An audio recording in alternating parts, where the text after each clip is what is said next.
go feeling comfortable and relaxed. We've got a long day ahead of us. Welcome to the stream of Fortis.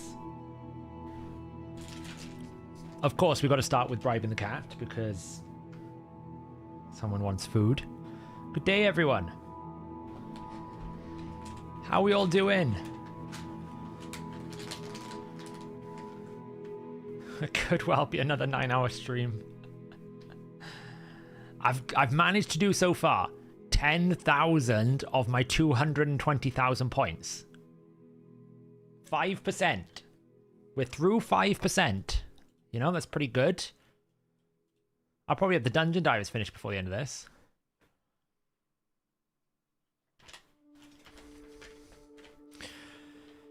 You know, I'm staring at the backside of Fortis, basically. That is what we're doing. We're basically staring at the backside of Fortis. I'm a madman. I don't know what's wrong with me. Honestly, I don't know what's wrong with me. It's, I've decided you're not nice because of your positive outlook. I'm not... I feel like I need to put out an apology video tomorrow, which is basically if kind of like to all the relatives who hasn't seen their significant other for a period of 4 days. I apologize in advance. That is totally my fault for making it sound like this was a good idea. Whether it's a good idea, that's all you get in. No more. That's your load. Whether it's a good idea in 2 days, I will let you know. But you know, this is going to be a long. I don't know why I decided this. I have to say though, right? I was reading some of the comments. I was a little bit late because I was reading and replying to some of the comments of the video. Honestly, I don't get, and this may come across as sounding like really rude, I really don't get the entitlement of some people's mentalities when it comes to these types of games, right? I do think free-to-play is absolutely vital for every game, right? And I absolutely think that every player should have a fair shot at everything. But there has to come a point in time where people need to realize and accept that you can't get everything for nothing, surely, right? It's like walking into a supermarket and they've got a new product launch on for like digestive biscuits, right? And they've got a little sample there, you can try it. But the free-to-play mentality sometimes is like, no, I need you to give me all of your supply. I'm not going to give you a penny for it. And if you don't, then you're a bad person. I'm like, it doesn't make sense to me. You know, I get that this is a massive grind. I think that the grind is crazy. I mean, what they've done. But in terms of like just a raw value, people are almost going, oh, I'd have preferred it if it had shards. I'm like, it's more expensive with shards. It's less free to play with shards. What the hell? I'm at a loss for words how we can actually equate this in a situation where it's like, oh, no. It would have been better if I had to buy shards for it. I don't want to have to do the training. I don't have to do the work, right? I'd rather spend more money than spend less and do the work. I'm like,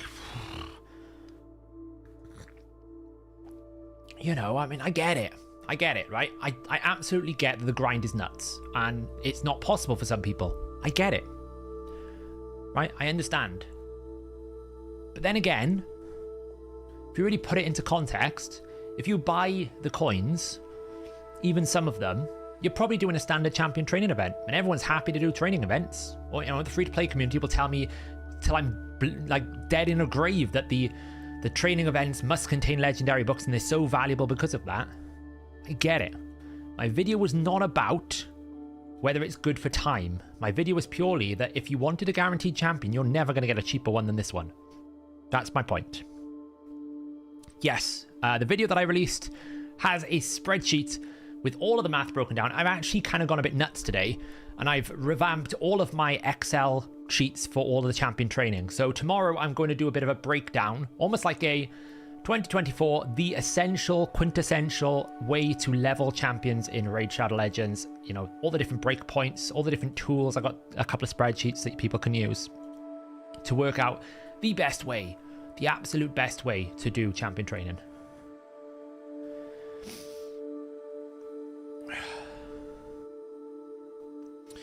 As well, you forget to your training spreadsheets assume you partially level champions with energy as well as forgot to remove one level for champions, calculating their max from 1 to 2. Do you know, I thought I fixed that. Maybe I didn't. Maybe that's in an older one, Geekbait.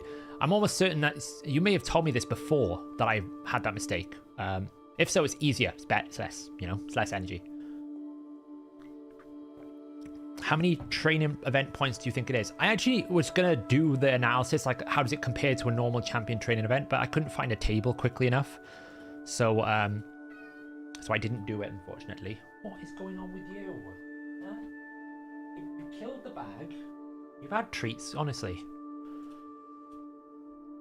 So you pushed 4s to level 19. I got it at right level 15. That's kind of like the analysis. I did look to see if rank 2s were worth leveling up partially, but all the math that I was looking at suggested that leveling rank 2s was not worth it from an energy efficient point of view. The raid card doesn't really benefit you on short runs, so like rank 2s and rank 3s.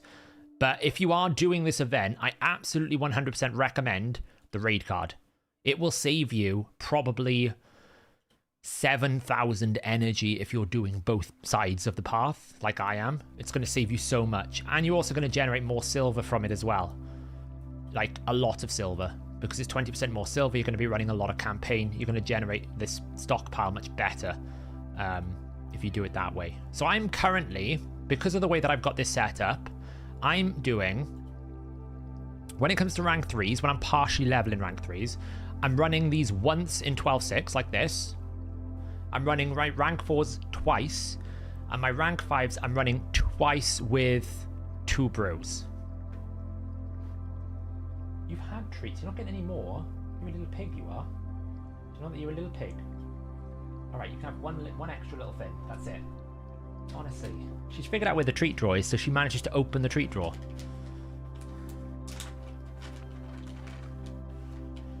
Earbad said it's going to require about 8,000 gems to get the energy. Does that sound about right? I'll show you the spreadsheet right now. I'll show you the spreadsheet in a second. So you see, I run one of these. If I run one 12.6 Nightmare, I have the raid card active. It takes me about to level 11. I wouldn't run another one. That's absolutely fine. You can, if you want to, like, put an XP brew or rank 1 champion into it to maybe take it to 12. But what you've got to keep in mind, you've got to make like 45 or 41. If you're doing both sides, you're probably going to have to make 41 rank 5s. You won't have enough brews to necessarily do +1 to every... oh yeah, sorry. Good point. Pin. You won't actually have enough brews to be able to keep doing like 1 rank 3 all the time. Right? Because you might have to make like 2,000 rank 3s. Do you have 2,000 brews? That's what I was thinking in the back of my mind. Like, as much as I can, I'd rather avoid using brews too much, because if you over brew, you'll run out. So if you need to do last minutes because you've run out of time, or you haven't got enough energy or something of that nature, then you're going to be stuck. So you've got to be careful with these things.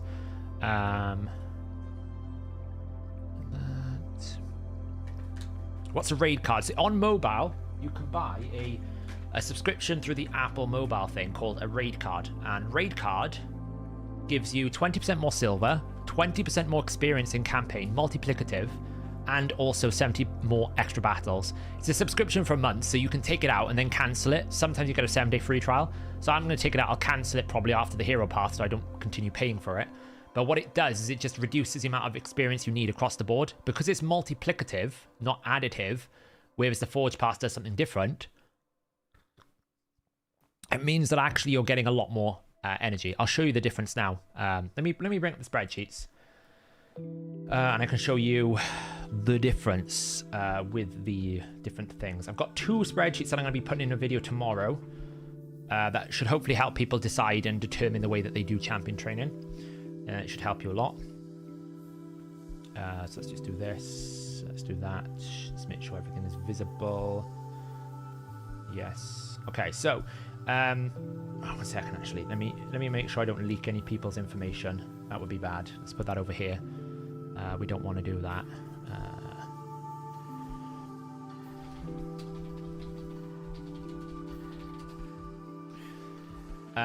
Okay. Let's see. So, Is triple Calva double Teo still viable? Yeah, triple Calvalax double Theodore is still viable, but you need the Calvalax to make the Theodore work. It doesn't work on some of the hard dungeons, like, you know, Fire Knight lost its value, but those things still work in normal dungeons for sure. They haven't got any bursts. So. Right, so the way that I've worked this out here is I am currently doing partial leveling, right? So I've been adjusting the spreadsheet since the video because I wanted to dig into whether the rank 3s or the rank 4s were worth it, rank 2s. So you can see, like, for example, let me get the other spreadsheet up here as well. Is that going to do that? Where is it? Sheet. Let me sort this out. Find all my documents here. This. So this is another thing I'm going to be showing tomorrow, which would be really handy, I think, for people. We had a bit of a discussion in the Hell Hades Discord about what points do you level things to and what's sufficient, like partially level and stuff like that.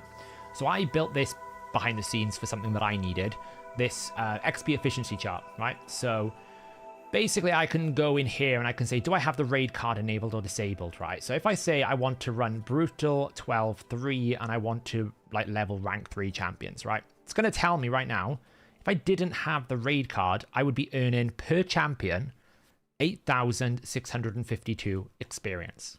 Okay, this is per champion. So you would actually get it 3 times over or 4 times, but obviously one of them is for your level 60 champion. So that's how much one champion would get. So that basically then gets put into the XP per tier, which is auto-updating here. And then we can work out the cumulative. So if you want to max out a rank 3 champion, you need to have a cumulative amount of XP earned of 200,000 experience. That translates, if you wanted to do it exclusively in 12-3, 24 12-3 runs. Now, you can see we actually lose experience if you do too many runs because, well, you're overcapping, right? You're losing 6,900. That's why you'll often see me going to like level 29 and then going and putting 2 brews or going and doing a normal run because I'm trying to optimize my spreadsheet. I'll put this link in the video that I do tomorrow, Jessica. I'll put all these links in. Maybe I can share it in Discord as well, in the chat here after. But it will definitely, all this will be explained in the video tomorrow at the same time. I'm just, have I got any rare champions I can use? There's 2 of them. I'll do some rank 1s. Yeah, so that's why you'll often see me do like a level 29.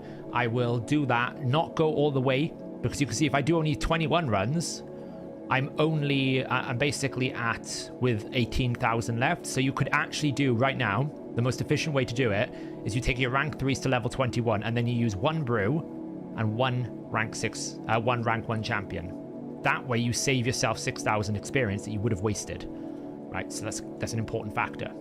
Now watch what happens when I enable the raid card. So the number at the top left here, if I'll zoom it in, I don't know if I can zoom in actually, let me see. It's probably better. There you go. This 8652. When I switch the raid card on, then that goes to 10382. So because the raid card is multiplicative, you actually gain a substantial amount of points. You're going to gain a lot more. You're going to gain a lot more experience. So that's why I'm saying if you're going to do this particular path, because of the volume of champion training you're going to have to do, you're probably going to find that an $8.99 subscription is likely going to save you substantially more energy than you would imagine. When I worked out the calculation here, when we look at this spreadsheet here, right, I've got the raid card option here. Right now in my raid card, this is my own spreadsheet, it's going to cost me 33,000 energy if I was doing 12-6. Now watch what happens when I change this to disabled. It's going to recalculate all the experience required. That's going to go to 40,000. So that raid card worth $8.99, or I think that's what it cost me, £8.99 as a subscription. I can cancel it at any time, so I'm not bound into any contract or anything of that nature. That's going to save me 7,000 energy. So effectively, if you think of the way that 7,000 energy is weighted, it costs a typical energy is about that. That raid card is actually worth £30. I've spent like 9, it's worth 30, plus you get the extra silver. So it's very good. Sorry, Titan. Let me turn it down.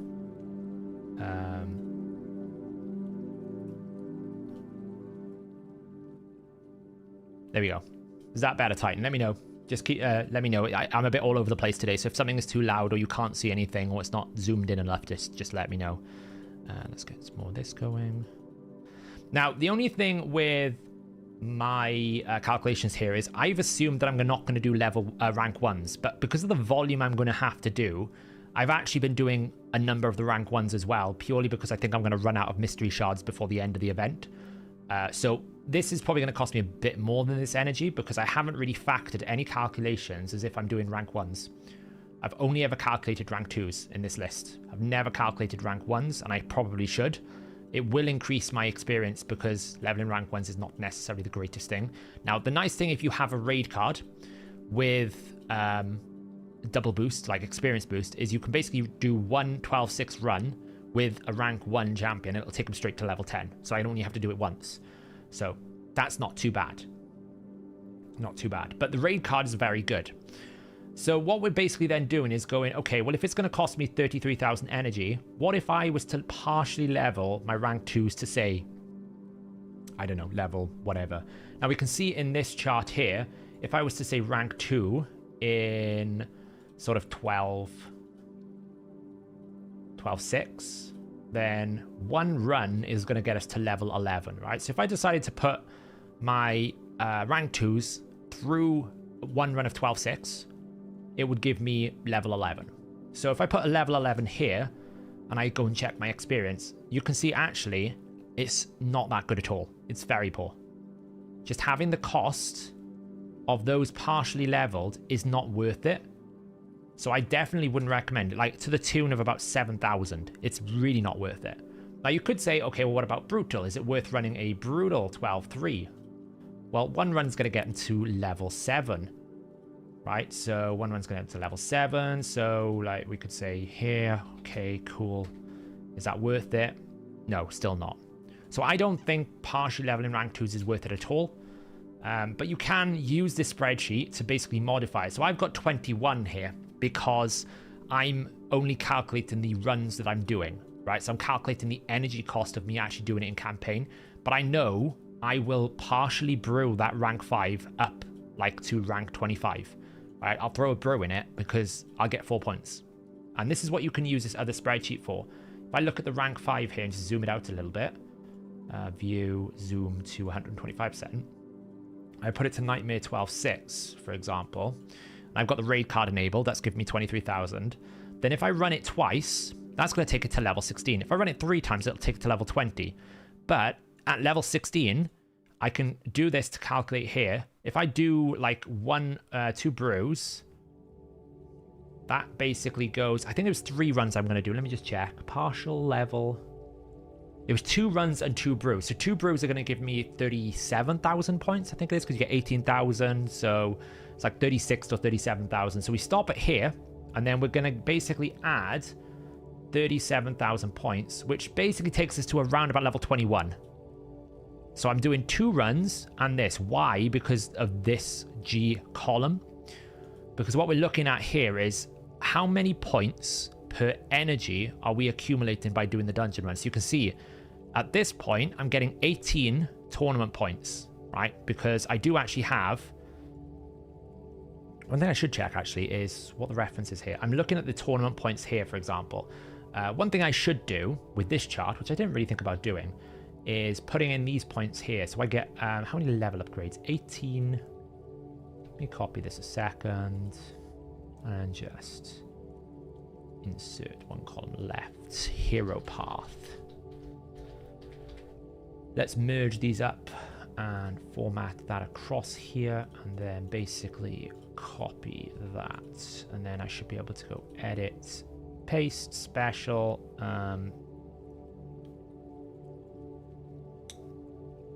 Where's my thing? Transposed? No, it's not gonna let me do that. Or I've got to enter it. 2, 3, 4. 2, 3, 4, 7. 13, 16. Okay. And if I go back to here, I can basically do points per energy, points gained if B4 is greater than this, and then we can do like look up this. Awesome, and we can just change the column now to 4. Is it 4? 1, 2, 3, 4. Yeah, it should be 4. L. Right, there we go. So we can just update this quickly to show what it would be like on a Hero's Path. Now, Hero's Path and Champion Training kind of aligns pretty similarly. So you can see, like, we're still getting these points. So if I do 2 runs of my rank 5 champions in Nightmare, then that will average a 39 points in the Hero Path per energy. But if I run 1 run, I get 48. So the question really comes is it actually worth going all the way up to these high levels? There's a balance. This number here only gives you an indication of how efficient a point per energy is, but that doesn't necessarily give you an efficiency in terms of like a point per overall.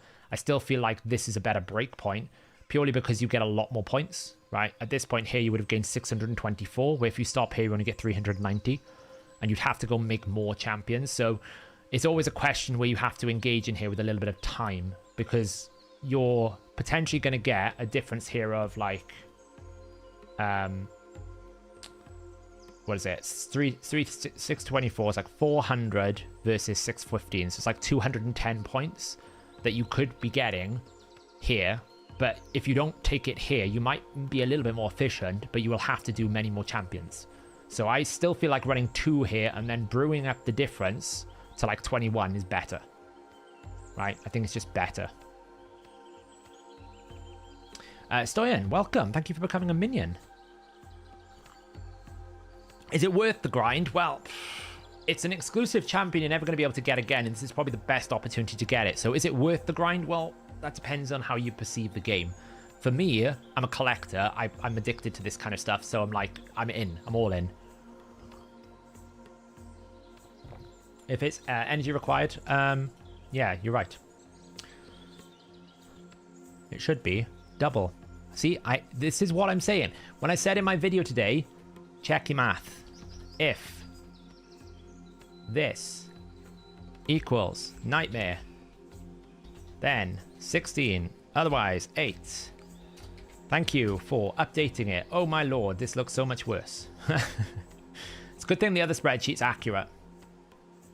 Oh, I need to make that fixed. It's a good thing the other spreadsheet is accurate. There we go. That's a bit more realistic. It doesn't really change the outset, it just changes the values. It's still like the same breakpoints. Always double check your math. So I'm upgrading at the same time. We're multitasking tonight.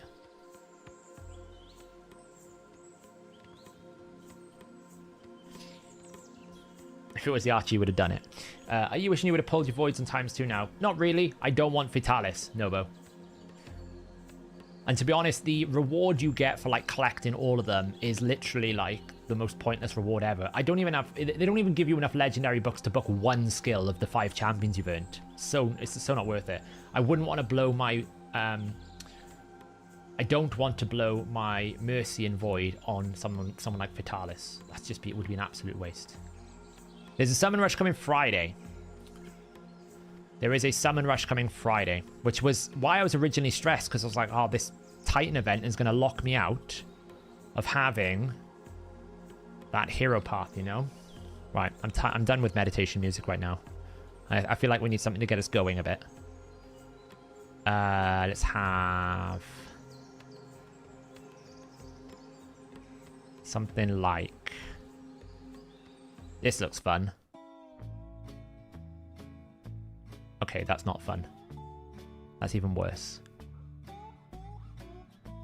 What are we going to go for? This looks great.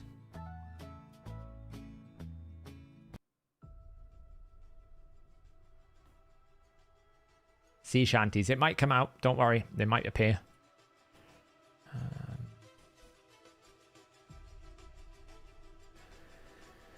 Yeah, to be honest, I'll never pull on a ×10 anymore. it's got to be a progressive event for me. The only times I'll ever pull on a times 10 is if I have to do it for an event. Otherwise, I'll just avoid them like the Sin. I just don't see the point of them anymore. You've got a progressive event. It's more popular. It works better for people. Everyone wins. You know, it benefits player and it benefits us. I don't really understand the need to have times 10 anymore. Yeah, I'm hoping I can forget that Fatalis even exists, because that champion is so bad. He deserves putting in a museum and never being pulled out ever again. How many runs do I need to do of these? To fully level a rank 3, I need to do 7 more runs. Okay.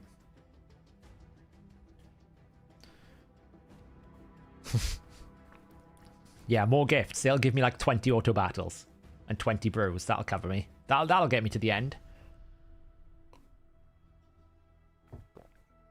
Yeah, so like in terms of how it correlates to a normal training event, I don't really know exactly how much energy. Eobard knows it much better than I do. I don't know exactly how much energy, but my numbers are basically telling me if you have no summoning of souls and no extra things from the Monster Hunter coins, it's far better to make rank 5 champions than it is to make rank 6.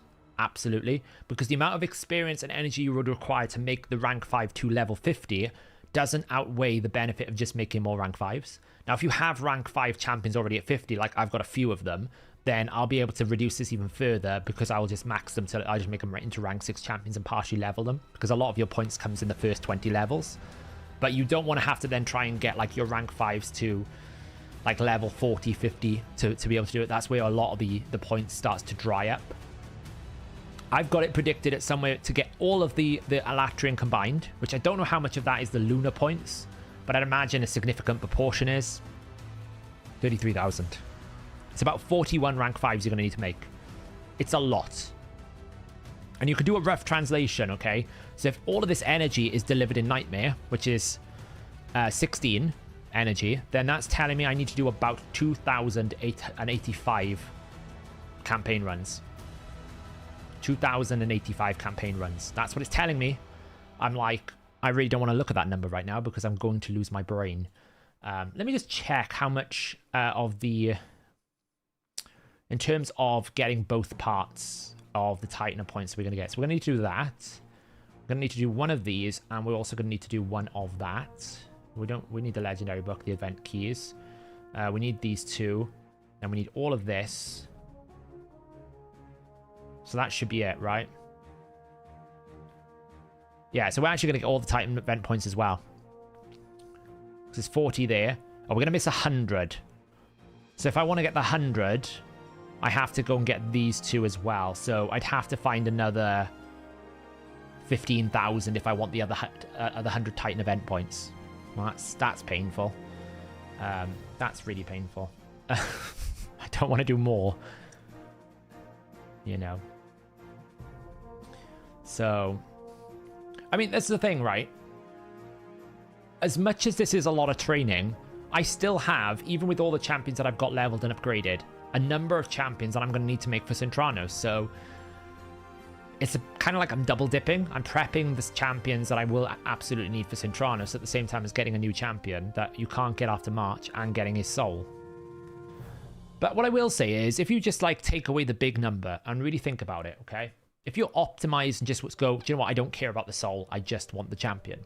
Well, that's 16,000 energy. Now, if you just want to like spend a little bit of money, I'm not saying you should. I'm not saying you will, but just imagine you did. And say like you bought, I don't know, the 22,250 points, right? And we're going to use it against Alatrian here. I forgot to update this thing because... I updated it online, but I didn't update it on here. Hang on, let me just change this, because it should be this divided by training. This. Let's lock this to here. And this divided by this.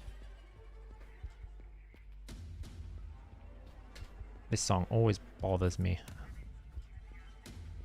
It's annoying. Right, and I just want to drag these down to update it so that they actually update properly. Turn up the borders. No borders. Outside border, and then outside border. Okay, cool. So if we just did that, then it comes down to 12,000 energy. Now, I'll be honest, I don't think that's far away from what a full clear of a champion training event would be. I could be wrong. I don't think it is. Sorry, I just need to double check something here. Rank 3. Yeah, I need to go now do 1 rank 1 or brutal. Put it through there. And then 2 rank 1s. Cool. So yeah, so I don't think that's that much further, right? So if you just kind of take out the concept of the soul, go just exclusively for the champion, I don't think that's too much further away. Now, I could be wrong, but that's my impression. Like, I feel like when I've done champion training events all the way through to the end, it's felt like that much energy at times. But yeah, of course, value's relative. I agree. Yeah, we're in Harry Potter mode right now. I don't really know why. The playlist has decided it wants to go that way.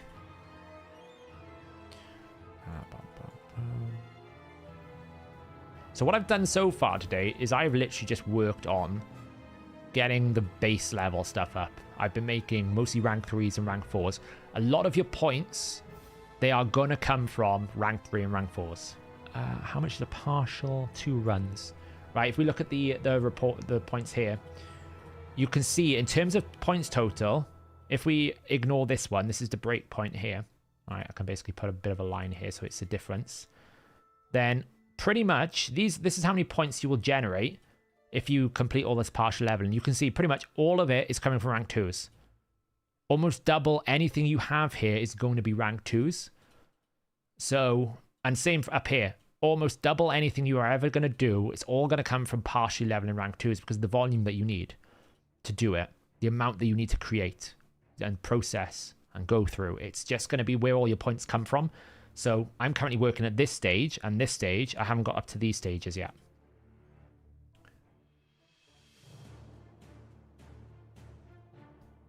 Yeah, and it depends what you've got stored up, Elixium, right? I've seen some arguments that people say, well, you know, I can save my shards and I can, you know, I can save up these. I'm like, that's the same argument you can put for, you know, pretty much anything in the game, right? I can pretty much save up shards to do everything whenever I need to. That's not really... I don't really see that as a counter argument. Like, technically, I could have not spent any energy for the last week and done it. I understand that there's a penalty to that, and there's not a penalty to shard covering, but then some people might not have got lucky with Clan Boss. I got quite lucky with Clan Boss this week. I had 4 Sacred Shards this week from Clan Boss.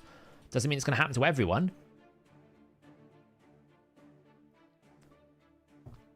It is a full-time thing. I do understand that, and I fully agree. Like, time is a consideration. I have the stupidity to do it with the time. But yes, time is a bit of a problem. I think that's why they've offered, like, the coin pack. They always offer the coin packs, but I think that's the basic, you know, desire for the coin pack. So...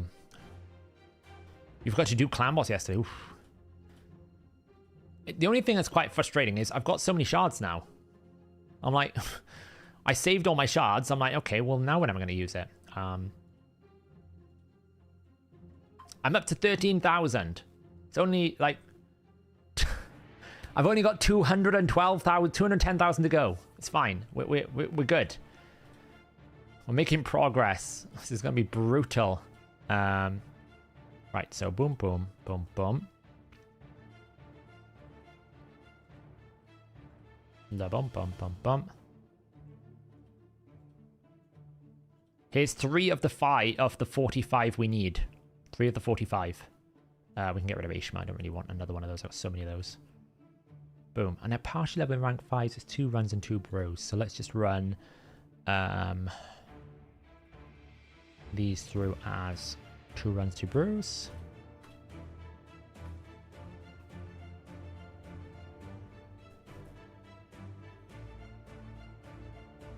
So yeah, it's you know, I mean, I'm hoping after this I have enough silver that I can actually rebuild my account because it needs it. No, I still got to do I've still got to do Hydra, so we will break this to do Hydra at some point. And I have Soul Summoning to do. So yeah, so it's not going to be just champion training, but a lot of it is going to be watching Fortis do his thing. We're basically giving Fortis his workout before he gets a rework. You know, he's doing his thing, having a bit of fun. Hey, YST, welcome to the Hellscape.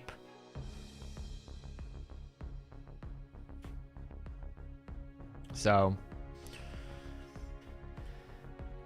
so we're going to run 2 of those, and then we're going to take those rank 5 champions, and we are going to put 2 brews into them. That should take them up to 21. There you go. And we could probably put 1 rank 6 in there to make it to 22.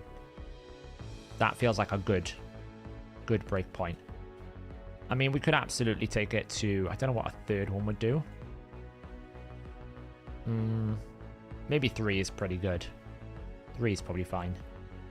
Brews are much more liberal because, you know, it just depends what you have available.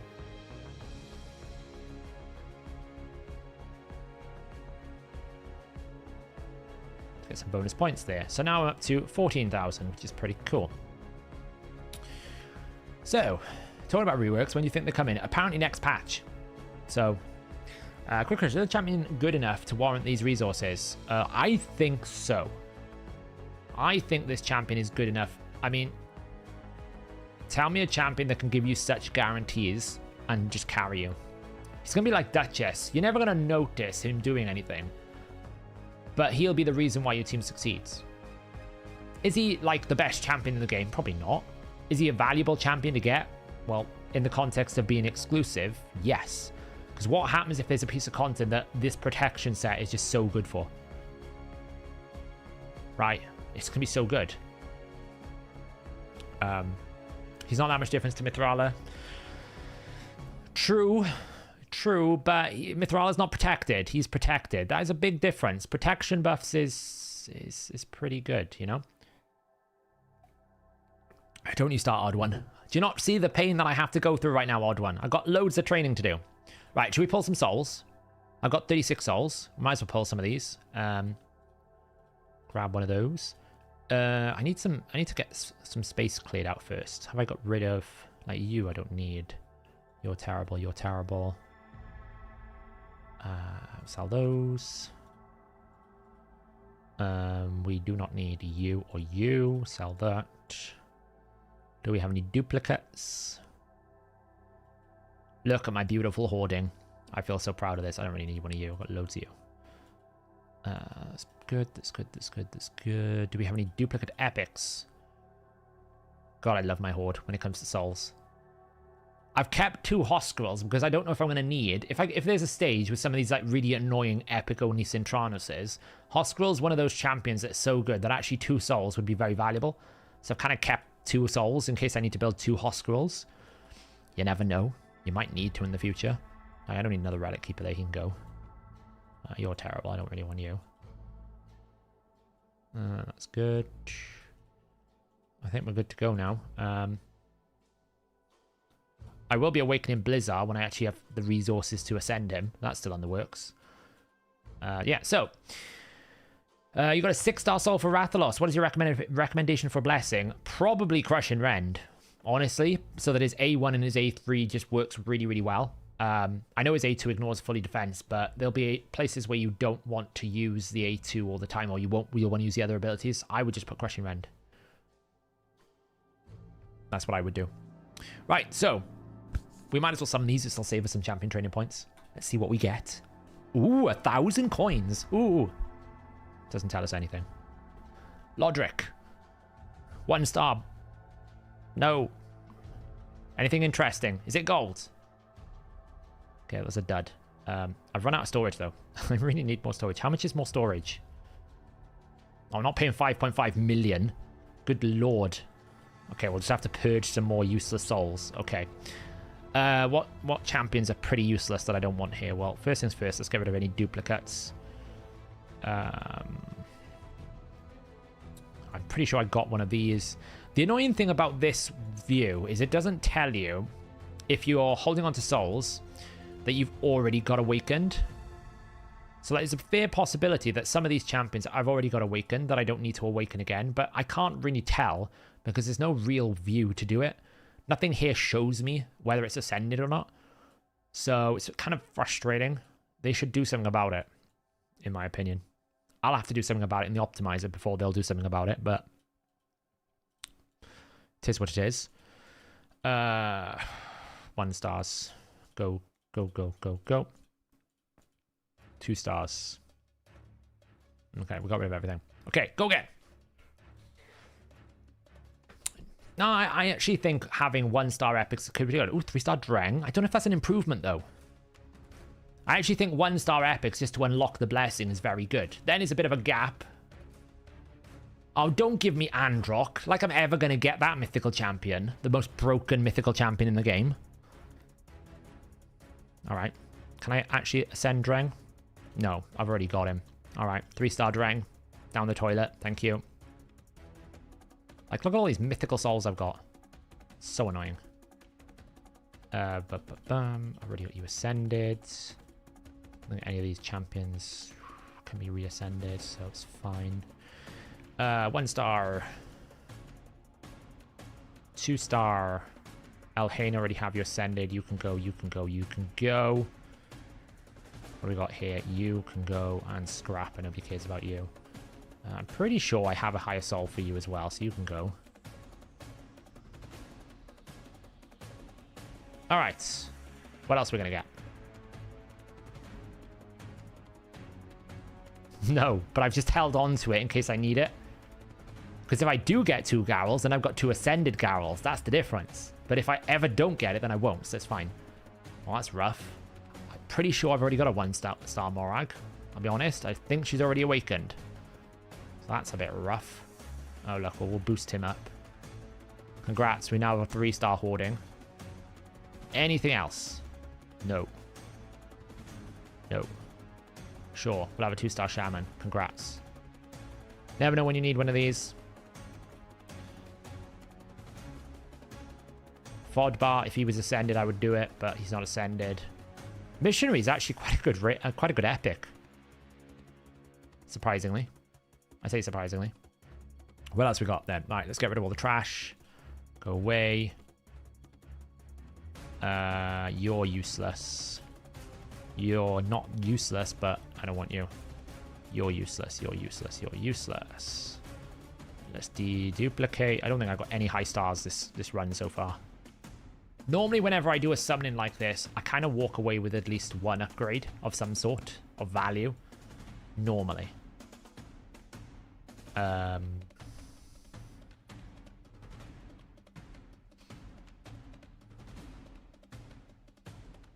sure I saw a Ruella in here. I got a Tire Soul already. Don't need that.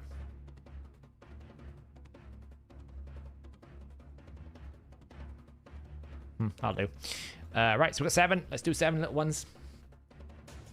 Yeah, I'll show you Constantine in a moment now. Ooh, a 3-star Cold Heart. I have 2 5-stars. I don't need another one. What else do I have fun with? What's my snowstorms outside hell stuff? Hey, Kevin, you got a snowstorm? Yeah, it's pretty terrible weather here as well. It's not the best. You've been going all day, Grat. Yeah, it's fun, isn't it? Spent $180 on Prism Crystals for an Islin and a Theodore. I mean, 2 legendaries is not bad. So when is the FK section of the stream? Well, we can talk about it whenever you want, Green Virus. You're going to have to keep me sane through all this champion training nonsense we're going to have to do. I've already got a Val Sol, that's why I wasn't excited about it. Can we get a good, like a high star? I know this 2-star is going to give me a rank 3 rare. Ooh, legendary. For Beauregard? I don't have Beauregard. Alright, well. Did we even get an upgrade? Oh, well, look. Thanasil gets a 1-star soul. Congrats.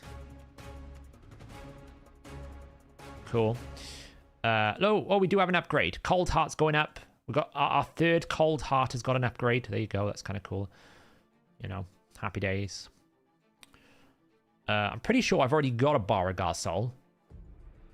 Val we've already got. Because he's exclusive, there's no point holding another one. Yeah, I've already got a Beauregard soul, so we'll get rid of that. And where's Val?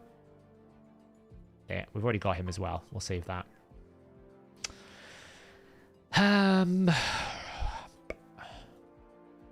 Right, 1 stars.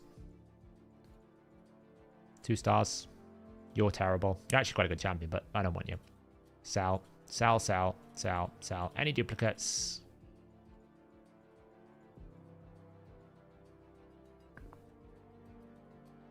Probably. Right, let's get this 3-star rare out the way. This will be a 3-star rare. I guarantee you it'll be a 3-star rare. 3-star rare. It's like, I know how it's going to happen. I hate these immortal stones. I really despise these. It's almost like the worst of every situation. You get less of them in the mortal stones, but the odds are not that much better that it's like the eternal stone. At least with the eternal stone, it's guaranteed 5-star and epic and legendary. I feel like these ones are just an absolute travesty. They're an absolute bait. You should never get them because they're just terrible. I hate them.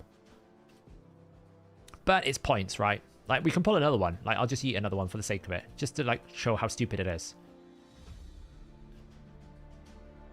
Oh, we got an epic this time. It'll be 3-star, though. It's just... Did that actually improve my Sandlash Survivor, though? Oh, it did. Well, there you go. Look, a little bit of improvement. I prefer the Mortals, because the way that I look at it is I'd rather roll the dice 100 times more with terrible odds than roll the dice 10 times with slightly better odds. You know, that's what I would rather do. I'll never exchange these. These are too valuable. I did it once. I'll always regret it. I just don't trade these. I'd rather buy the Soul Merchant stuff in case I need the essence. I'm building up a nice stockpile. We're up to 56 again now. Just doing, you know, Iron Twins every day, grinding away at it. I already have a Zenogre Soul. This is going to be useless. I bought this for 20 Essence. Didn't realize it was going to be a 5-star Soul. I've got an Elatrian Soul ready to go. Look at that. That's going to be useless. Didn't realize that. 40 Essence wasted. I'm like, guys, can you not tell us in advance that there's going to be a Soul?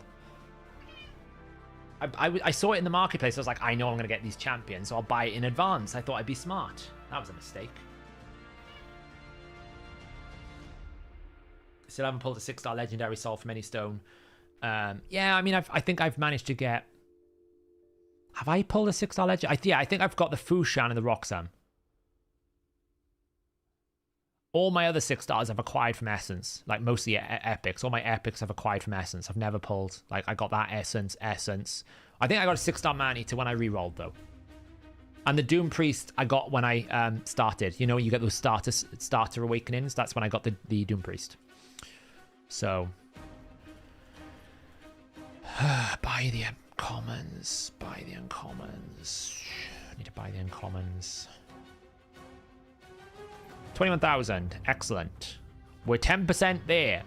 I also have a Prism Shard summon. I bought this little cheeky one. I buy this little cheeky one. We'll see what we get. What are we going to get? It'll be an epic. Alright, Siege Hulk. It's actually one of the better ones. It's one of the better ones. Out of this list of epics that I'd really want, it would be Neldor, Siege Hulk. Wow, this is really dramatic music in the background. It's very loud. So yeah, so out of the pool of available prisms, I would want Siege Hulk, Neldor, Phenax, Bovos, or Ruella. One of those 5. I feel like the best ones. You could make a case for Gruckus as well. But one of those 5 would be really good. I don't really feel like Annabelle is that important considering the amount of Bommel solo champions there are. I don't think she's that important. But I'm finding that Siege Hulk is one of those champions that if you have him, he makes some Sintrano stages really good. You know. So, does anyone know what the 1 key brutal amount is? If you mean Hydra, Dave, it is 29.4. 29.4. So, what would be the best blessing for a 6-star Saphira Cat Tink Soul? I have no idea what that is. I'm guessing you mean the cat.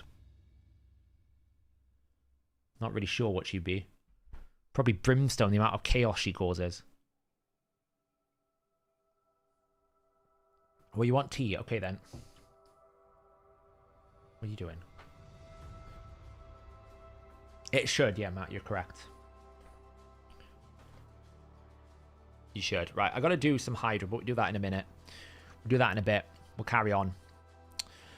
Right, what are we doing? I've used this filter a lot, by the way. I got tired of doing this. So now I'm using the filter. It's so much easier. It truly is. Is Rathalos playable in Swift Parry with Divine Speed? He's playable. I don't think Swift Parry is necessarily his best set. I think you're losing some value. I would definitely prioritize Reflex, Merciless, Relentless over those.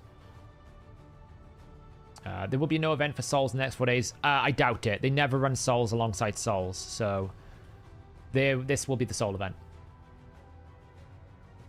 Like, I got 10 more Souls coming tomorrow from Hydra, so that won't be a problem. Not tomorrow, the day after, so we'll get some bonus points there. Ideally, I kind of need to be, like, halfway there by, like, tomorrow at the latest. But ideally, tonight, I'd like to be around about 50,000 points minimum. Minimum, that is. I need a lot more than that, but that's a bare minimum. So... for the Xenograph 5-star, Phantom Touch or Crushing Rend. Phantom Touch. There's a case to be had for Soul Reap. Purely because it's a boss killer kind of thing. So there's a case to be had, you could go Soul Reap, but if you're looking for Finite, you probably want the Phantom Touch proc, because at 5-star with a 4-hitter, it's almost 100% chance you're going to get a Phantom Touch proc. It's like guaranteed because it's per hit. So the odds of you not getting one is very low. So yeah, that's what I would suggest is... I wish there was an option to just save my filter. Please. The amount of times I'm having to enter that filter, just let me save the filter. Still no info about Fortis changes. Well, all I can tell you is if they manage to get his passive from 2% per damage to 5% per damage, even though it still says 10% per damage, that will be progress. But nothing of anything, so... Alright, Saf, since you're running in the background, want to check my share link to help me create a finite 10 hard team. I'll build whatever you decide on. Yeah, send it over. Send it over.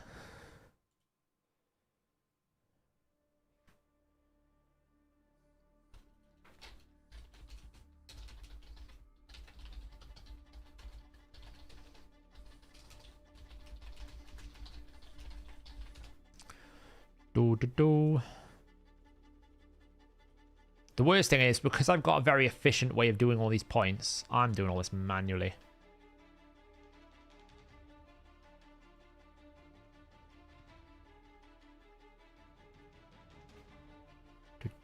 Sorry, I just need to communicate with someone quickly.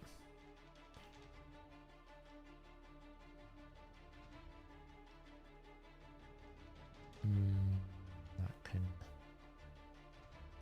close. Where was that thread gone?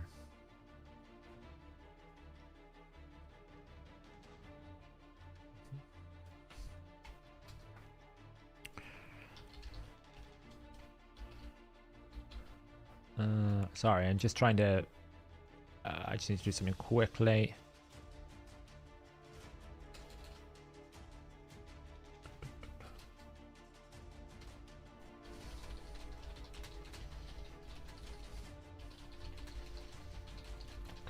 Shoot.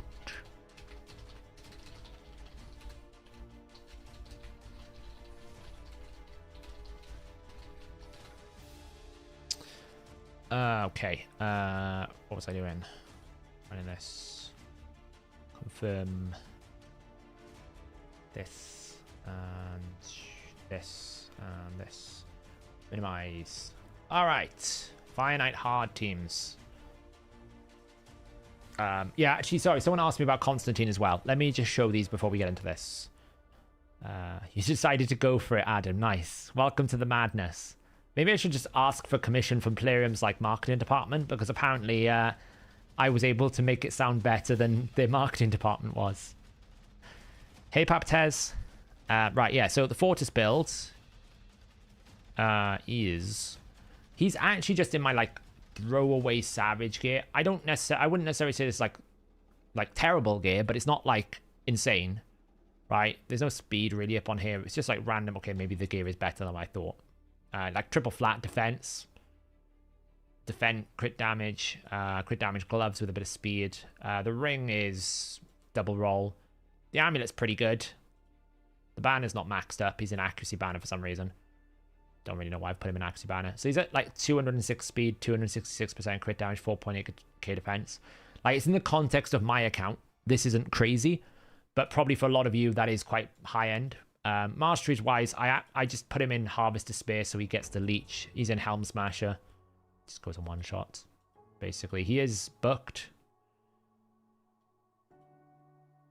So I think I took him out of a defense banner. He doesn't actually need the accuracy, but it is what it is. Someone asked me about Constantine earlier. Constantine is in here somewhere.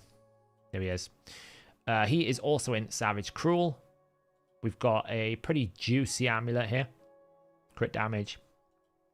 We've got an attack double ring. Attack double banner. He's got some pretty nice gloves. Crit rate, crit damage, triple attack percent. Really terrible chest. Attack percentage boots. Quad roll there. Crit rate with his 5-star. Pretty good cruel helm. And a pretty good thing there. Comes out around about 6.5k attack, 270% crit damage, 176 speed. Realistically, he's too slow. Realistically, this needs to be like 210 speed. If I'm being honest, it's just too slow. So it needs to be improved. He is in Helm Smashers, like an arena nuke build. Take an opportunist.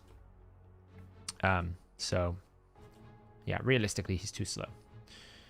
What should be the minimum attack on Rathalos? There's not really a minimum. You want to balance it. I would definitely aim for like the 4,000 to 5,000 mark. Like, yours doesn't need to be as big as mine.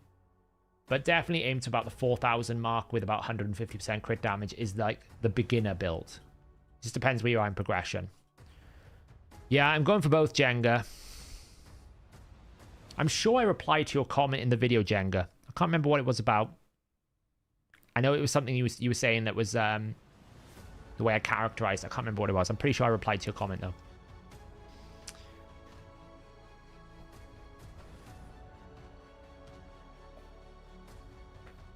What sort of stat should I aim for if I'm using Ethos and Nightmare Campaign Farm? Well, he has to be able to one-shot. Because the value I've got with Fortis here, I used to run Herndig. Because he's also very good. I used to run Herndig, but I dropped Herndig because effectively I was finding every so often he would fail. And I hate fail rates, if I'm being honest. I hate them with a passion. So I swapped to Fortis because even if Fortis gets double bombed in the world's worst scenario, he's got a passive. Right, so he can't get killed. So sometimes he might do it like a 30-second run.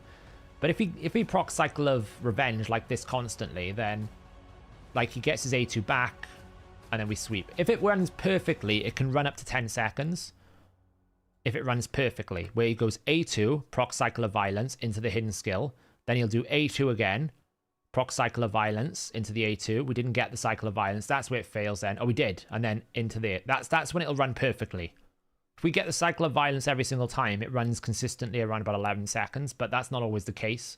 And his passive sometimes will not activate, even if he fears everyone. So that can be quite annoying as well. But he's very good for this job. I mean, he's guaranteed. Was it a guaranteed Void Legendary? There you go. We didn't get the Cycle of Violence, so now it's going to take us an extra 10 seconds. Oh, it only took us 3 seconds. But he's pretty consistent and reliable, I think. I know a lot of people use Razelvarg. They were like, yeah, I just use Razelvarg. My Razelvarg's not built, so it's absolutely fine. Yeah, Fellhound ain't doing 12-6 Nightmare, though, is he? That's the thing.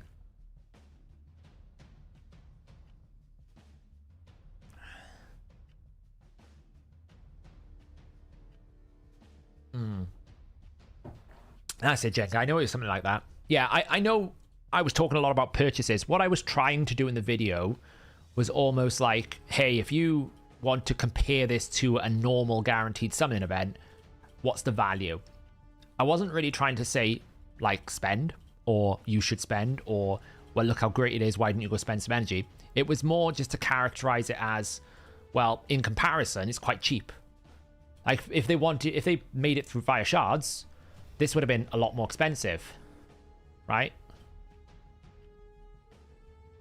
Would have been a lot more expensive. So I was trying to almost like characterize it on the concept of, you know, how many how did it translate to a guaranteed summoning event like of 20 sacreds?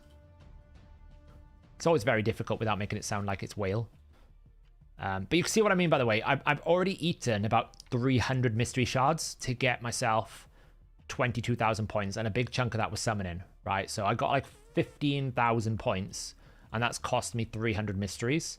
So if I don't make rank 1s, I'm actually going to run out of mystery shards doing Nightmare. So it's a bit like the math that I've done. I've tried to optimize it really down, but that optimization is going to get punished a little bit because I have to run rank 1s, otherwise I'm going to run out of champions, right? I just physically can't acquire this many champions in this short period of time, even by buying them from the market and everywhere else. I've got to generate the rank 2s, which is a bit frustrating. You know, it is what it is. Run 3s. Shard is better. Yeah, I mean, financially it isn't. No champion is worth $400, but then when you commit 200 sacred shards, you are basically telling them it is.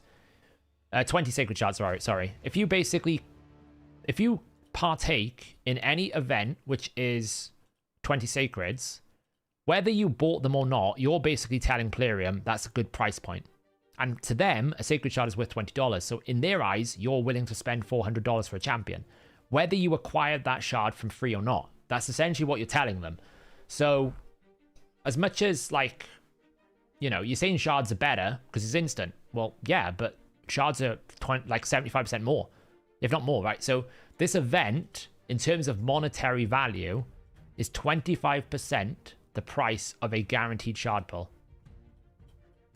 Just to put that into context, it's 25%. Look, all these rank ones I'm going to have to make up. It's 25%. That's what I'm trying to, like, that's the context of this situation here. So as much as I agree that shards, like, that's a very expensive price, $400, why would you ever buy that for a champion? In the landscape of Raid, this is a good event if you was basically saying that shards are better.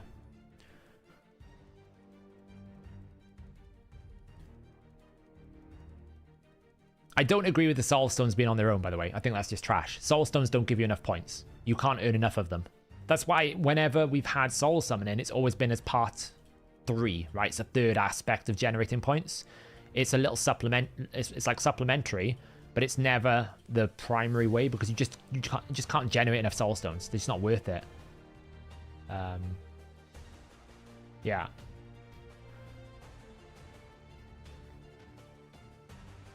It is more effort, but at some point I would have had to have done this training anyway because I've got so many champions that I will need for Soul Cross, so, you know. I agree, Lillian. It's actually interesting that they did it this way. Like, this is going to put off more of the Krakens unless they just want to buy the coin pack, right? It's going to put off more of the Krakens because they don't want to do the training. But maybe they're trying to force people into wailing on the soul stones. I don't know.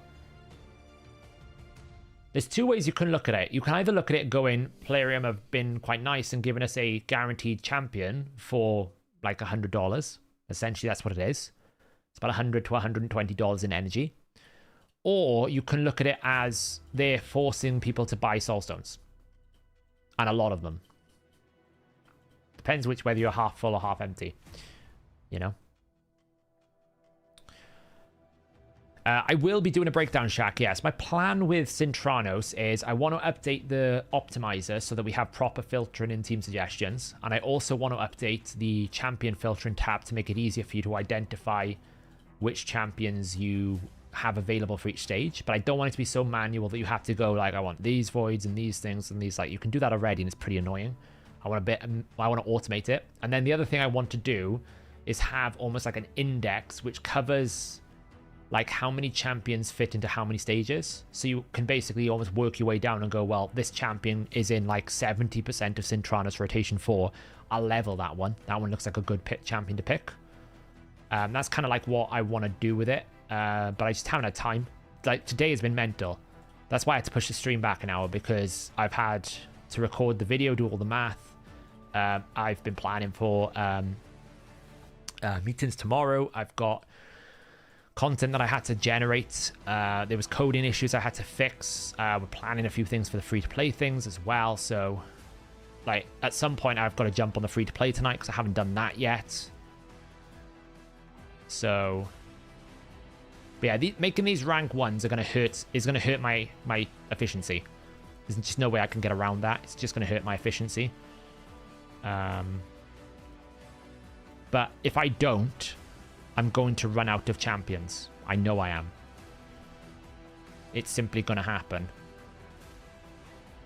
How do I still have time to play the free-to-play? Well, the free-to-play is kind of just like a very quickly thing to do at the moment because I've used all the energy up. Now I just basically log in, I do a few campaign stages, I run the campaign battle, the clan boss battle, maybe I can complete a few missions, and then I just close it. There's not much to do at the moment. Because you're in that phase now where it's like making your second rank 6. It's just like campaigning, so it's not too difficult. But I can catch up with Bruise, right? Yes. But like, this is going to be a marathon, right? I got to get 220,000 points, and so far I've got 25. So this isn't going to be simple. It's not going to be quick. It's not going to be easy. I've made 3 of my 41 rank 5s to put it into context. And I've already used 300 mystery shards, and I haven't really wasted my rank 6 champion. So I'm a little bit worried doing like Nightmare constantly and not being able to replenish my mystery shards. It could be that when I start dropping into 1,000 mystery shards, I have to switch to brutal for a bit to replenish them. I am doing things like I'm buying the uncommon champions from the marketplace whenever it refreshes hourly. So that's like a little optimizations you can do. You also get a better rate of champions on Nightmare. You get like a 10% rate of uncommon champions on Nightmare rather than 6%, so that will help as well. So you need to build a Herndig or Skullcrown. I use Skullcrown for Brutal, but this guy does it pretty good. Sometimes if his passive just breaks, it's not too much of a problem, honestly. It's very rare that he doesn't clear it under sub 22. As long as you can clear Nightmare sub 22, it's more efficient than Brutal. That's my goal all the time. Can I clear Nightmare sub 22? So, how much energy do we get each day from doing quests? It's like something like 700 to 1,000. And Doom Tower's just reset, right? So we're going to get lots of rewards from there. I'll probably get daily energy tomorrow. So,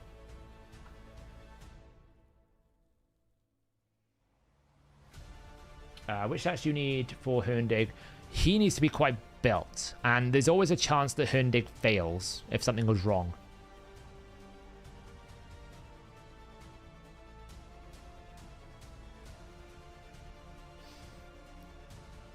You kept selling everything. You put like 10 extras to 10 wow, that's crazy. I mean, yeah, if you summon that many Eternal Soul Stones, it's gonna skyrocket you up the points, right?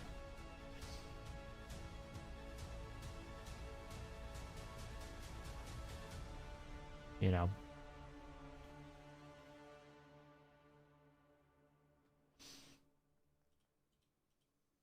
Yeah, I get it. I mean, Rabbit can do it, right? I could build out Razelvarg. To be honest, I haven't done it because this dude just does it for me, so. Can Ragash farm Nightmare? It just depends on his cooldown. It takes a while to get back to his cooldown. I also think Ragash likes to use his A3, so you have to have an AI setup for it, which is not as good as you like. That's not desirable. You don't really want an AI for campaign. Just want something quick and easy. Wouldn't it be better to do Brutal 12-3 for rank 2 so that level 20 can offset the mystery shards? It might be something I have to optimize, Noda. Right now, I'm just running 12-6 because 12-6 is overall going to give me more energy. It's going to give me more XP, so it's more energy efficient. It's only really when I start getting to about 1,000 mystery shards that I need to start panicking.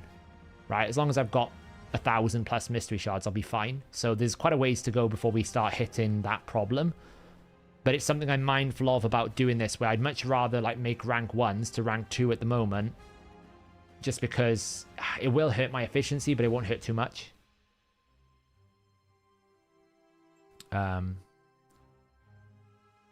Here's Alf. I wanted to pop in and say thank you for your mathematical breakdown of the videos. Keep up the good work and don't forget to get some rest. Yeah, I mean, thank you so much, Virgie. It's going to brutalize me. I will do my best. If I survive this week, it'll be a miracle. Does anyone know how Merciless sets work with Brogni? I'm pretty sure Merciless will not work with passive-based damage like Brogni. I'm pretty sure Brogni physically has to do damage via his A1 or his A2. I don't know where I find the time, honestly. I've got a meeting after this stream as well. And I've got to finish an article I was writing up. So I've got to finish that after stream. So yeah, this could be like a finish like 2, 3, something in the morning. Can you show how to use the damage efficiency tool for HP nukers? I can. I don't know if it's working because I need to fix it to be better than it currently is, because it's currently a really poor tool. It needs improving. Like, you'll notice there have been an update for the champions because it's pulling from the wrong database. But you should be able to use it like any other HP based champion. Like, so if I look for Magnar, where is he? Right, so the tool needs updating, but if I put like 50,000 and then I put like 22,000 here, 200, and calculate it, it'll tell me 62,000 is for stat efficiency. It's just the same thing. There you go.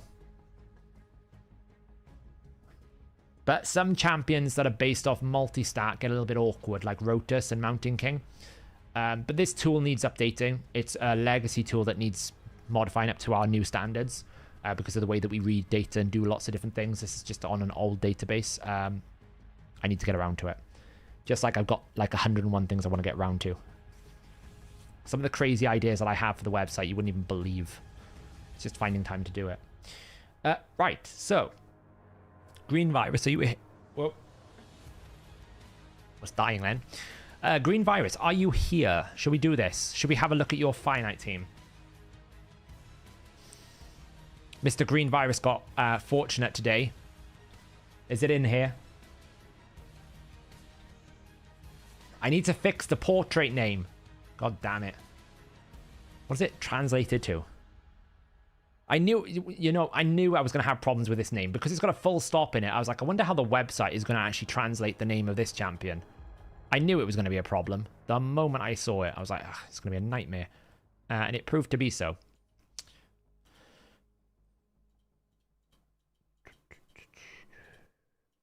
So I'm just doing champion training at the same time. So if I suddenly stop talking, it's because I'm trying to figure out what I'm meant to be doing over here. What is the name of this thing? It should be... I think it's because it's removed the full stop. There it is. Stupid. I knew I was going to have problems with this name. How do you upgrade the 3 to 4 stars? Do you level them? So what I'm currently doing, Dave, is my partial leveling. I'm doing rank 3's 1 run, rank 4's 2 runs, and then a rank 5 is going 2 runs and 3 brews. That's my partial leveling in 12-6 Nightmare with a raid card. And then with the full level, I'm doing 4 runs of the rank 2. I'm doing 8 runs of the rank 3. And then I'm doing 1 12-3 brutal run. And then I'm doing 2 rank 1s. I think it's 2 or 3 rank 1s will get them to level 30. So for rank 3 specifically, it's 8 runs in 12-6 Nightmare, 1 run of 12-3 brutal, and then 2 to 3 rank 1s. And then rank 4s, I'm doing 19 runs in 12-6 brutal, 12-6 Nightmare, and then 2 to 3 rank 1s as well.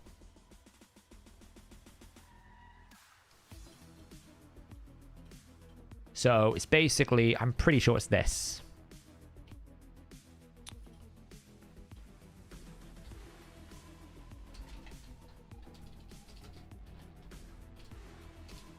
That's Dave Maddox. The wrong Dave. I'm sorry, Dave. Too many Daves. There you go. Too many Daves. There she is in all her glory. Congratulations, Green Virus. I'm very pleased for you. Very pleased. Is there a list anywhere of all the champions? Is there a list anywhere of all the champions sorted by date added to the game? Seems like someone would have already done. Do you know, I was thinking about this. We don't actually have... Because we created a lot of the champion guides after they were already released, most of our champion guides don't have a like release date, and it was something actually I thought would be quite interesting to add. And I don't know whether I can retroactively do it because there's not anything in the game code that basically determines when they were added. It would have to be done manually. So I'm not entirely sure. I think Ayumi Love may be showing some of those release dates, if memory serves me well. Maybe. So that's one thing to try. I need more food. What do we got? Oops. Honestly, this summoning mystery shards and press and escape is a godsend.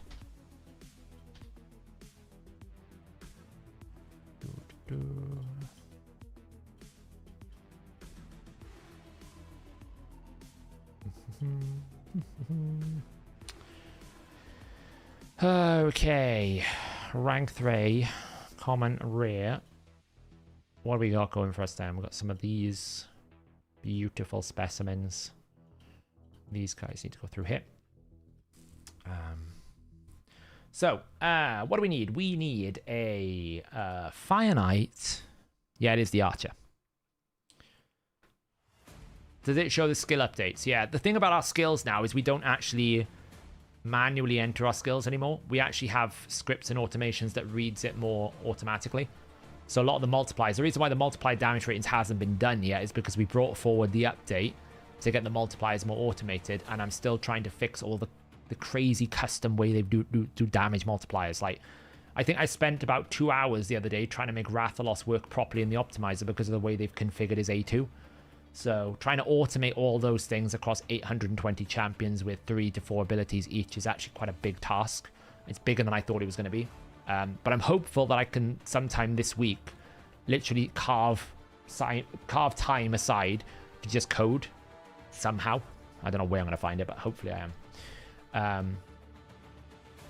No, I'm picking that up tomorrow, Shaq. The one that's like make 100 uncommon champions or something. I'm picking that up first thing tomorrow. I've told the clan that is mine. Leave it alone. I'm taking it. I'm taking one for the team there. I've picked that up so many times in the past thinking I'm going to do it and realized how much effort it takes. But actually, this time I'm probably going to easily exceed it. I'm all in for that one. Right, so Fire Knight hard. Now, we do have a Mikage. Right, Mikage's in here. A wonderful 5-star Mikage. Look at that. We actually don't have a border for Mikage. Believe it or not. Should have a border for Mikage. I need to bug fix that. Why has Mikage got no border? Bug fix. Mikage. Probably mythicals. No border on portrait. Bad me. There you go. We're bug fixing as we go today. What about get 20 rares for mystery shards? Yeah, I could pick that one up as well, probably. Don't use RSL Helper. Sometimes. For some things I will.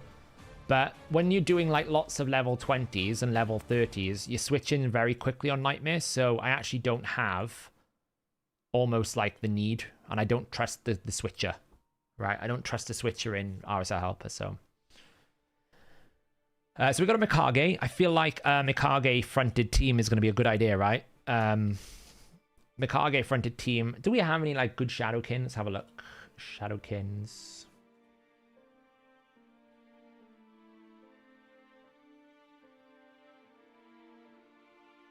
Not really.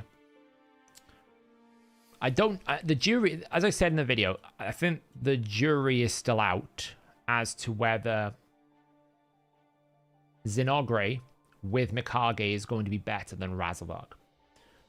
I kind of need to test it, because what you get with Razelvarg is you get AoE, but what you get with Zinogre is more actual hits on the boss, and you also get Mikage's A1. So it's kind of like, well, yeah, I get more AoE, but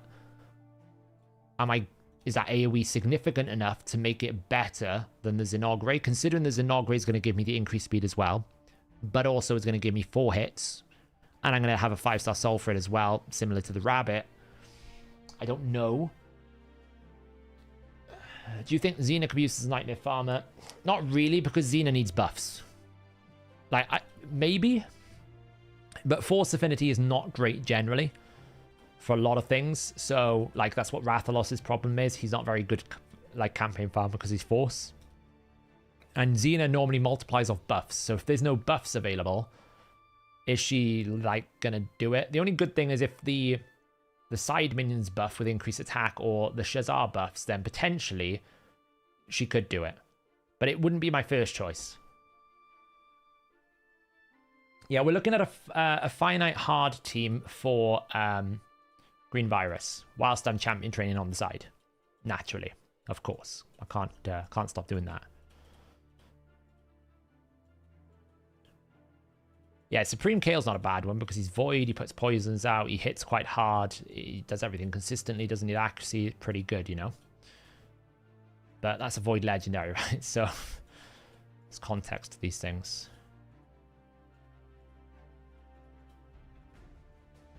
Small rank 4s.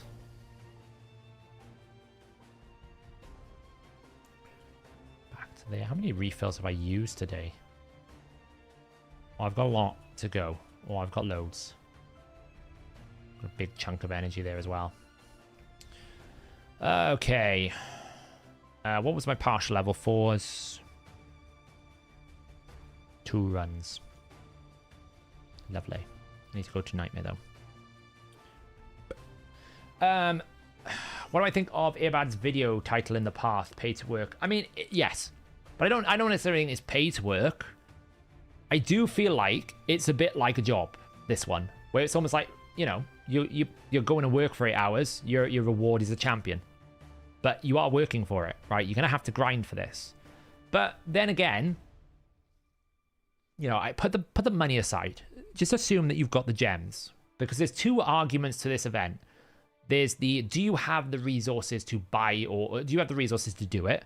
So there's the monetary aspect of how much energy do you need to complete it. And then there's a time element. I don't think anyone can really argue from a monetary perspective that this is a bad event. Because actually, if you put it into the context of all the other guaranteed summonings, you know, even like an epic, right? They do guaranteed epics for what? 30 voids?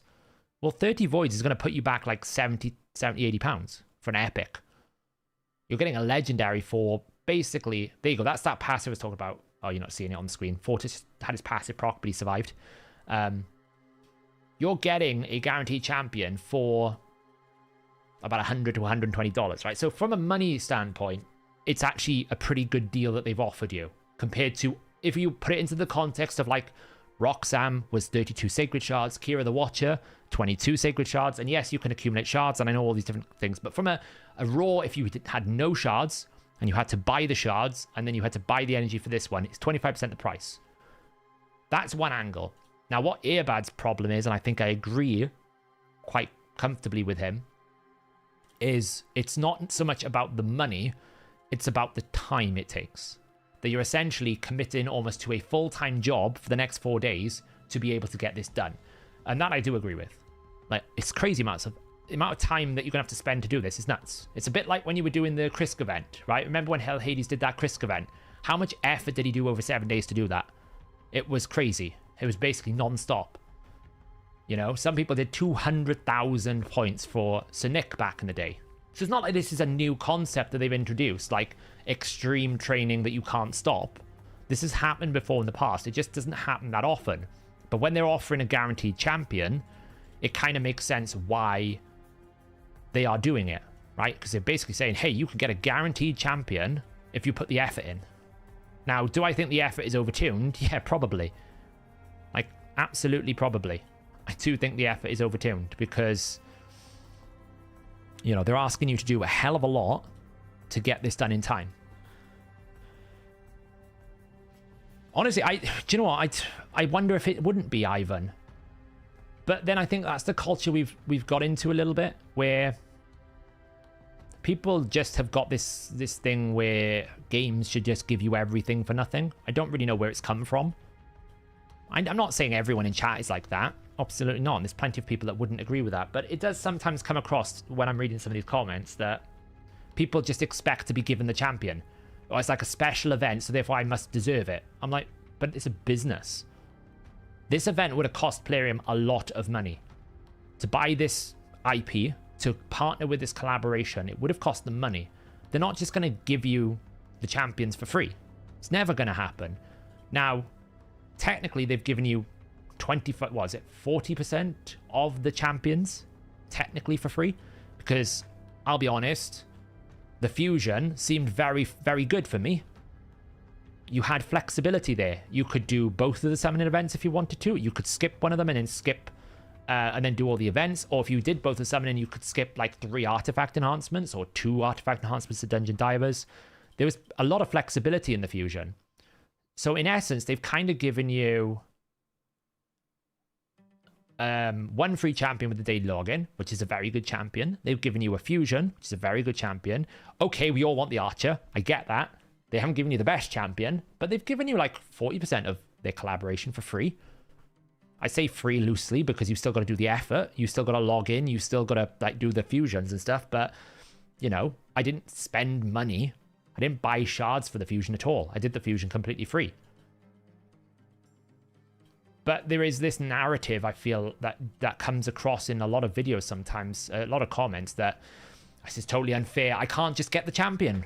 I'm like, well, no, of course not. They're going to want you to spend some form of money on the item because otherwise they've basically just spent millions on a collaboration and not got any return of investment. Like the example I gave earlier, if there's a new product launch in a shop, like a supermarket, and you go in and you get to try it out or taste it or something, they're not just going to give you the entire inventory for free. They're going to be like, okay, I've given you a tester of it, right? I've given you one of the champions. Go and buy it. Right? They're not just going to give it to you. So as much as there's a balance, okay? If you want to go and buy a phone, it shouldn't cost you $2,000, right? But at the same time, you can't expect to get a phone for free. So there's a balance to it. And I think at the moment, this event for me feels like the grind is too high, but the actual price point is pretty fair, right? If you buy 1 energy pack, great, it's up to you. But, you know, if you don't want to buy them and spend the money, it's fine. It's not the end of the world.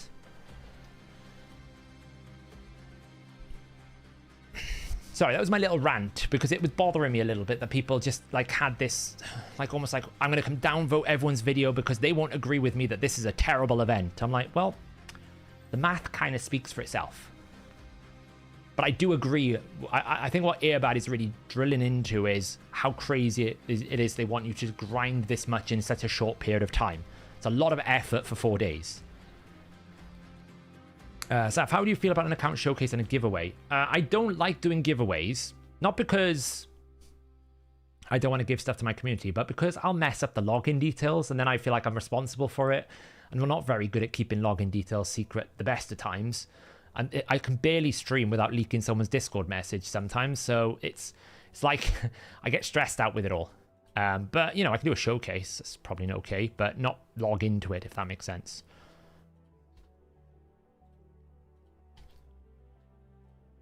So, will Alatrian and Frenzy stack? Who's Frenzy? Sorry, Green Virus. We will get back to your finite team. Don't worry. I haven't forgotten. That's why it's still on screen. Yeah, it is the time. It's a massive time investment, right? You basically are saying to people, I'm going to No Life. You know, I actually, I can't remember if I re-recorded it. I think I re-recorded the intro of today's video, the second part of this video. And I kind of called it the Path of the Hermit. Because you actually have to be a hermit, right? I'm probably not going to be able to touch grass for 4 days if I want to do this. Specifically, if you want to do both sides. I think you can get away with the champion quite comfortably, right? If you dedicated like 2 evenings to really just go hard, I think the champion is pretty accessible. But if you want both sides, that's when it gets crazy. Frenzy gear set. Which one's that? Is that the one that gets debuffed? I don't really see why you would put Frenzy. But its passive will roll with the thing. I see what you mean, yeah. So, yeah, the Frenzy passive will activate twice. So you'll get the Frenzy proc, and you will also get... you'll get Frenzy, and you will also get the passive turn meter, yes. It will work with both ways. So... You know, I think a lot of people will sit here and say that the Prism event is terrible. I can see an argument to say that it's terrible. If they give everyone, and this has always been my situation with Prisms, I said it in the video, if everyone gets an opportunity at 1 pop for free at that Prism event, and then someone wants to go and spend an extra $50, I actually think it's pretty good. It's a pretty good deal because you're never going to get better opportunities. Like in terms of the raid spectrum, whenever I say it's a good deal, it's always against the backdrop of what raid normally priced it at. I, of course, am not saying that 50 quid for a champion chance is good. It's nonsense, but, you know, I mean, people spend money on this game. They spend money on other gacha games. I mean, look at Genshin Impact. People have gone bankrupt playing that game. So it's not like it's exclusively a Plarium game system. When Lost Ark came out, people were going crazy spending money on that game. So people have disposable incomes. They're adults. They can spend it whatever they want. But it's all about, is the event fair? Do you get a good opportunity? Is it egregious? Is it like money laundering, or, you know, does it feel really bad to do? And to be honest, if you're telling me I had a 5% chance of getting one of 6 legendaries out of 820 champions, I'd feel pretty good. The other thing I think that makes this event particularly worse, and I think this is what's really getting people's backs up, is the exclusive nature of the champions. And I always thought this was going to be the case. That because the champions are exclusive, people almost like want them or expect to get them, right? Because you're taking them away from me. I would happily accept for a champion not to be exclusive, but then I don't have a chance to get it. But because it's exclusive, I must therefore have an opportunity of a reasonable chance to get it. I think that's the inference that people have made. So because it's exclusive, they're then going, well, the event doesn't give it to me. So because the event doesn't give it to me, it's the worst event they've ever done because I can't get the champion again. And then as a result now, I feel like I'm owed that champion. I think that's probably where it's got worse. And I'll be honest, like the guys will tell you at HH Gaming, the moment they announced this event, the first thing I picked up on was exclusivity. I said it was terrible. I said absolutely terrible. I thought it was the worst thing ever because it's a hero collector game that you can't collect the hero. What the hell is that about? It's the one thing they shouldn't have done. I know why they did it, because it's expensive. So Dutchy, your whisper is the most disgusting. You know, your whisper is actually challenging me for the throne of, like, you know, head of the church. I'm gonna be careful with you.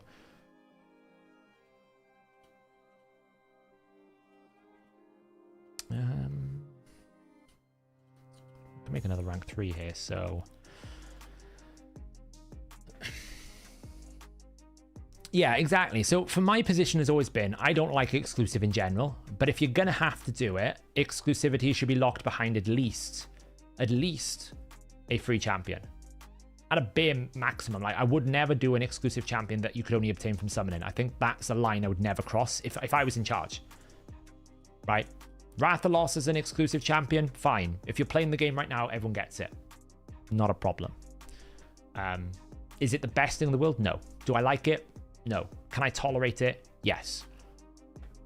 But these, like, the only good thing about Fatalis being so terrible is at least he's never going to dilute the Void Legendary pool. He's probably never going to get reworked, so I feel for everyone who pulled him. But at least there's that positive that he'll never dilute the Void Legendary pool. Once he's... I'm kind of afraid to pull a Void Shard while he's in the pool because I don't want him. He's so bad.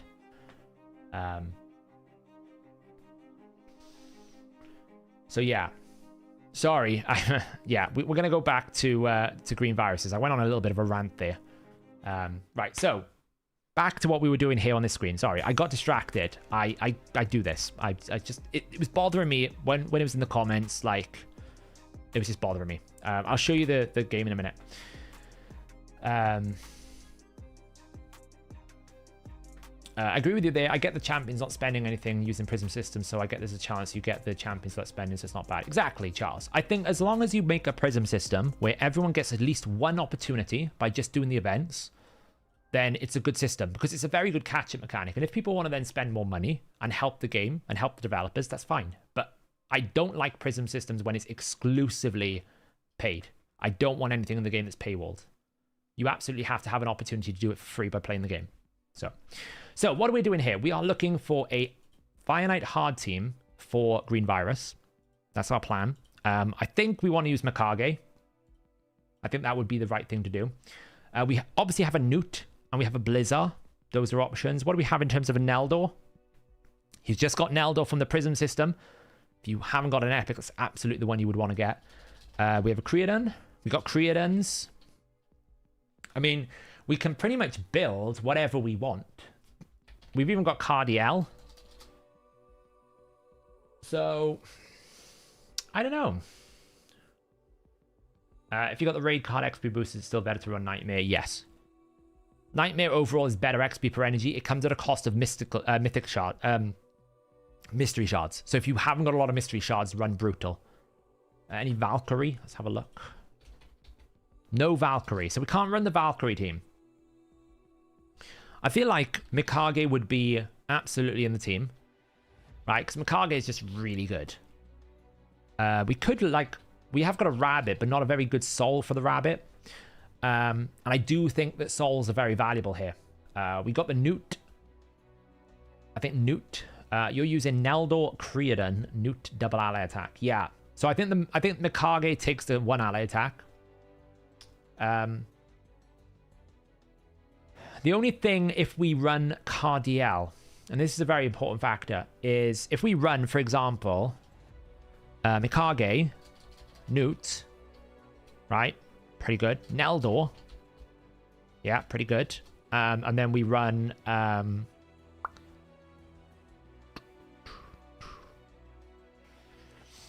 So we got Cardiel... Sorry. If we run Cardiel, Mikage, Newt, Neldor, and a fifth, which probably needs to be another freeze champion, someone like a Blizzard or a Creedon. I would suggest Creedon is a little bit better than Blizzard. Only because his A2 is better than his A1. And you need the increased speed. You're not going to get increased speed from Mikage. She doesn't do it. You're not going to get it from Cardiel. He doesn't do it. I don't think. I could be wrong. I hate that I can't read skills. I need to fix that when you want to share a link. I'm pretty sure he doesn't do increased speed. Increased speed. Yeah, so he doesn't do increased speed. So the problem you've got if you run Mikage, Cardiel, Newt, Blizzard, you don't have increased speed. Right? You don't have increased speed. And you need Creedon. Now, this is why I think, personally, the fusion could be better because it allows your Creedons and your Neldors not to use the abilities that don't freeze. Right? Because if you want to use Creedon in this team, you're going to have to not freeze on one of his abilities, right? To use this ability here to get your increased speed buff, you're going to have to not freeze. You don't really want to do that. Whereas when you're using, say, the Zenogre is going to give you Weaken, and it's also going to give you increased speed on all your allies, but it's not going to cost you any attacks, right? You're going to get the increased speed as part of the process. And you can make it super fast so like it goes before the boss. You open with the A2, you get 5 off that shield straight away. Getting 5 because essentially if you think about it, if you go for the soul, then you're going to have a 5-star. That's 70%. Each individual attack is going to roll it.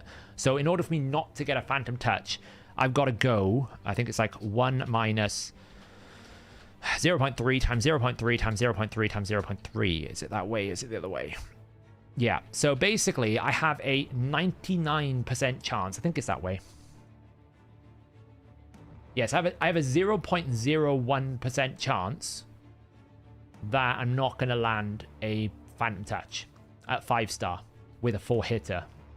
So if you bring the Zenogre with the Mikage, you're going to get 5 straight off the bat if you open with a A2. Increase speed on everyone. Then you're going to get ally attack. That's going to be like, let's just see. So you're going to get 5. Then you're going to bring ally attack. Let me get an Excel little googly thing up here. So if we think Zenogre is going to give us 5, then we would like maybe ally attack with Mikage. That's going to give us like an ally attack is going to give us Mikage, which is 1 potentially. Ally attack is Zenogre will be another 3. Her cooldown will be up, so you won't get another one there. Then we'll have Newt. That's 3. Then you'd have someone like a Creedon. He hits 3 times, right? I'm pretty sure Creedon hits 3 times. Yeah, 3 times. Then you're going to get 3. So if you had like 1, 2, 3, 4, and then Neldor, so you only got 1 ally attack. right? Naldor is 3 as well. Well, these attacks here have already taken 18 off the shield. 1 ally attack. You only need 21. Right? So if you put someone else... So in an ideal world, what you would actually do is this. Right? So we put this out here. Put this out here. Like this. Boom, boom, boom. We'd have... like this. Here, we'd actually insert copy cells there. Whoa, whoa, whoa, whoa, whoa. Insert. We'd have Naldor do his A4 hitter, and if you had it again, that would be even better, right? If you had a high awakened Naldor, yeah, that would be even better, because you could get another, because he's a 4 hitter as well, right? Naldor's a 4 hitter. This dude is very good. If you can get a high soul on Naldor, he's going to hit with the A4 for 2 times, or you can hit with his A2, right? Ideally, you'd want to hit with his A2 at this point, because you can't put any debuffs on, right? So we'd hit 4, assuming you get a Phantom Touch proc. So worst case scenario is this. Best case scenario is this. You've broken, with this setup, the shield before Newt's second attack. Now, the only downside with this team is decreased defense. Where are we going to find the decreased defense from? Because we don't have it from Creed and we don't have it from Naldor. It's kind of a problem. And that's what I was kind of alluding to with the Cardiel setup. It's a similar issue with Cardiel. Where do you get your decreased defense? Because Mikage is going to give you increased attack, increased crit damage. It isn't going to give you decreased defense. The Fusion is going to give you weaken, no decreased defense. Naldor is going to give you like decreased attack. Right, it's going to give you decreased attack, decreased accuracy, decreased speed, but no decreased defense. Creedon is going to give you freezes, no decreased defense. Newt is going to give you weaken, no decreased defense. So, where do you get your decreased defense? Now, I'm pretty sure...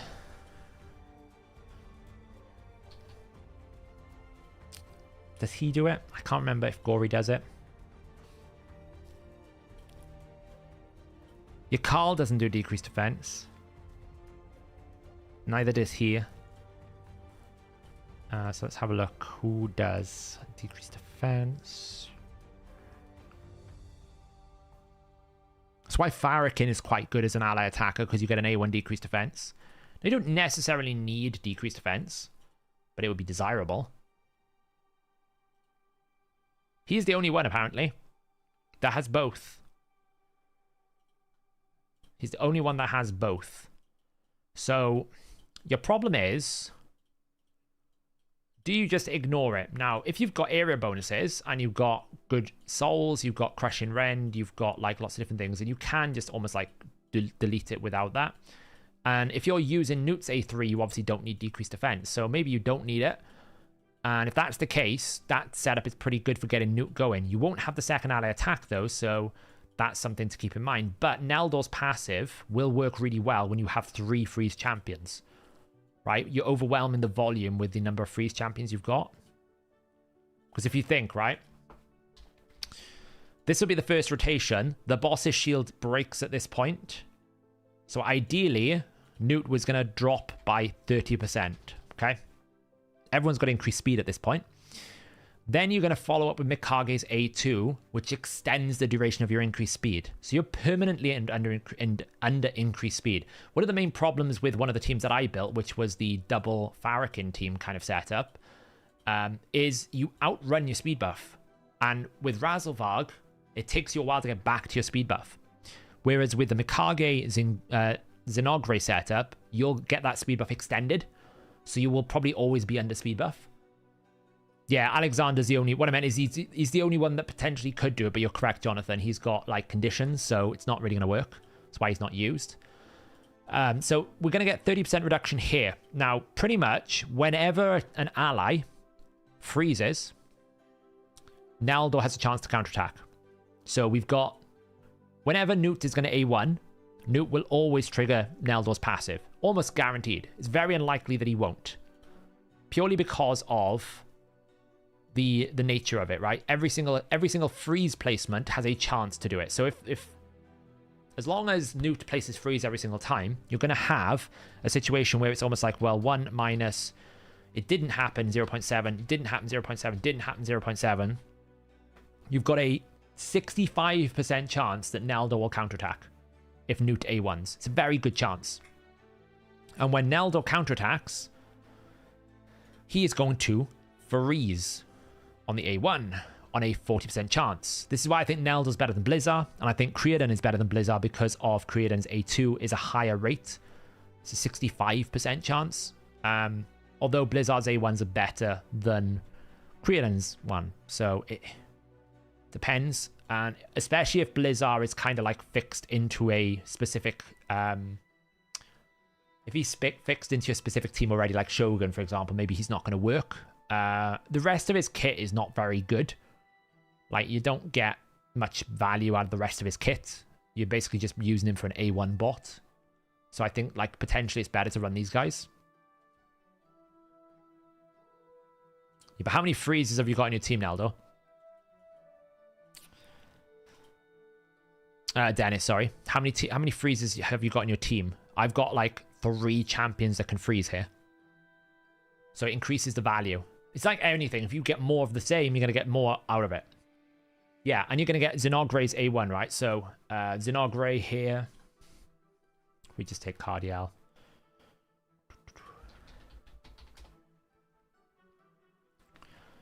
That's the wrong one. Zinogre. How's this team getting through waves?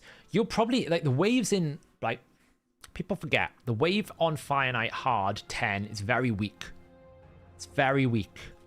As long as you freeze the waves up, you'll kill them very quickly. And the speeds you're going at, you will kill them very quickly because they're not 200 speed, they're 100 speed.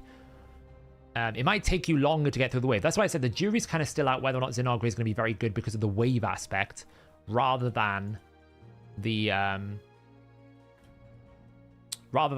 other aspects, right? We know it's going to be very good when you get to the boss. How good is it going to be getting to the boss? That's where the jury is still out for me as well.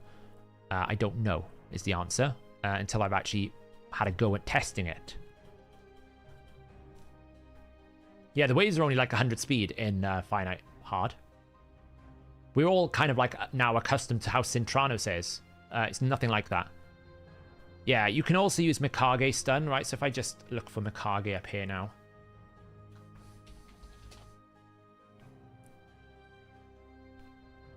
Like, you can use Mikage's skills here, right? So if you want to switch the form here, she'll stun everyone for 1 turn. So you can just use her alternate form, and then when you get back to the boss, she switches back. I don't know how you can automate it. That's the only downside. You really, you don't want to automate it. So it's very difficult because, like, I don't know if you can tell it to switch back forms. I know you can tell it to switch forms. I just don't know if you can get it to go the other way, which is the downside. So yeah, if you can automate it, great. But yeah, she's very good on the alternate form for CCing and controlling the enemies. So yeah, that's fine. And then when you get to the base form, you're going to get an ally attack with a buff extension and everything else. So the Zinogre is going to give us, firstly, we're going to get 30% aura. So if we're talking about Razelvarg can give us 20% aura. Zinogre can give us 10% more speed. So if you're running at 100 speed, 10% more speed, 10 more speed. And 10 speed is valuable in Fire Knight. If you can get plus 10 speed on all your champions, not that I'm saying all these champions have a base speed of 100, but most average base speeds are about 100, then you can potentially cycle through very quickly. Right, you're getting a lot more base speed from the aura.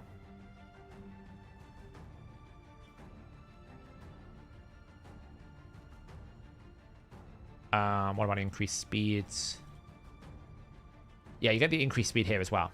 So the increased speed is universal because Razelvarg has it, right? So that's not really in question. Razelvarg's going to have that increased speed as much as you are.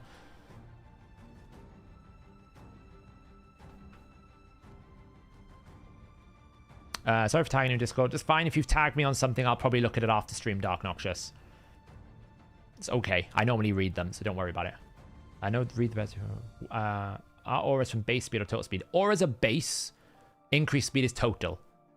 So the increased speed buff with a 10% more means that essentially, like, so for example, if I was running Razelvarg on base speeds, he'd give me 30%, right? So if I had a base speed of 100 and I put a 20% aura, I'd be at 120 speed, and then 120 gets multiplied by 30%. So a base speed of 100 with a 20% aura and increased speed is 156 speed. But if I was running this, it would be essentially 169 speed. So the combination isn't just going to give me 10 more base speed, it's probably going to give me about 20 more base speed, right? Potentially even more, because of the way that it's going to work. So that's something to keep in mind. It's better aura, and we also get this boost. She's also going to boost her own turn meter. Bit like what Razelvarg does with his A1. I'm pretty sure Razelvarg boosts with his A1, where you're going to go in, you want to make her faster than the finite boss so that she opens with this A2, gives everyone a speed buff. She herself is going to buff 20% turn meter, so she gets back around to her abilities quicker. Then you can come in here with either the A3 or the A1, depending on what you want to do. Probably the A1 I would go for, unless you want the increased attack, but Mikage is going to give you increased attack anyway. So you go with the A1, get weaken out, and then you're probably just going to try and kill it very quickly. This is where things like higher souls will help speed up the runs. Things like ignore defense, area bonuses, savage, cruel, lethal. These things will help a lot. But that's why I think she could be potentially really good for this, because you get a better aura, you get the increased speed on a 4-hitter with a self-buff turn meter, and also this with a 5-star soul that we now know we can get is going to give you a pretty much high, like almost like a guaranteed chance. So it's not guaranteed, but it's pretty high that when you hit 4 times, one of them will be a Phantom Touch proc. So it's 5 hits. So that means when we come back to the shield, we could get 5. If we then start with Neldo's A2 and he's got a high soul, then we could potentially get 5 there. So before we even ally attack, we've already taken 10 off the shield. So then when the ally attack comes in and we actually finish it, you can see we're already at 20 by this point. So you're able to get on top of the boss quicker. Then it's about how quickly you can get decreased speed on the boss, which you're really dependent on Neldo. So Neldo's going to have to come in here and get decreased speed on the boss as quickly as you possibly can, because decreased speed is what's going to determine whether you can get on top of the turn meter or whether the turn meter gets on top of you. And it's very difficult normally to be able to stop him from the get-go. That's why a lot of people were using Valkyrie first off, because they were taking the hit to get the turn meter down, then controlling his turn meter. It's much better. Yeah, her A1 weaken is now per hit. It always was. So, it always was. Smite won't be good on Zinogre. Well, Smite is only good if you actually can do it. Like, the problem with High Awakening and Smite, and this is the problem I had with a lot of different content things, because the boss is immune to debuffs while the shield is up, if you've got a High Awakening Smite, you're going to basically block your own Smite, and it's going to go on cooldown. So... it's really frustrating. Essentially, you bring the blessing. She's going to attack the boss. The boss has got the shield. Then it goes on a 4-turn cooldown, and it might be dead by the time that comes back. So I don't think it's worth. I definitely think Phantom Touch or Soul Reap is going to be better for it. And yeah, Mikage AA, when she A1s, is going to do Zinogre. It's going to help do damage.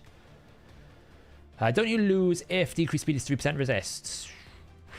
Possibly. It depends. There's a lot of freeze in this team. This is the kind of the concept that I have when I get my Mikage that I wanted to test out, is how good is Zinogre versus Rabbit in terms of clearing the waves, and how good is Zinogre versus Rabbit when we get to the boss? What's the difference between those two? I definitely think now, I know I used to hold the position that Gory was the best freeze champion. I actually think Neldo's the best freeze champion now. I think this guy is the best freeze champion for Finite, purely because of his passive. Whenever an ally places freeze, he has a 30% chance. You're going to be able to roll this more. I just think it's better. It could be still worthwhile using with Gory, for example, right? If we wanted to, we could absolutely, if we wanted to, drop this dude for Gory. Creodon, for example. It's possible that I still think Gory might be better than Creodon. Especially when you take away the increased speed, which is what we are doing here. We're saying we don't want to use his increased speed because he doesn't freeze on his increased speed. So I think a full, like, especially now with Merciless, here's an interesting equation. Okay? In the world of Merciless, there is a possibility that you can get a 30% reflex, Merciless, and a 40% reflex. You can also potentially get a Cycle of Magic. That's on a 5%. Right?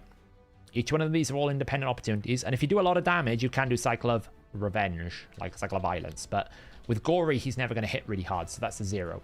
Okay, so each of these are independent rolls. So what I mean by that is that these chances can happen concurrently, separately, all at the same time.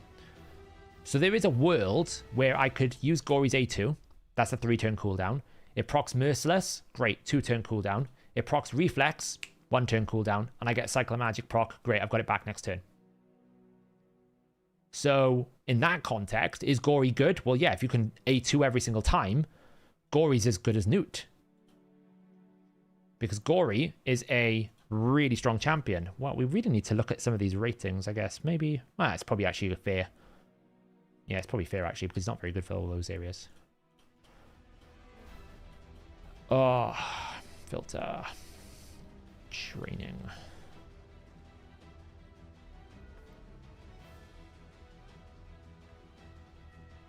So when you look at Gory's A2 here, it's a 3-turn cooldown to place 3 freezes. So if you can constantly rotate those, then Merciless, paired with Reflex, paired with Cycle of Magic, could absolutely make this, like, very, very low turn cooldown. Very, very low.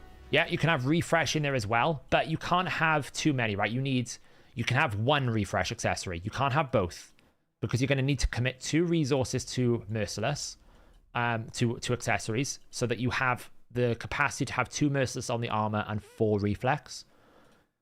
So you got some space for it. But yeah, Frost Jiu-Jitsu, I think, could be better in that setup than Creedon's A2.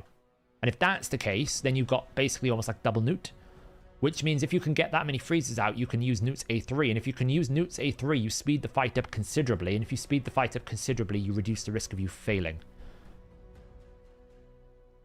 Is he good? He was actually, I think, very good for Soul Cross Stage 19 Rotation 1. It's not going to matter for like 4 more months. But if they rotate back to Rotation 1 and they don't add new rotations, then Gory was very good for that Soul Cross 19 stage. Because it was guaranteed freezes, right? It was a random hit, so you had to roll the RNG, but it's probably a bit more consistent than, you know, other things.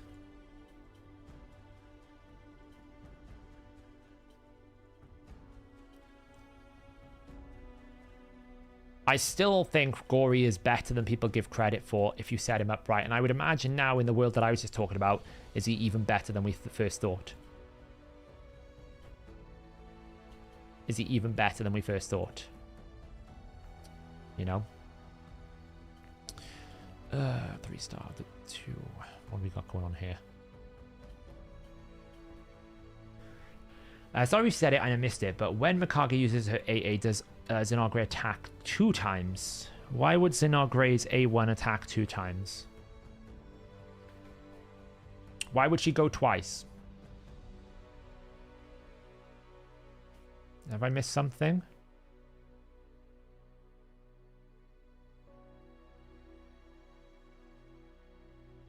Yeah, it's pretty good. It's a pretty good multiplier. It's not too bad, you know. He hits quite hard. Attacks with A1. Mikage does A1, then attacks. Oh no! You can't trigger it within the same auto attack. No, that's not the way it's going to work. No, you can trigger the auto attack on the A1 once. You can't have like multi-auto attack stacking. That's not how it works. No. It's the same with counterattack, right? You can't like stack multiple counterattacks. You can stack multiple extra turns, but only when it's a skill versus set, right? You can't. Relentless won't stack multiple times based on hits or anything, but you can stack a Relentless proc with a skill proc. Like Whisper, if she procs a passive and Relentless at the same time, then she'll queue up 2 extra turns. That does work because they're different effects. The principle of raid is always everything works with itself, but it's multiplicative with each other, right? Additive with itself, multiplicative with each other. So if something like retaliation, all of those retaliation sets all come together to form one percentage, but retaliation doesn't work additively with revenge. They're separate rolls. And once one of them rolls the counterattack, all the other counterattack possibilities are excluded. So you can't put revenge and retaliation and the mastery on and queue up like 3 counterattacks. Counterattack in itself is an effect that has a 1-turn cooldown. If Mikage counterattacks with A1, will that make the Shadowkin AA? Yes. So if Mikage counterattacks, then when she auto-attacks with A1, it will cause it. Because if you think, when you attack, I think it's the Taras Marichka combo. If you attack them and they counterattack, they both join the attack, right? I'm sure of it. I think if like she counterattacks, he joins the attack. So if you counterattack with Mikage, then it will trigger the effect of her ability, so long as you're not triggering a second counterattack on the Zenogre itself. Right? If Zenogre is counterattacking as a consequence of another skill, that's fine. What Zenogre can't do is queue up 2 counterattacks with her own skills. She can only counterattack as a champion once, but she can join an attack. That's fine.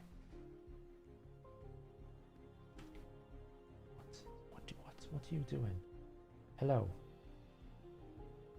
Saf, can I ask you a clever person question? Of course. Do you know if Taras's damage can be increased using Togron V conjoined? No, it cannot. So because Taras is configured as a base underscore HP, which means that his multipliers are permanently on the amount of HP that he has when he enters battle. If you destroy his HP, you cannot reduce his damage. If you increase his HP, you cannot increase his damage. He is a constant. It's one of the main annoyances with Taras, because Taras does destroy his own HP, which should reduce his damage, but it doesn't. Like, compare it to someone like Artak, who does the same thing, he wouldn't. So every other HP-based champion in the game, if you use Togron with them, will almost act like an increased attack buff when you get it fully stacked up. But with Taras, no, it doesn't. Taras is basically fixed at the point of entering battle with like all his auras applied. That's his permanent fixed damage. How can I filter on the current cursor in the optimizer? So there's 2 ways at the moment. If you're looking for champions, you can obviously configure the champion filter. Like, I can go into these champions here and I can say, well, I need these specific factions, this specific role. If you're in the team optimizer, just filter the results of the stage by the last 7 days of entries. In the team optimizer, let me show it here.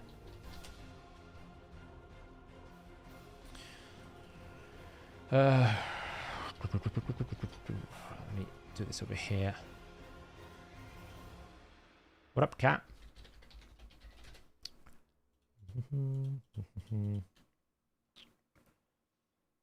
So in the team optimizer, if you come over to here and say like I want stage 13, I can find a team. I can change the battle onto it to the last 7 days and apply the filter. That should at least give you the filters for the current requirements. I'm working on a solution that you don't have to do that you can basically just select a rotation, but I haven't got around to it just yet. I don't know if it will, Green Virus. I think it's going to depend on your area bonuses. If you have Ignore Defense area bonuses, that will help. If you have Savage Cruel on all of them, that will help. If they're High Awakened, that will help. Worst case scenario, if we have to, we drop one of the freezes and bring Farak in. Right? The worst case scenario here is if it's needed, you probably drop Creodon, and instead you would bring Farak in the fat, and that brings you the decreased defense that you need. That will solve the problem. So that's your option here. So it's either this team, or it will be like Farak in. And to be honest, if you bring Farak in, you can probably, like, it will mess this up a bit because he'll only do 1 auto attack there. So at this point here, and, you know, Neldo's fine. At this point here, we would have destroyed 18. So Newt will do 19, 20, and the last one will freeze. But you could always join the ally attack again and basically get all of this dropped down again. So, you know, potentially I would say that might even work better. That might give you the opportunity for you to use Newt because you have a second ally attack. So that's the options.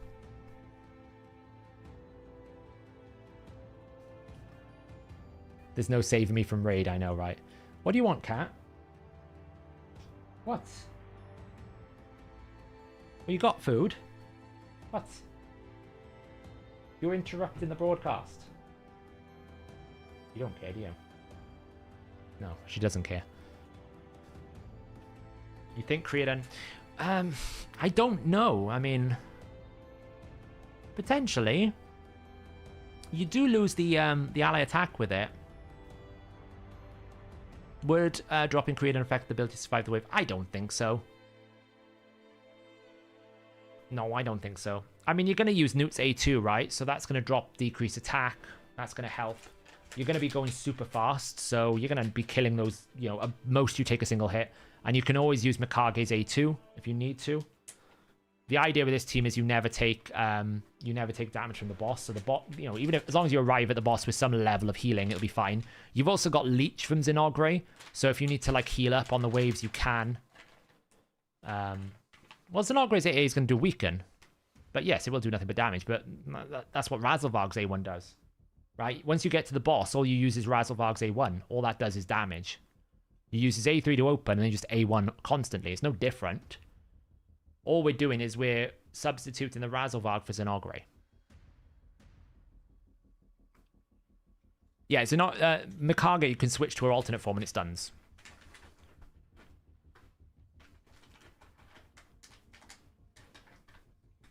You're considering using Zinogre instead to free up Ronda for Arena. You know she can hit 40 million. She'll do probably... It depends on the team. If it's unkillable, yes, she will.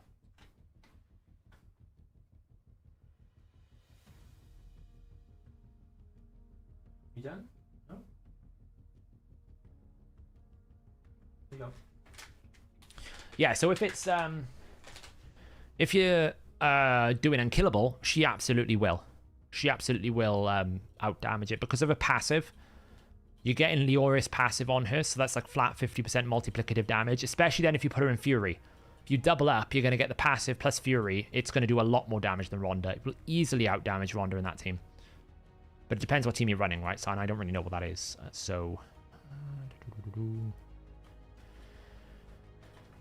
We need to make more rank 3s.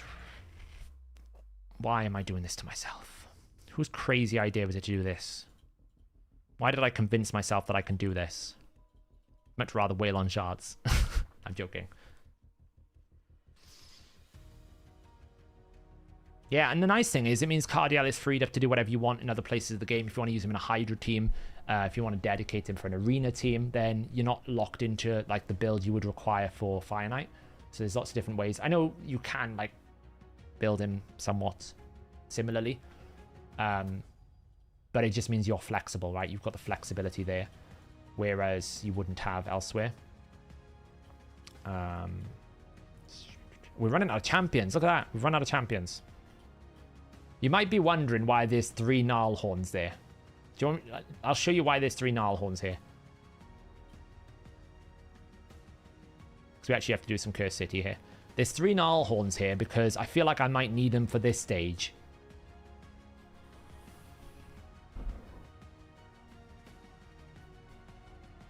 Saf, sorry to spam question, it's fine, but I assume Neldor's passive won't proc off a Newt ally attack with Neldor if he's also including the ally attack. I doubt it, Tito. I very much doubt it. I mean, we can put that to the test a little bit, because I do have Neldor. So let's just see. If I take him into a Doom Tower stage, and we just find, I don't know, this stage here. And let's just, like, I don't actually know if Neldor's got any gear. Probably doesn't, but that's absolutely fine because we can test it. Let's bring Newt. Newt the Hoot. Newt the Hoot. And ally attack, probably like, I don't know, Lonatharil. I think he's still got gear from when I used him dramatically. Filter. Effects. Positive effects. Ally attack. Who's got gear? Have you got gear? You'll do. Congrats. Welcome to the team. Neldor. And then probably like if we just bring Creodon as well. There we go. And then just bring an attack or like I'll just bring Mithrala for some accuracy aura. Actually, we just bring that. Okay, so let's just test this then. I don't think it will, but we'll find out. Oops. I always hate that it starts on auto. Let me try that again. So obviously, when we do this, if we start with a freeze, We didn't get it, which is kind of annoying. We actually can't freeze because we don't want to, so we can speed buff. Just like whack you for some damage, I guess. Whack you. So the question is, will the ally attack when we freeze? How did we not freeze? Oh, because we're going to drop turn meter. I can't use the new tester. Because he's going to drop turn meter. It's fine. We modify the test.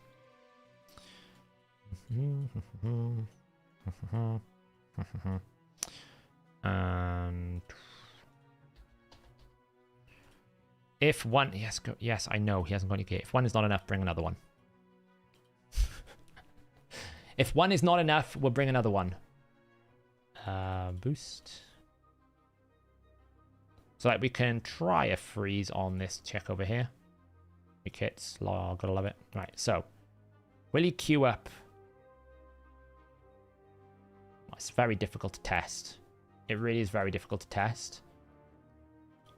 Because the thing is, it's only a 30% chance, so it's much better on the Fire Knight because the boss is going to place it, remove it, place it, remove it. So it's much easier to test on Fire Knight. But I don't even think I can get to the boss really in this build. I don't think it would, though. Honestly, I don't think it would. It would make no sense to queue it up.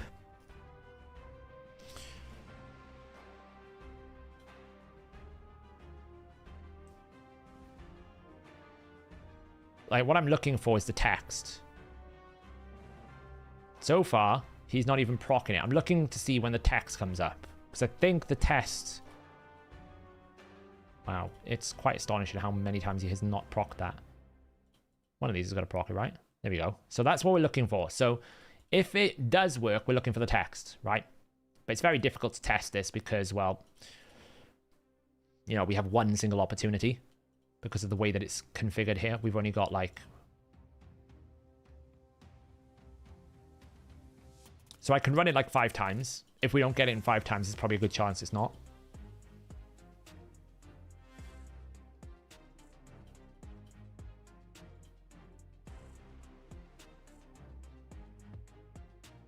Basically, we're having to roll the 30% chance, but if we run like 5 or 6 times and it doesn't work, then it probably won't work.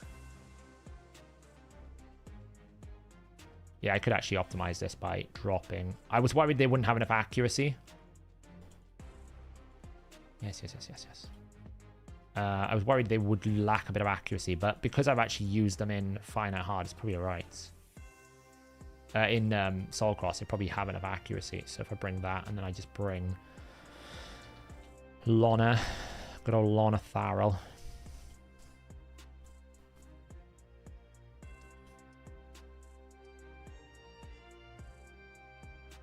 Don't think I saw the text there.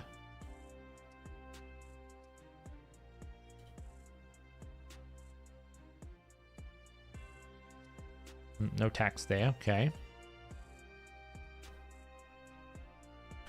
Well done, Solo Dolo. Solo's going just for the champion. I'm only at like 30,000 points, so I've got another like 190,000 to go. Oh, we didn't actually get a freeze that time.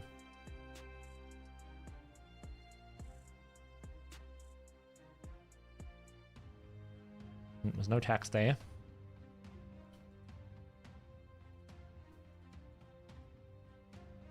Oh, apparently we apparently our Farrakhan froze himself. Helpful.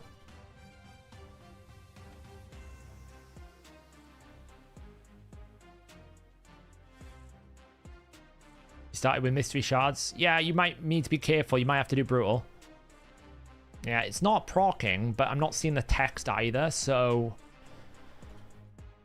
The problem is I'm not seeing the text, you know? So either the text just can't do it. I might just check the code. I could check that first. That would probably be an easier thing. Let me just check the code, because that's probably a good place to start. Naldor.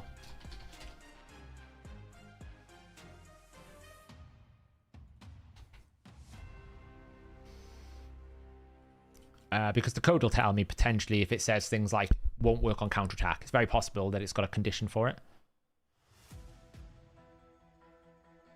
Just go wait for it to load up. To the code. Yeah, we'll see. I'm going to aim for... I want the soul, but the champion is priority 1, right? So I'm already at 29,000 points here. I mean, I'm working on the lower tier at the moment, so... Yes. I'm working on the lower tier at the moment, so, you know. But I'm out of champions here, so I need to summon more. My main concern is I'm already down 400 mystery shards, and I've only done 30,000 points. Right, so, like, if I look at how much I've got left, I update my spreadsheet here, and I basically go, how many points have I done here? I've done 29,021. I've still got to do 194,000, which is 35 rank 5s. Right, I've still got 35 rank 5s to do, and I've already burnt through 400. So the rate that I'm going, if I've done 5 of my 41, right, I have done about 12% of my total, and I've burnt 400 mysteries. At the rate that I'm going, I'm going to burn basically 400 per 10%, so like 90 times 400. That's a lot. Wait, that was bad math. 90%. I burnt 400 per 10%, so it's like 400 times 0.9. No. Why can't I do this math? My brain is broken today.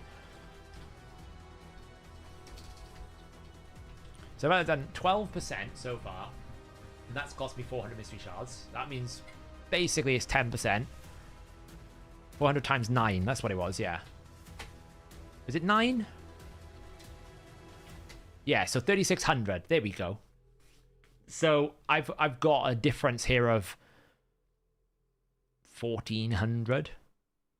So there's a very strong possibility I'll have to jump towards Brutal, which if I do that, it's going to cost me... I mean, it's not too bad. It's going to cost me 4,000 energy. So I think what I'll do is I'll run 12.6 up until I hit around about 2,000 mystery shards. Then I'll jump and I'll change strategy back to Brutal. I'll start running it in Brutal instead and run a Brutal strategy just to replenish them. I like to stay above 2,000 mystery shards in case I need it. Brutal gives you mysteries. When you run Nightmare, you lose mystery shards. You no longer get mystery shards when you run Nightmare. Which is why Nightmare can be a problem. So... Oh, there's a lot of conditions on here.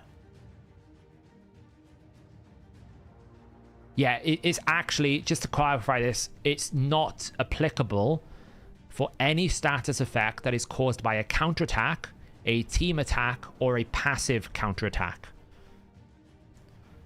So if you counterattack, join attack, team attack, or passively counterattack, any effects on those abilities will not trigger his passive.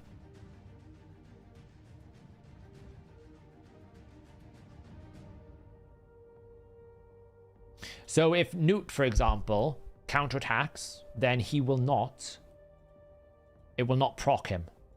It has to be a physical skill usage, which is probably why people have noticed he's not doing that many, maybe, because if they're relying on like counterattacks or join attacks, then he's not going to join that.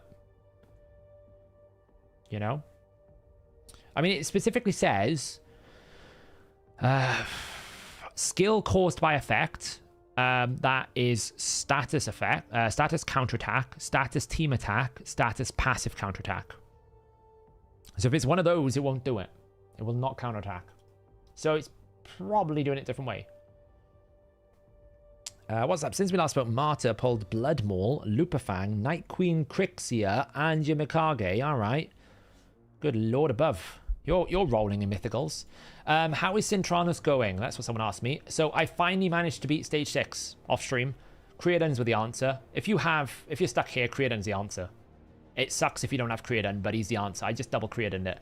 So the way I beat this stage is when you come into here, you basically have to double freeze like this.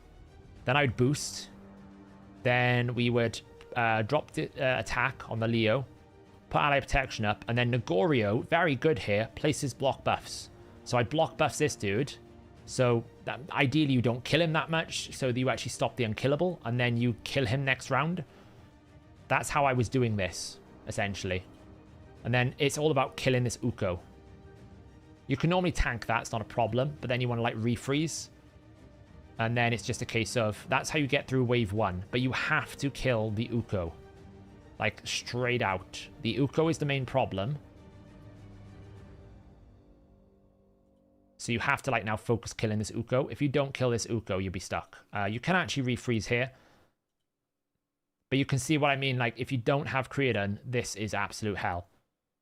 He makes this so much easier because like, 2 of them make it, like, a godsend. An absolute godsend. You got to be careful about these Samsons. They like to counterattack. So you can see, I just want to keep trying to kill this, this Uko. Then I got to try and refreeze these up. Hope that the A1 lands beautifully. Kill the Uko. Now we need to, like, kill these. But this is where it can be nasty. You've got to be careful. If you haven't got them frozen back up, it can be frustrating. Like there, we didn't get it. He's going to counterattack, probably do some damage. You don't want to take too much damage because this is what happens if you can't stop them. Now, you can tank a little bit, but you can't tank too much. So it's probably worth me throwing a freeze out here just to be safe. But yeah, I know a lot of people have been struggling with S6. It's all about Creedon, unfortunately. It sucks. I don't like saying it, but it's the truth. It's all about Creedon. If you've got him, this is so much easier. And then what the other MVP is Negorio, because when you get to wave 2, once you kill this, like this, when you get to wave 2, what are you going to do? Normally a problem. You're going to freeze everyone. You're going to still freeze everyone. Okay, we're not going to freeze everyone. Drop decreased defense. And then you're just going to go zhoof. Then we're going to recover our abilities. Didn't get anything there. Togron's down. Down. And then wave 3, yeah, at this point, probably just trying to stay alive. Probably double boost in there. Throw this back out.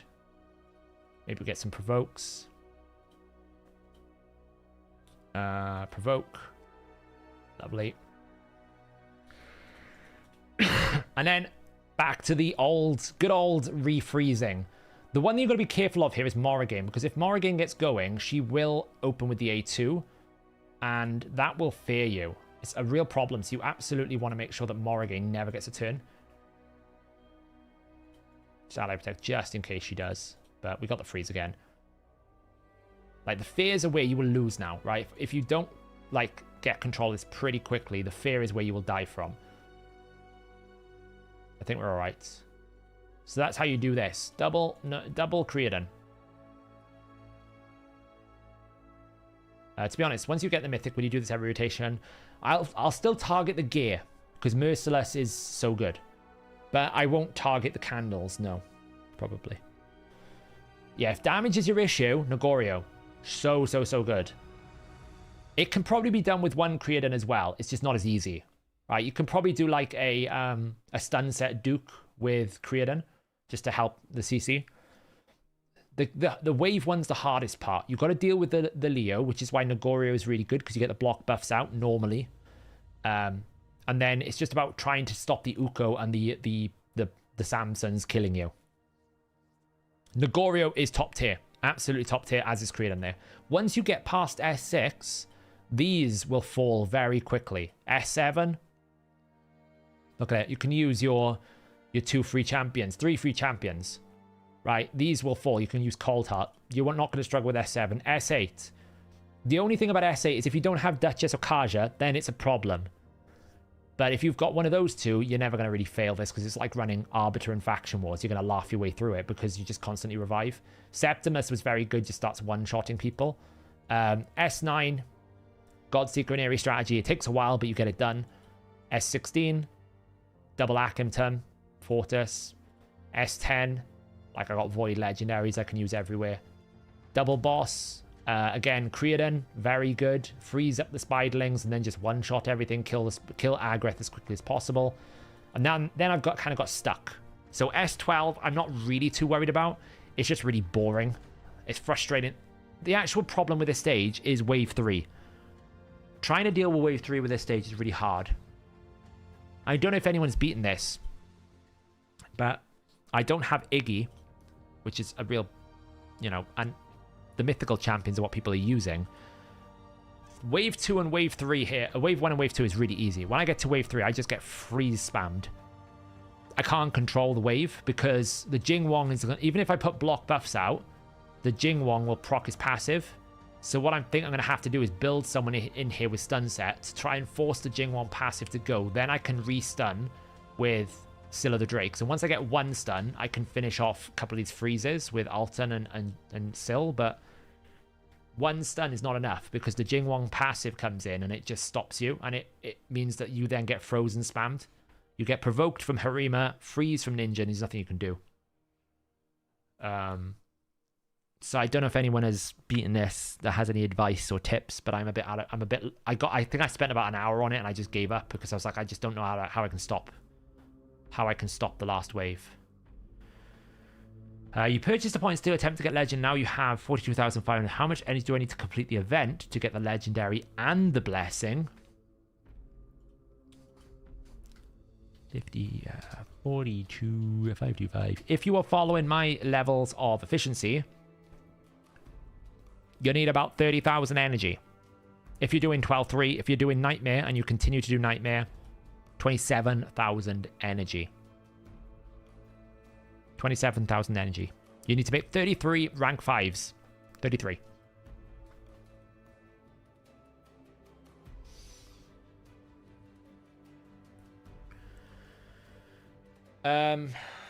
You did it with 2 Scylla the Drakes. Yeah, I do. That's a good idea, actually. Why didn't I think of that? Thank you, Victor. Thank you. I'll just have to use my second one. Because if I have 2 of them, I don't really need 2 Uggos. To some extent, I can recover a little bit because I can keep spamming the Uggo A3 with refreshes. But it's very frustrating. Even one, like, a resistance Uggo is not great because you just get refrozen. That's the problem. They rotate their ability so fast, you just can't get back around to it. Did I consider how many brews? Billions. If you want to do this with brews, billions. Not enough. Yeah, because if you think about it, the main problem with this wave, like I'll show you where I got to. This one is pretty straightforward because all we do is we drop defense. We do this. We stun. All we need is to get the right stuns, which is what we've got here. A1 here, and then we just A3 like this. We just can't have, like, the Cythalia. We've got to kill this Raglan as soon as possible, is the main thing. We can tank the damage, get rid of those, and then it's like get rid of the Cythalia, because she's kind of annoying.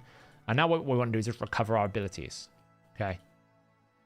Just want to recover back around to wave 2. I just want to kill this Cythalia as quickly as possible. That's down. Now we deal with these Barons. They can hurt my Scylla the Drake like that. But normally Scylla's, I think, in regen or immortal, I think. Or she might be in bolster. So she can't really kill me. And now I can just refresh it a little bit with a bit of a heal. So this wave is absolutely fine. I'm not struggling with this wave. At all. I'm being honest. I could probably use one of those just to speed up the process here. Otherwise, we'll be here all day.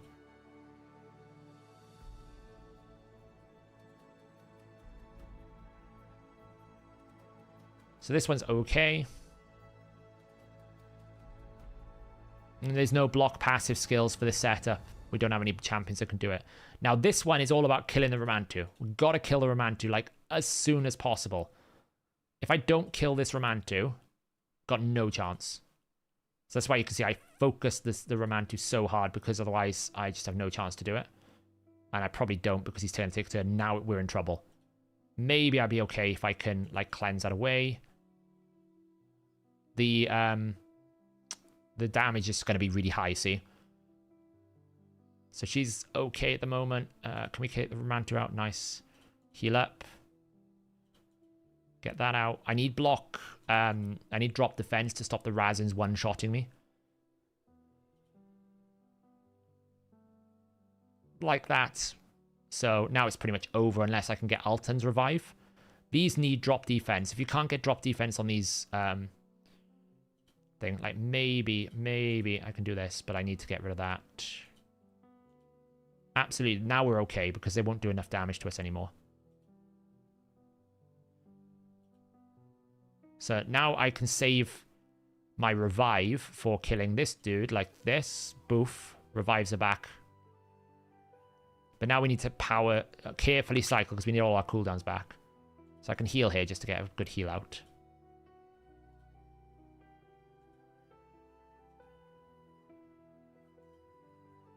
But the Ramantu is what you need to take out there, because if the Ramantu gets going, you're in trouble. But you'll see what I mean by when we get to this wave now. It's going to be nasty. This is going to be really nasty. There's just not much I can really do.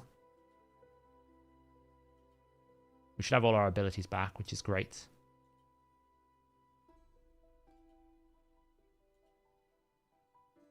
Slow but steady course.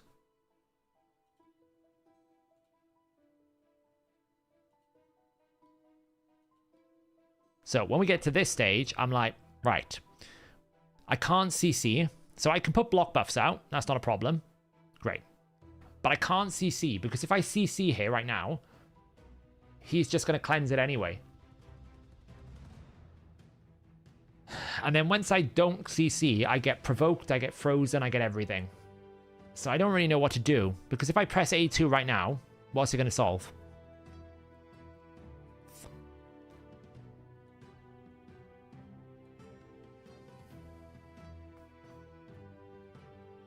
Because the stun's going to get instantly cleansed. Because of the Jingwong passive. Even though the block buffs is up. Yeah, so like for example, if I CC right now, watch what happens. Cleanse. Okay, now what do I do? Do I A2 someone? Do I just try to take out a ninja maybe? I do that. Get some shield out. Try and just kill one of the ninjas. Might be the best way forward. And just try and just boost as much damage as I can. Here's the provoke. Now I have no control. Now I'm basically at the mercy of my poisons. It should kill one ninja. Sometimes one is enough. But there's one, but there's a freeze. Okay. Now we're just like, can I get back to a turn? Am I allowed to take a turn? I am. Right, heal. That's big.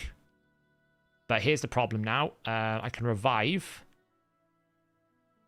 Heal again. Block buffs. This is the best run it's gone so far. Stun. I might be alright here. When I've tried this before, this has been awful. Because every time I try to do it, I just get CC chained. I've got to kill that Harima soon because she's scaling. So Harima's probably next on the list now. Oh, I need heals. Oh, it's nasty. But we've got decreased speed again. Like, this is the problem. Even though I've got close, just look at the problem. I can't control. And I'm not resisting because I've got decreased accuracy. Damn, Kimmy. Right. Okay. Decreased defense. Weak hit. Resists. Come on. Don't fail me now. I'm going to fail, and I.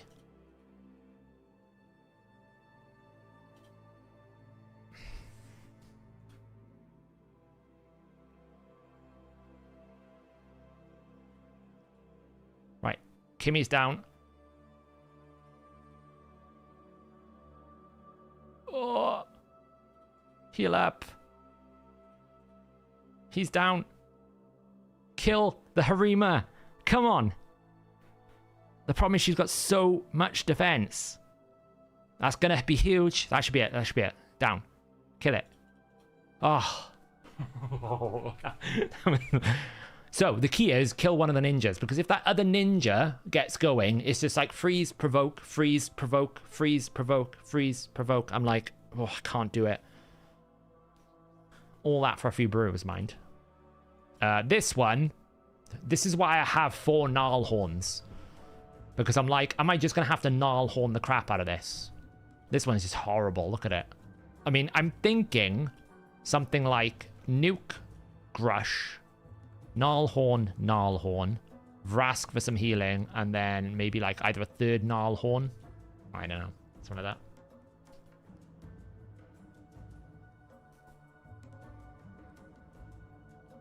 I like how you showed this run to show you couldn't do it. I know, right? Like, honestly, I spent like an hour the other day trying to do it, and every time I got to that wave, I just got annihilated. But what I thought about there was like, well, let's try and take out one of the CC and maybe I can survive. Yeah, it's fine. It's actually not all battles. So that's not all battles. That's not all battles. That's the only one that's all battles. But that's what I'm thinking I need to run here. So I think I need another Gnarlhorn.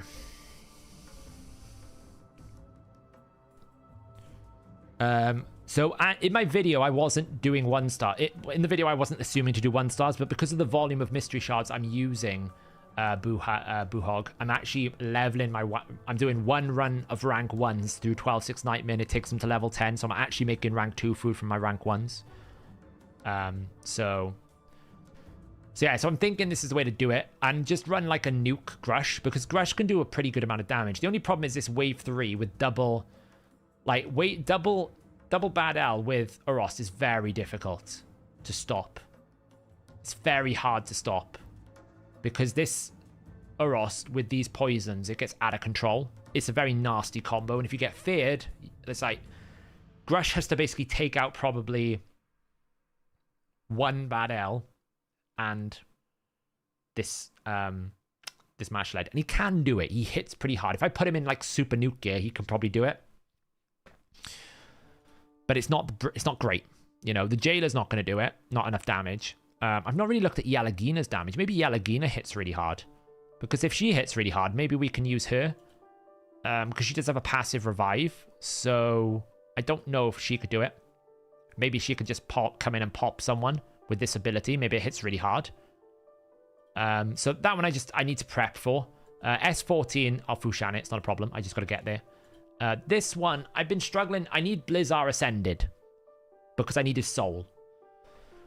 But I haven't got spirit potions. But I think this one is just a case of like, I can get it close. The annoying thing with this one is always going to be, can I get the damn Kantra to give me the stupid speed buff?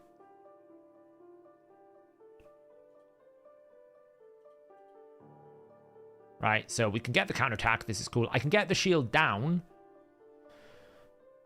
But what we like to see here is can I ever get the decreased speed?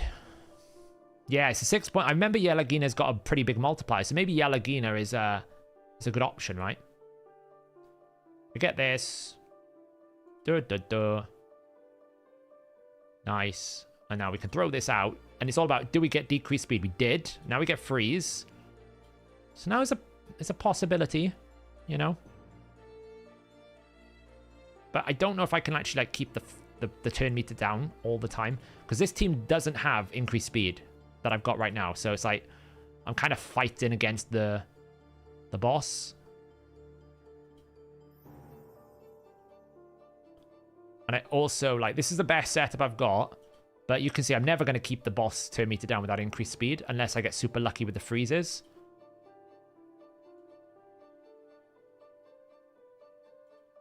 It's the best it's gone so far because this is like what you want. You absolutely want decreased defense, weaken, heal reduction. So this is the first time I ran this, like, again, at least an hour. And every single time, I never got the decreased defense. I never got this decreased speed and heal reduction. So it's always one problem. But as long as I keep getting freezes, this could work.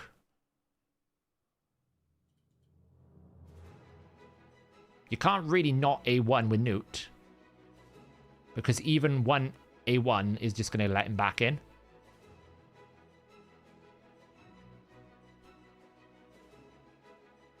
Well, this is working. Mainly because I think I actually got the decreased speed on. If I didn't get the decreased speed on, this wasn't going to work. And obviously, Blizzard is unbooked without masteries, so it's kind of a scuffed build. Honestly, if this just works the first time, I just need to do Soul Cross live constantly, right? See, the turn meter's getting up again.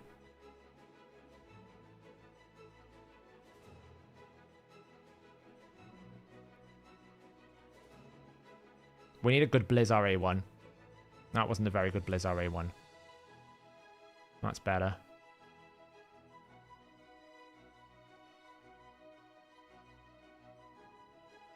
But I think he's going to take a turn in a minute. Unless I get lucky with Blizzard's A1 right now, I think he's going to take a turn. Well, that was pretty good. The problem is, if I just roll bad RNG, this could take a while, you know? I can't ever use Newt's A3 until I get him to like 30%. Once he's at 30%, I can use Newt's A3, but I can never use it right now because it'll just heal up. And then I might not ever get the shield back down again, you know? So I always have to A1. Just A1 here. Oh, we only got one freeze that time.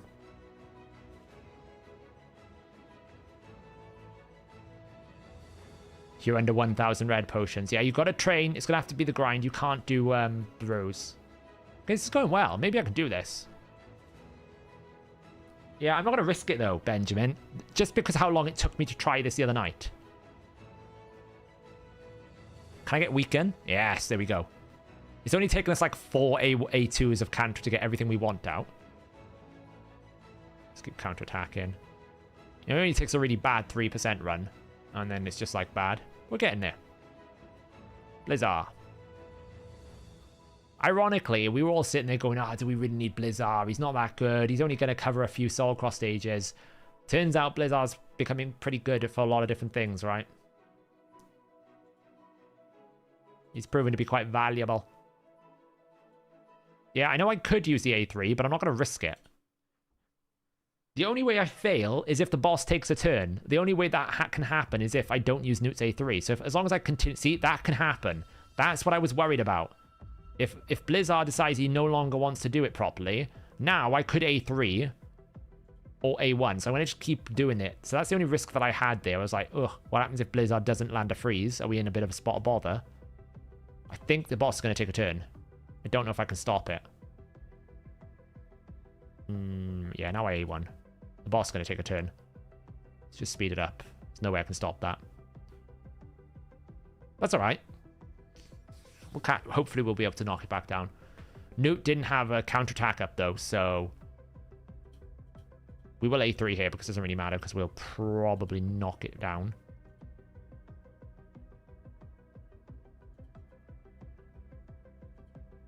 Okay, we're back up and running.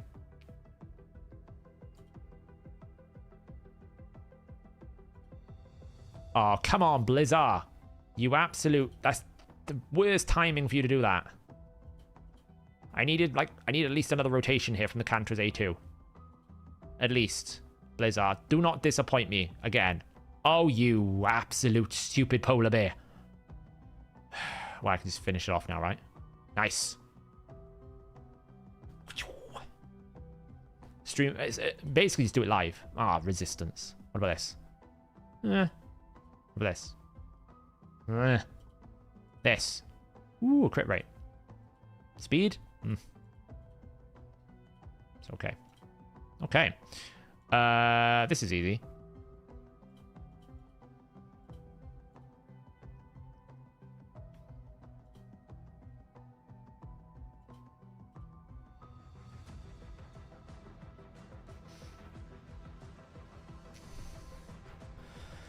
Yeah, honestly, I spent... I don't want to tell you how long I spent trying to do that the other night. I lost my brain. I was talking to Earbad at the time, and he was like, oh yeah, I did it with this. And I was like, I cannot get it to do that. And I was waiting for the Spirit Keep to open so that I could send the champions. So in the end, I just kind of did it, but, you know. Can we stop killing my champion?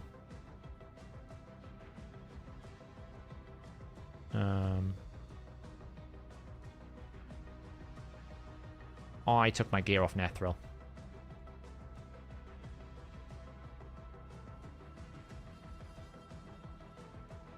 Oh, that's Elva. I did not realize that was Elva.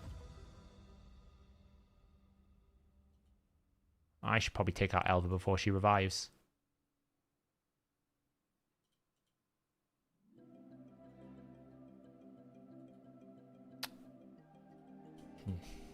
Stupid polar bear, I know, right? I thought Nethril's geared. Apparently Nethril is no longer geared. Who's geared? Who knows? Maybe Nethril should just have some gear. I thought he was still in my regen gear. Oh, I took him out of it. That was silly, wasn't it? Let's give him some speed here. I'm sure there's like a stone skin piece you can have or something down here. Look, there you go, have that. That's beautiful. And then just take, I don't know, a piece or something with speed. Look, there you go. Take that. Beautiful. That'll do. Do you use coins for the souls in the shop or stones? I have 2k. I save it pretty much for essence. You saw I did buy it out of it, like when we were doing the souls. I save it most of the time. Okay, apparently he doesn't have any accuracy. I'm sure I've made him, like, how much accuracy did he have? Oh, I must have put a resistance chest on him. Let's just look. Have an accuracy chest. Self-happy. Look, have that. Congrats. Now you have accuracy. Yeah, I never buy the stones unless I really absolutely need to. I prefer not to because I'd rather trade them for the essence. The essence is far more valuable. Don't cleanse.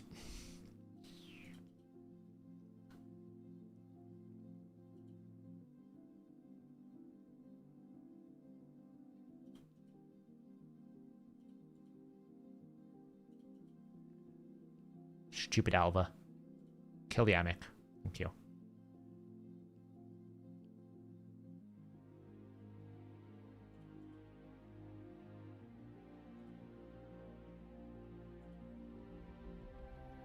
Basically, the threat here is Alva.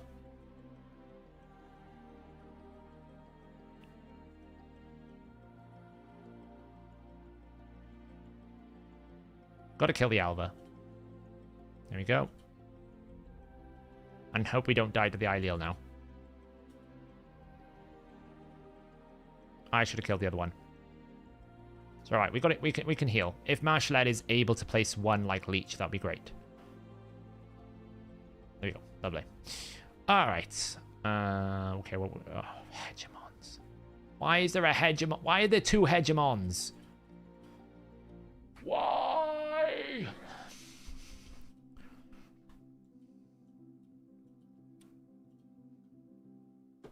Should I try to get the Luna points from Hydra? I mean, I think you need to get some of them. Oh man, I thought this guy had bolster. It's not going to help me.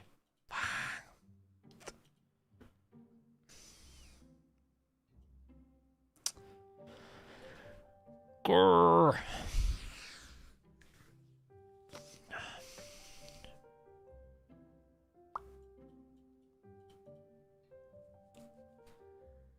Yeah, I know. You just see when you play this game how much bolster actually matters. I mean, it would be easy enough if I actually have like accuracy on people, but I don't.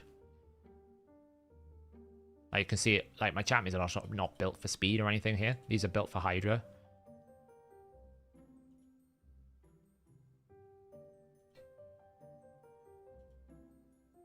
Oh man, double weak hit. Are you serious? Are you absolutely serious? Venax, you horrible little thing.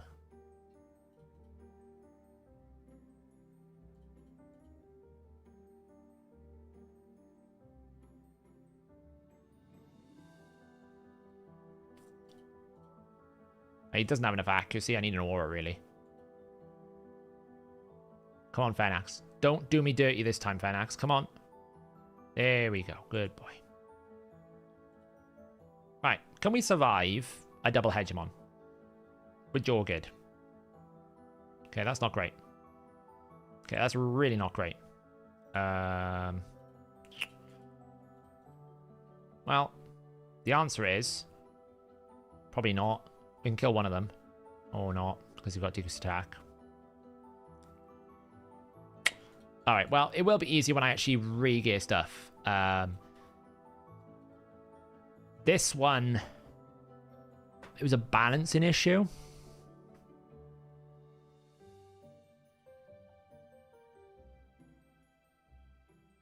If I remember, this one was just a case of a balancing issue. These coronars are really annoying.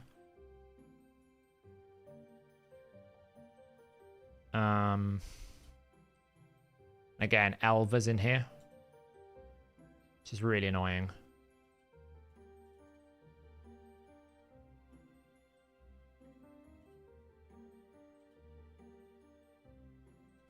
It's just going to cleanse. That's the problem I'm having here is I can one-shot wave 1. Yeah, I know. I'll go back to champion train. Don't worry. I need a break.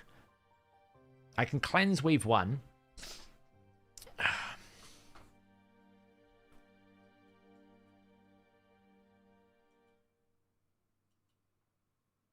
But how do I actually, like, kill it? Alright. That's the problem I'm having. I need 3. It's got to have to be a 3-star at least. So, if I'm using Seer, it's fine. But, like, where do I get the buffs from? Like, Leburger I can bring in. Then I need to find, like, maybe Fortis has to drop out.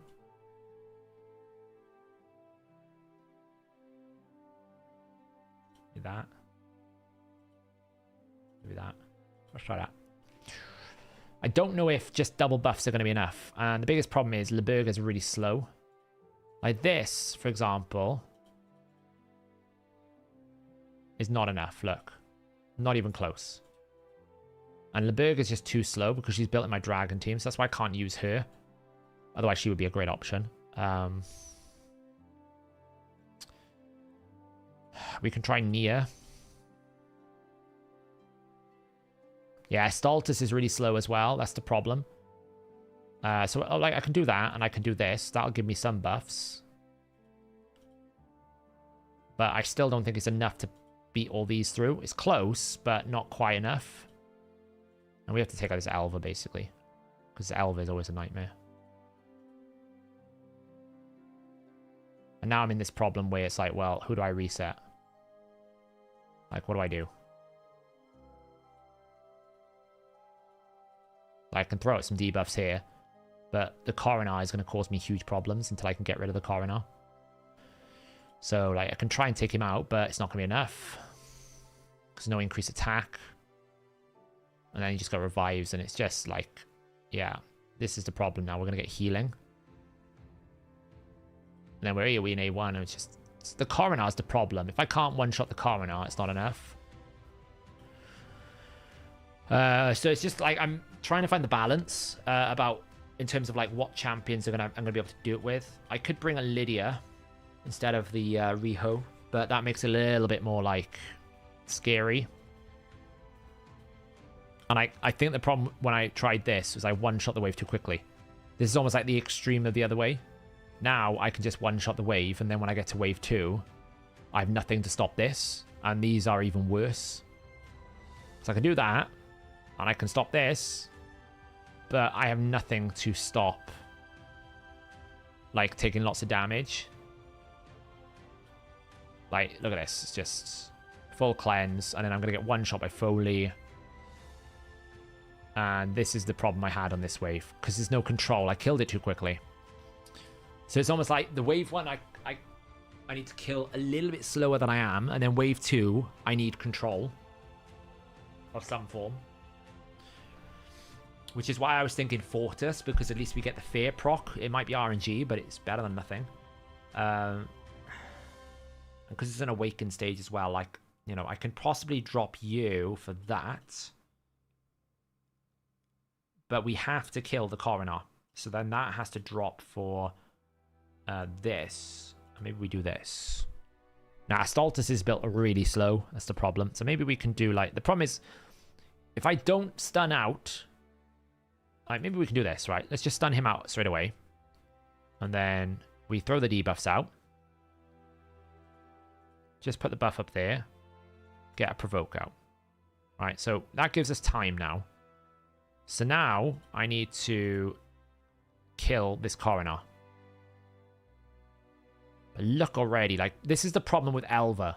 She's basically taken away my ability to kill that Coronar. So realistically, I have to slow down 2 champions because Skartorsis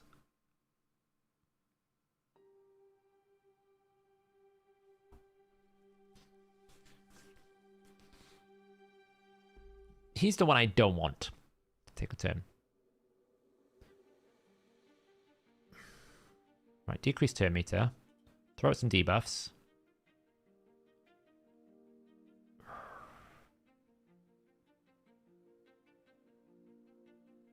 Okay, so we can get a control. You can't do anything. That's fine. So now we can heal up.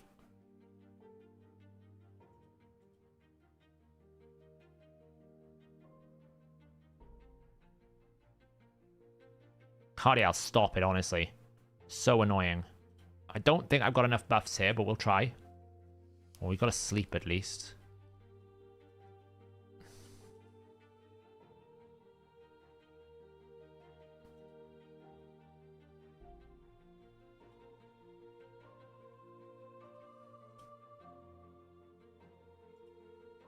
We've lost control now, though, so it's like, who do I kill? I don't think I can kill him. Need to stun you, so you don't get a turn. Cardial's going to take a turn. There's nothing I can do. Ugh. Ah!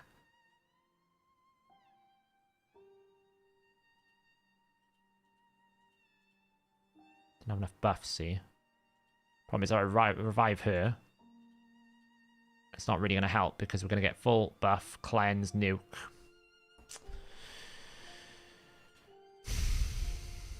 That's because she's not fast enough.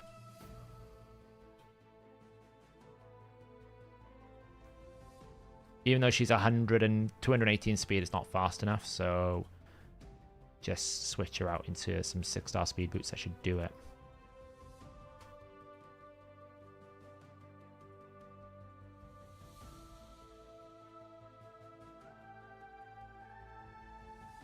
How do you obtain life tokens now? Is it all out of the game? You just have to sacrifice champions.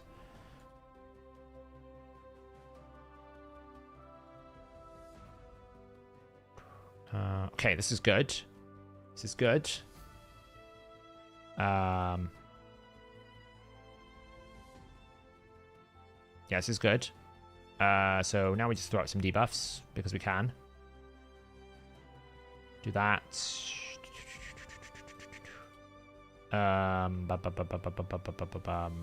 Buff at this point.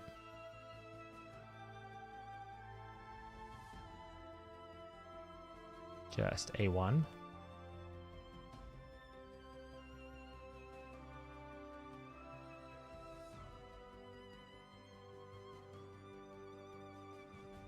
Now let me use this. Kill out him. It's great. Ugh. Now I need to can I steal some buffs? Lovely. I'll steal that. I need to stop you. Oh, you can die. You can die. Revive.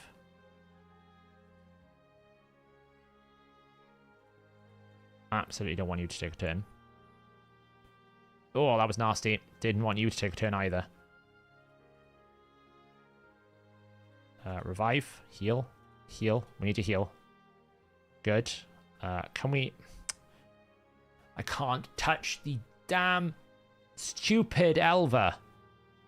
Well, we can do this. That'll kill her off. Nice. Right. Okay. So now we just gotta kill these two champions. Hopefully, the first one is Ragash. Kill the Ragash.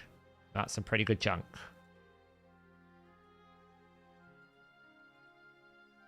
Well, he's provoked, so you're good to go for a while. Finish him off.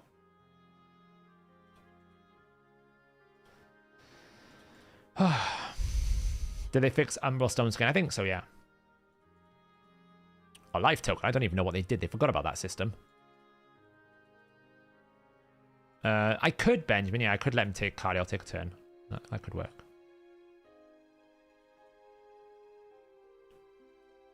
Please don't revive again. If you revive again, I'm going to be really unhappy. Oh, for the love of all that is real.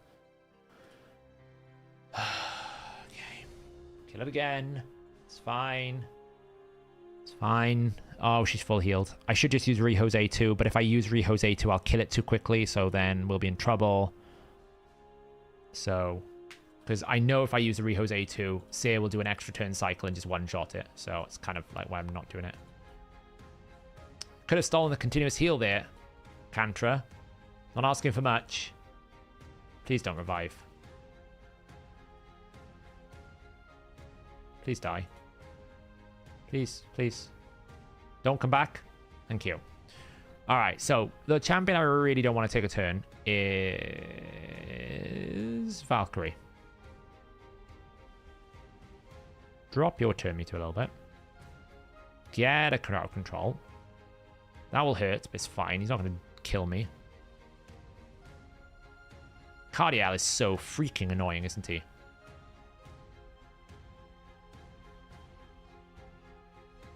Now we can buff heal. Extend the buffs. I think I need more buffs.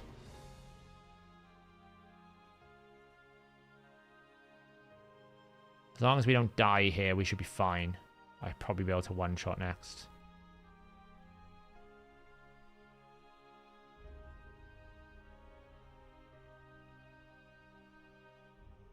Please let me take a turn, thank you. Damn, it wasn't enough. Well, we can kill the Foley at least. Okay.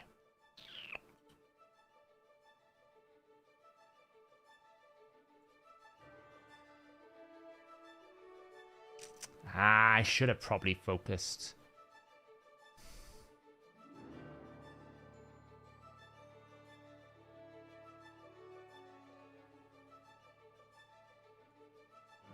Not enough damage.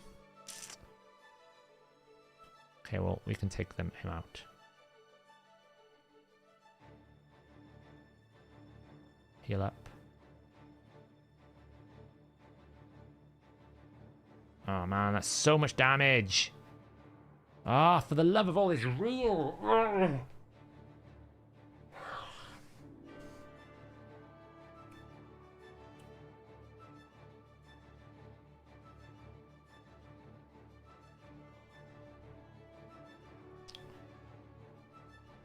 Stupid amount of damage, honestly. This can work. That's the wrong target. Yeah, I'm gonna do it only for like 5 more minutes.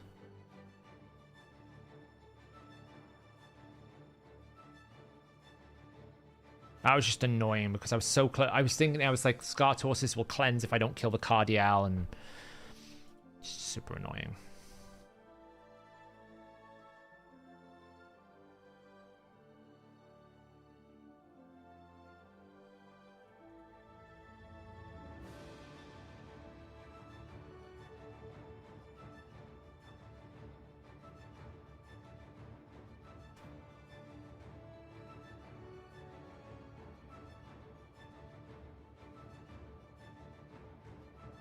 I need to kill this.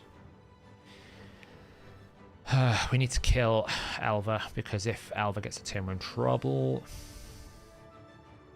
Nice.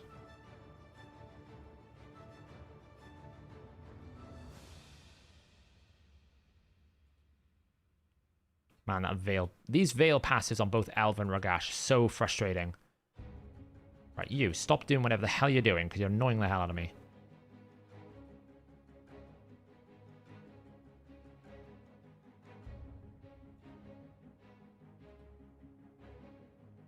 Well, that's really helpful. Thanks for that. Really appreciate it. Now I've got to basically wait and hope I don't kill this thing in 3 turns. She'll revive, so it's not really a problem. We'll probably got time to cycle back. 2 turns.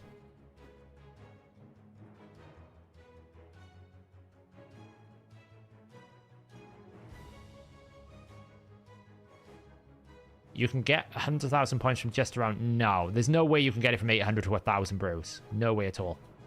It's going to be a lot more than that, surely.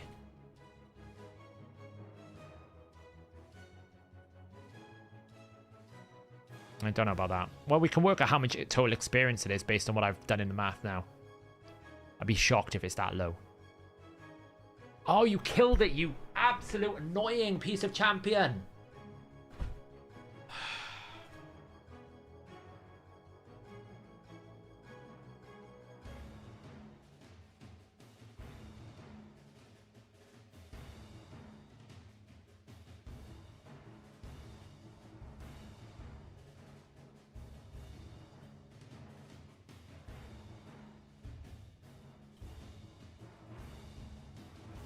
Well, we've got enough buffs now.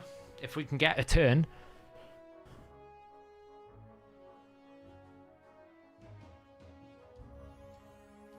Huntress. No. That Scartorsis is the problem as well. Ah, for the love of all that is real in the world. Like, I needed one more turn where she didn't one-shot the stupid revive champion so that I could actually revive my champion and we would have been fine. But no, of course, Seer was like, no, I'm absolutely OP because I'm a 6-star Seer. I've got to absolutely one-shot this target and kill it. That's so much better. Stupid champion. Honestly.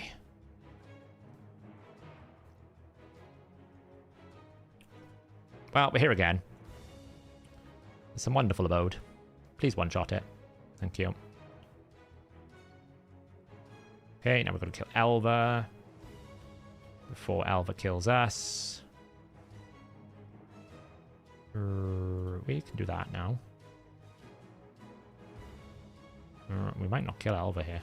After day 2. Oh man, that heal. Oh man. No. No to everything that just happened there. Thanks for that.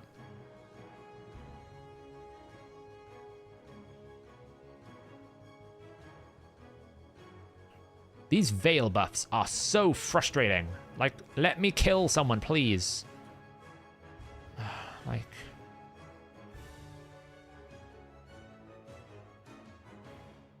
It's gonna take a turn. There's nothing I can do. We can reburn. Oh man, this is driving me mad. I'm just alternating targets because of 2 Veil champions. Right, kill off one of these. Thank you. Jeez.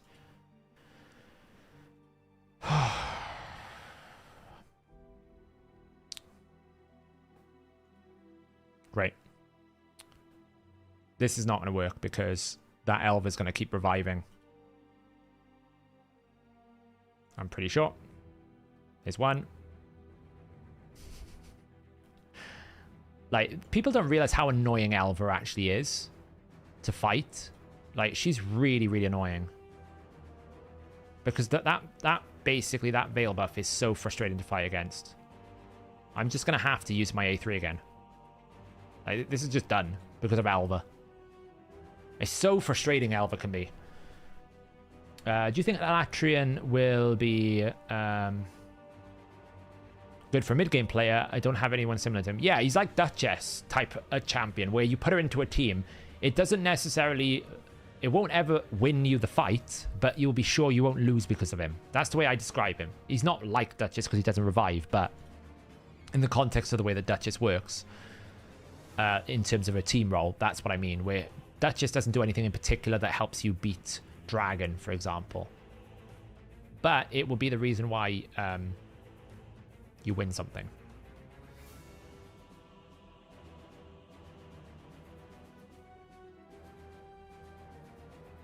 Right. Do some damage. Right, can we kill the Elva this time before she gets out of control? That would be wonderful. Really appreciate it if we could. That's it. Pump some damage. That's it. Good job. Now let's kill this one. Which soul would you even put on Alatreon? I think Temporal Chains, but there could be a case for like either a Soul Reap or a Brimstone, because it is a single target A1, so maybe in Hydra probably a Brimstone is also very good as an option. Let's do that because I just want to get rid of him. Right, you're down. Okay. Now we can take it easy.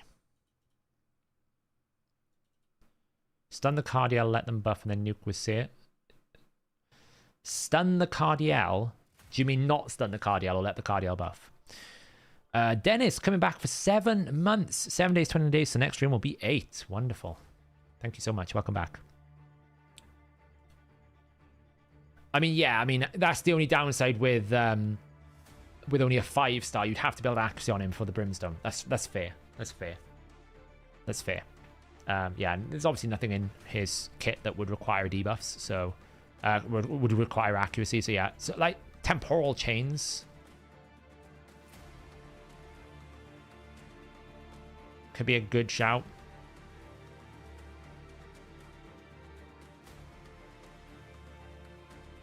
How many turns for Newt to get his max decrease defense, and how much crit damage for the crit cap? You need...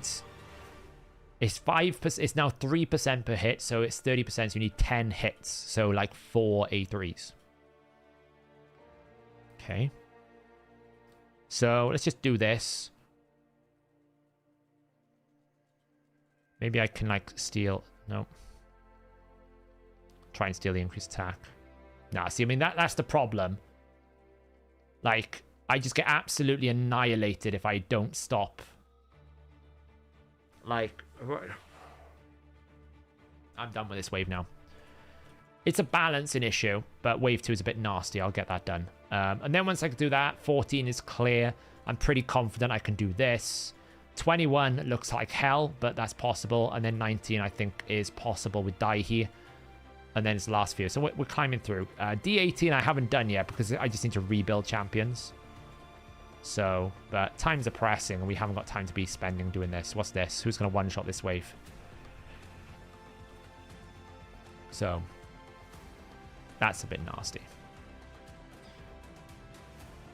I'll get it done. It's not a problem. It's just finding the right balance and the right builds. So, yeah, and that's what I've been doing lately with Soul Cross and stuff. Is I come in, I do a few stages, I chip away at it, we come back. You know, there's plenty of time to get it done. I've got like 3 weeks or 2 weeks. It's not a problem.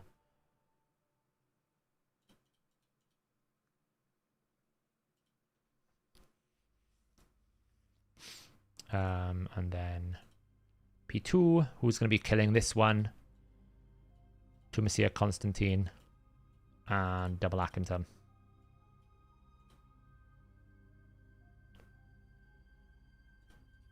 S14, I'm just going to bring Fushan and one-shot everything. Basically, that's my plan.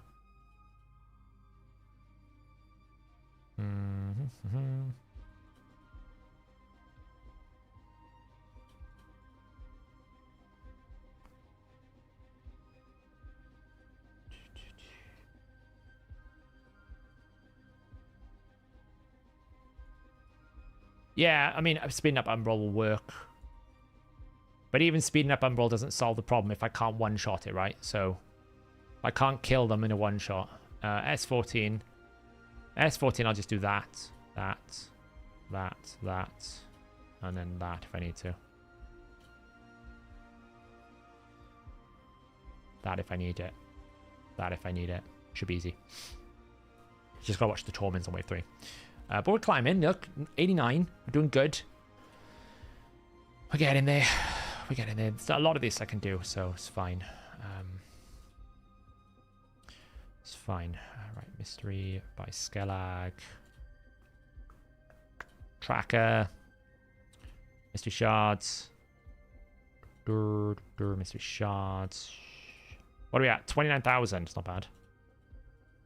Way behind where I need to be. Way behind where I need to be.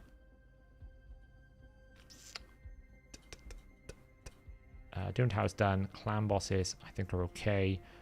Hydra, this is fine. I even started trying to hoard gold bars in case I needed sacred shards. Like, I was prepared for a soul summoning event. Faction wars, I have done. Advanced quests. Beautiful, beautiful, beautiful. Right, now, I need to blast Hydra quickly. So I'm just going to blast Hydra quickly. We're going to go to hard. Let's just do Nightmare first. I don't think this can do Nightmare. I don't think it's a problem. It's not taking anything from other teams. Let's just blast this. Can you make the Google Sheet where I can edit? You mean for the champion training? You can make a copy. If you go to File, make a copy on the sheet that I shared, you can make a copy, and then you can do whatever you want with it yourself. I don't think I've got enough accuracy for this one, actually. Let me see. No, I don't have enough accuracy for here. Let's do this on Brutal. And then we'll use my Whisper Key on Nightmare. Right, so let me just check numbers. Brutal is 29.4. We're tanking this week, so I just need to do my bare minimums. So this should be really fast. How are you leveling rank 2 champs again? I am doing... Where's my little note? In Nightmare right now, rank 2s are going for full level 4 runs. So I do 4 runs of 12, 6. I don't partially level rank 2s. It's not worth it. But time to have a little bit of fun with Rathalos, you know? I'm going to have to remaster my Archer, by the way. Because I've got her in Master Hexer. Kind of a bad idea. I actually don't want her in Master Hexer at all. I don't even know how she's going to work with Mikage. It's going to be interesting. I've got a question. How minute hit Demon Lord for 180k or 200k while others hit 350k per A3? So the way that the Demon Lord manages your maximum damage when it comes to maximum HP is he will set the base raw damage. The base raw damage that you deal to the clan boss is set at 75,000. So if you want to, so you can still scale the damage based on maximum HP for based on like crit damage, but effectively he will. Man, this is a bit nasty setup right now. I think it'll be fine. So I just gotta heal out. We resisted the block buffs apparently, which is always fantastic. As long as I get an AoE out, it should be fine. There you go, there's that heal. So when you attack the clan boss with anything that's max HP, you will deal a raw base damage of 75,000, and then it gets multiplied by all your effects, by books, by... Wow, I nearly killed him there. That was great. It's always wonderful. Nergigante actually needs a turn, so I can heal him up to full. So you'll then multiply by books, masteries, crit damage. So you can scale it based on having a lot more crit damage, but you can't actually scale it as hard as you would think against like an attack-based champion, because adding more base stat is not going to work. How did I die? I did this for the video the other day, and I got like 80 million damage. All I want to do is 29 million damage, and it's like, oh no, it's not going to work. Stupid block buffs. Thank you.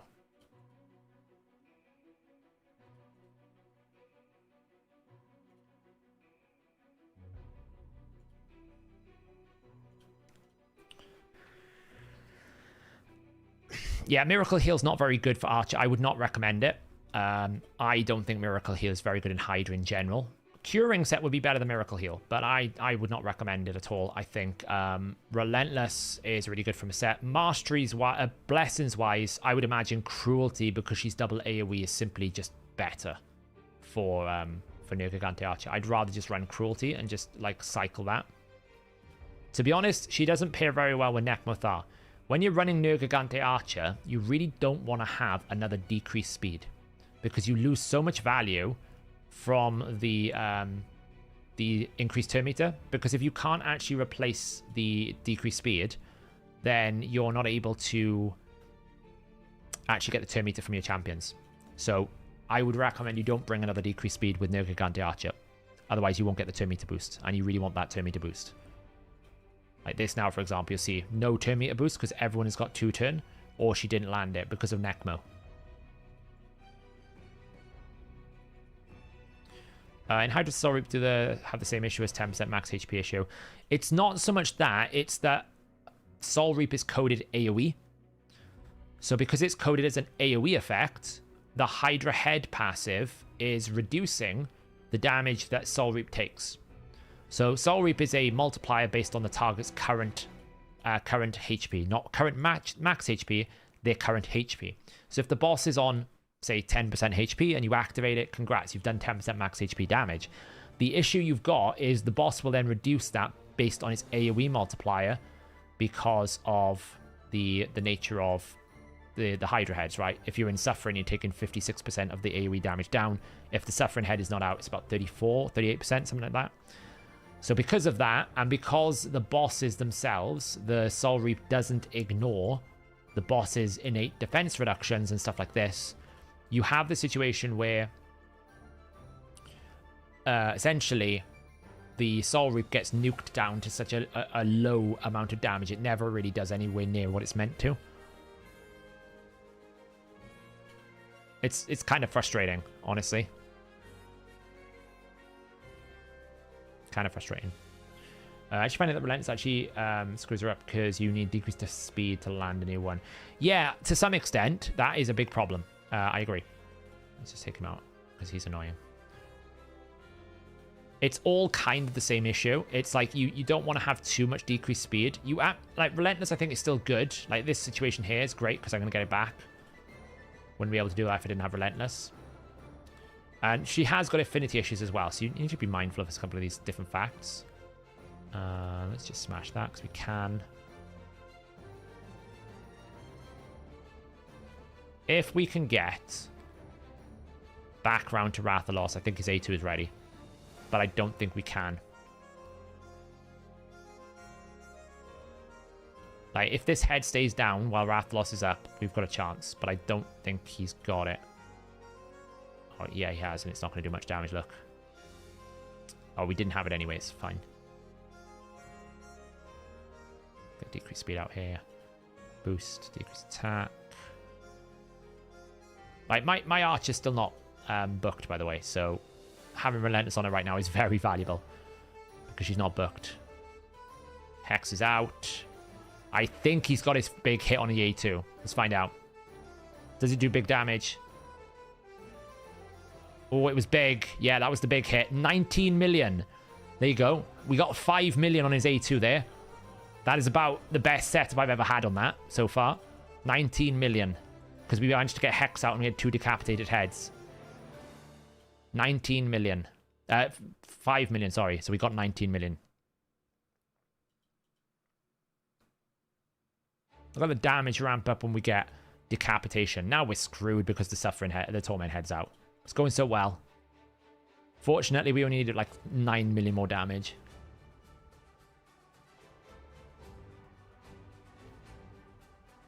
He really benefits from having teams you could just keep the heads dead a lot longer.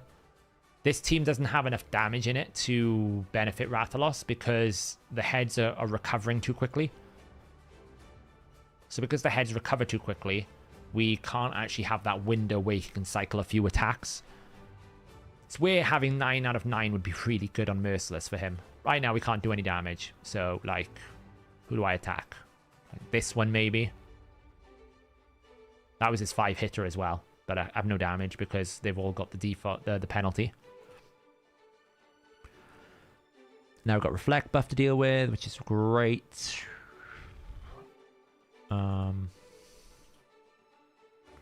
Provoke out, nice. Decrease speeds. Yeah. Yeah, there we go, get rid of fear. I don't need 30 million. I'm not asking for much here. Oh, come on. Don't kill me right now.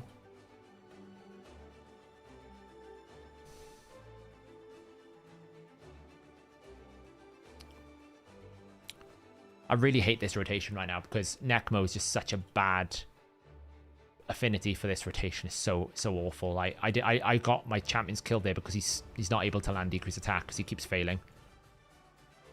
He keeps weak hitting. That's why we're failing here. Because of his stupid inability to do basic functional things. Like land decrease attack. I should have A1 decrease attack there.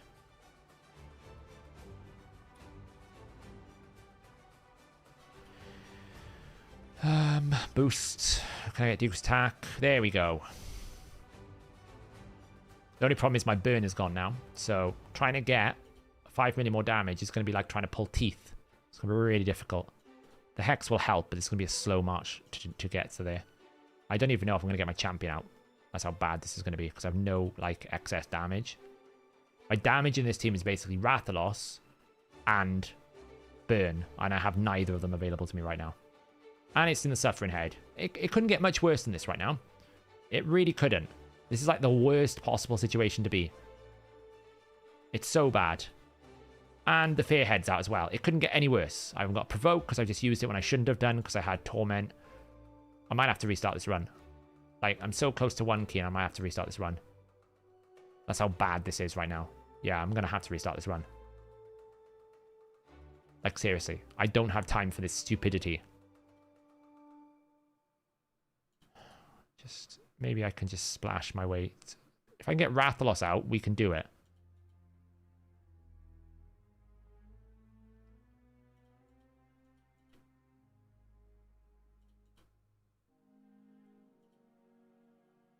Wow, she didn't land a single decreased speed. Not a single blimming decreased speed.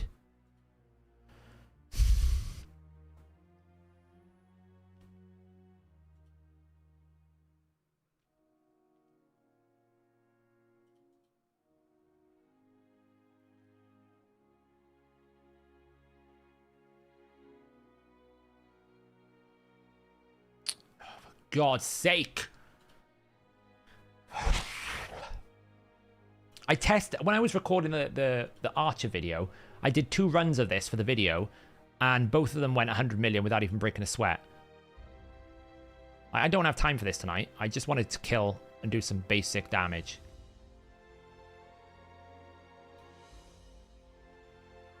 Do you know what I think it is? Because of this. It's brutal. I'm in. I need 29.4. It's fine. I realize now what the problem is. She didn't have enough accuracy. But this rotation is just terrible for most of my champions because Spirit is bad for this rotation. Because they're all weak affinity, right? Look, watch what happens when I come into... Like, he's weak affinity to the most important heads. Ogo's weak affinity to some things as well. She's weak affinity to like 2 heads. He's weak affinity. She's same champion here. I think Nekmo's the same affinity, so that's a problem. Does the Archer fit into 1 billion damage in Mako Trundle teams? Everyone keeps saying she's the best Hydra champion in the game.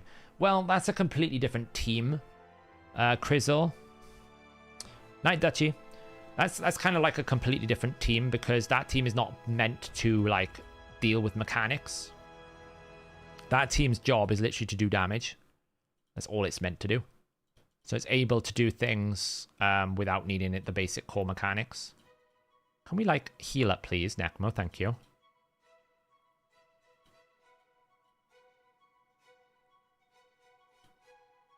Archer, heal me up.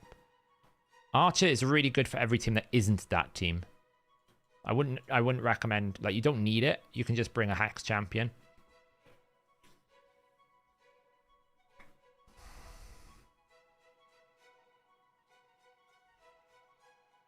Oh, nuts it would be.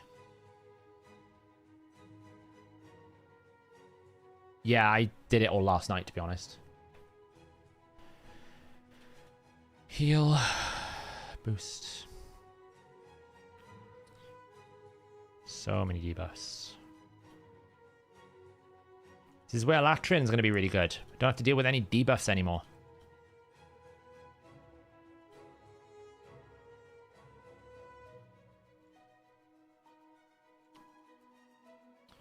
Does turn meter fill work if you update? Does turn meter fill work if you update a decreased speed from 1 turn to 2 turn? Yes. Because you placed the debuff. So placing a debuff happens when you either can increase its duration or you change its strength. Right, so for example, if I take it from a 15% turn meter to a 30% turn meter, it will replace it regardless of the duration because it's a stronger debuff. If I have 1 turn on the target and I put it to 2 turns, it will replace it because it's a longer duration. But if it's a 4-turn cooldown, a 4-turn duration on the target, it won't replace that because it can't replace a stronger or better quality. Yeah, so it's fine. The problem I have in this team is I've brought Nekmo, and I'm using Nekmo's A3. That's the issue in this team. That's what I shouldn't do, because I'm replacing her decreased speed with his decreased speed, and that's a problem.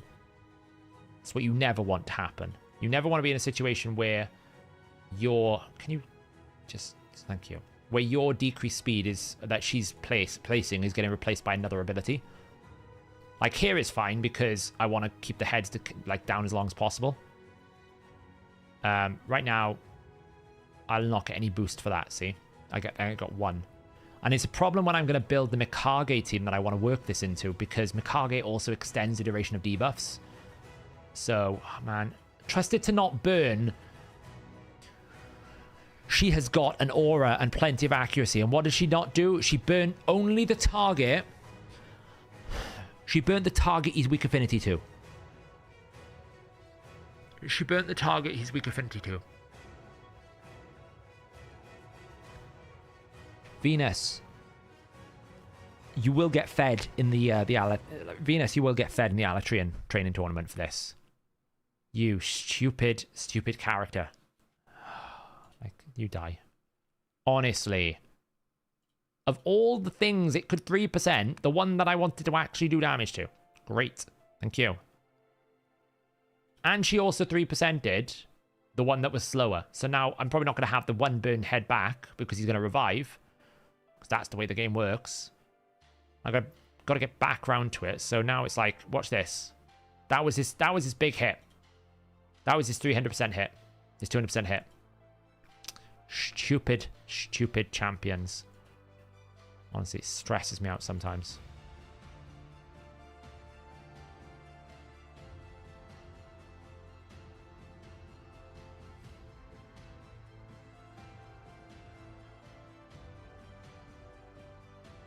I shouldn't have used his A2 there.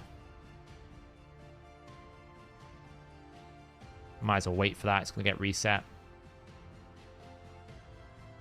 He's not going to get his big hit off, so... Was it too many debuffs, was there? Ah, well. Stupid whoever placed too many debuffs. This will do some damage. Not bad. Considering there's no burn or no boost. Alright, so... Unfortunately, we've got the Torment head back again. Which we don't really like. It's really awkward, but what can we do? We can get rid of the fears there at least.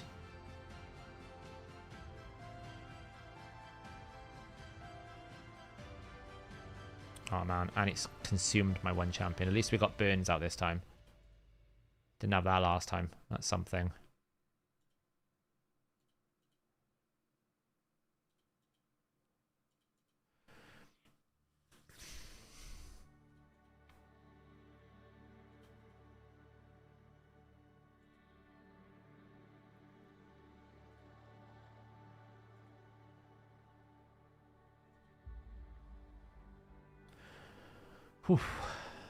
Is the decreased speed thing why you don't want Master Hex on Archer? Yes. Because Master Hex is going to make it even harder for you to land this, so I absolutely don't want Master Hexer. Because I don't want to extend the speed buff. You want like this careful balance where you've got it for 1 turn on all the time. As long as it's 1 turn, you can always replace it, but you don't want it to be 2 turns. Otherwise, you just can't replace it. You won't get any value out of it, you know? Right.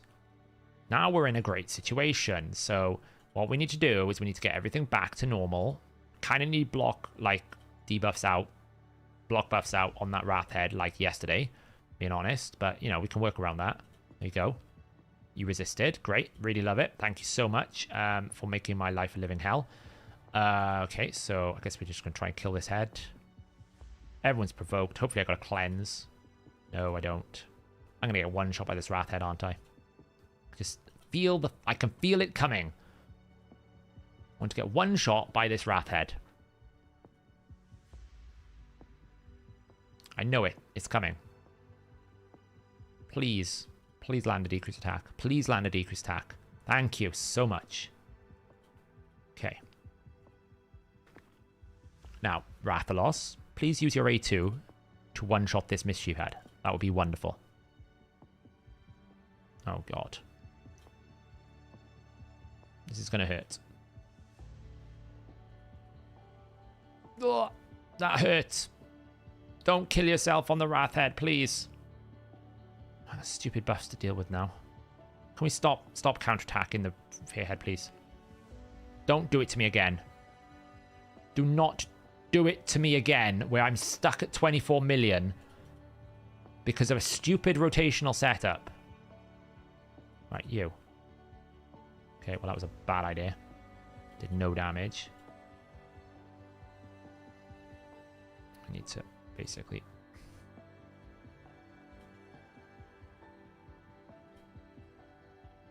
This is going to hurt. I know it is. Okay, well, we dropped his turn meter. It's not much I can really do here.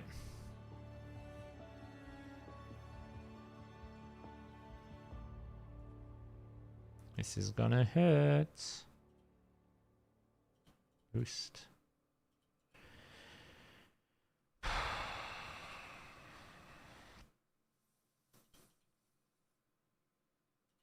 Alright, well, it's now or never. What? We survived. Don't kill yourself on his counterattack, seriously. Alright, we lived. We live to tell the tale. For how long, I don't know. We kind of need block buffs and Deep Stack back out on that Wrath Head. We only need 5 million damage. I don't need a lot. Just need to 1 key. Don't attack the Fearhead. What am I doing? Oh, we can A3. That's nice. I'm off and we can A3. Speed. I've not landed a single debuff on that Wrath Head. Not a single goddamn one. Not a single one. Actually afraid of Aeryn right now, so...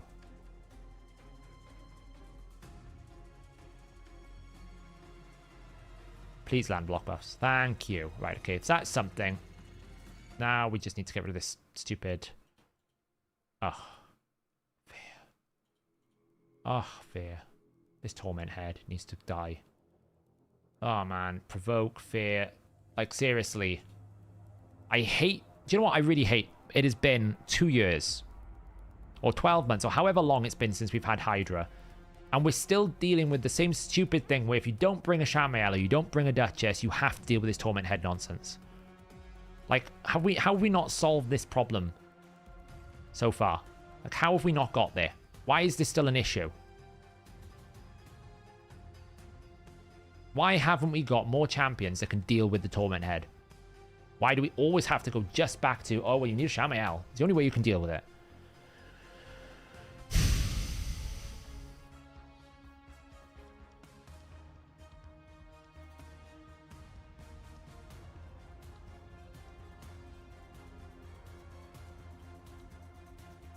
Right, okay. Oh, come on, stop killing me.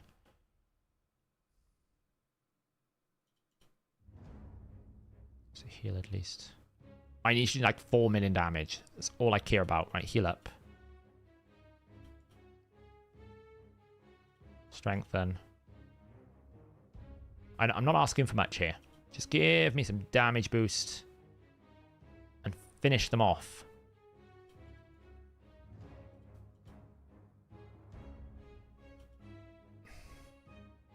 Yeah, Feral. I'd love a Feral. Right. Ah, it's feared.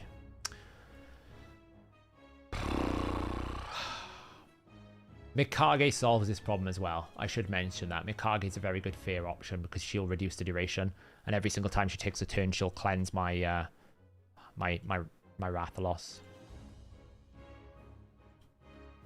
Do you know what the worst part about the fear? If you activate Rathalos's 200% skill usage and you fear, you consume the 200% usage. That's the worst part about it. Oh, come on. Can we just finish off the Fear Head? Come on. Come on. Please. There we go. Oh, that was awful.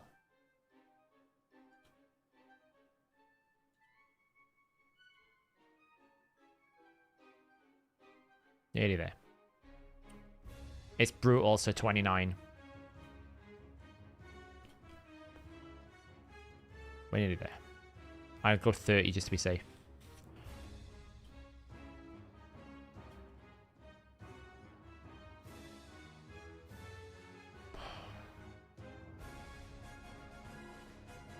Honestly. What challenges? There we go. We're done. Oh. It's hard work, that.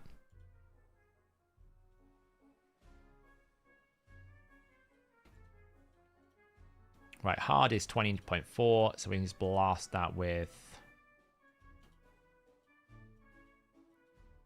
this team. Is that my team? No, this team.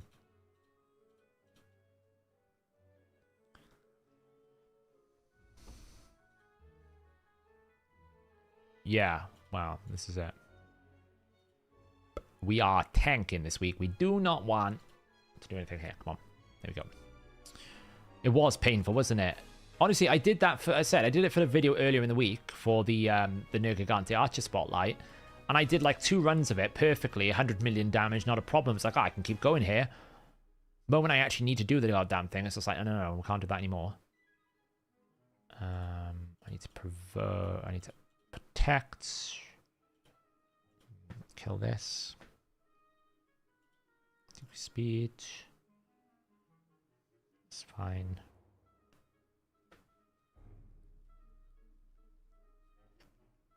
I'm hoping all this champion training is going to give me silver to rebuild a bunch of my teams. That's what I'd like.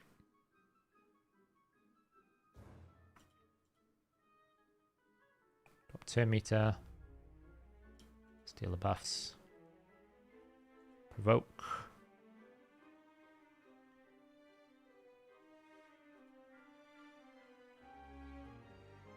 This only needs to be 20. This should be much easier.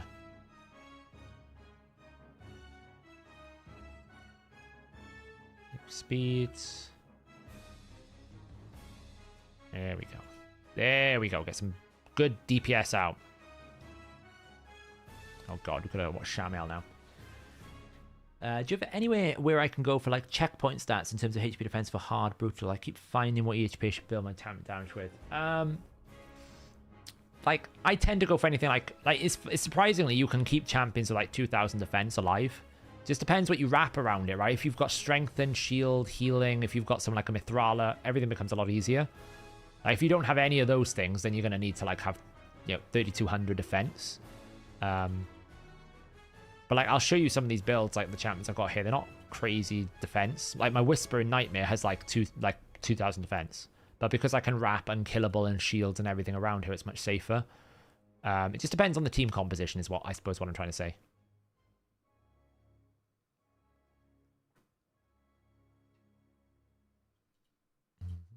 That should do it.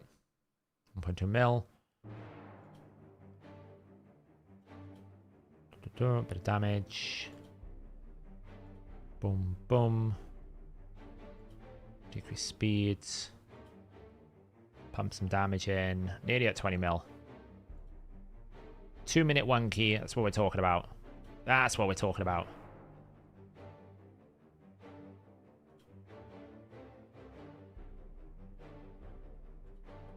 That was a mistake. Misclicked. I'm going to have to go one more rotation away to get this done. That might help. Brimstone went on the right target.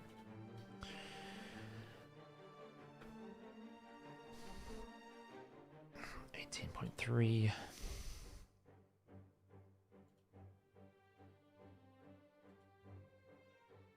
Now I just have to wait for the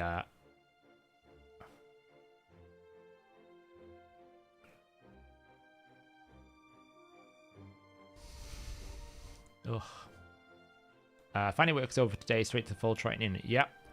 I need to get back to it. But I know I need to get this done, so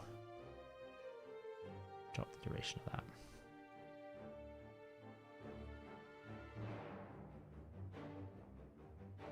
Oh man, I need like 2 million damage. I probably should have provoked there. I could get one shot here. I think I might have to restart this. I legit could get one shot here. I think I will. You might skip Iron Twins to farm more the path. I did mine today. But I might skip it, yeah. I don't know. It's a lot. It's 120 energy a day. It's not much, but... do you have a comp in mind? Will you be using the new champ for the Tramp Invade event? Yeah, exactly, for Hydra. Oof. We survived just... Alright, we might be able to just get one key here. I only need 20.4. Like, it's not the best, but it could be worse. I can get like an ally protection up. No, I don't have it.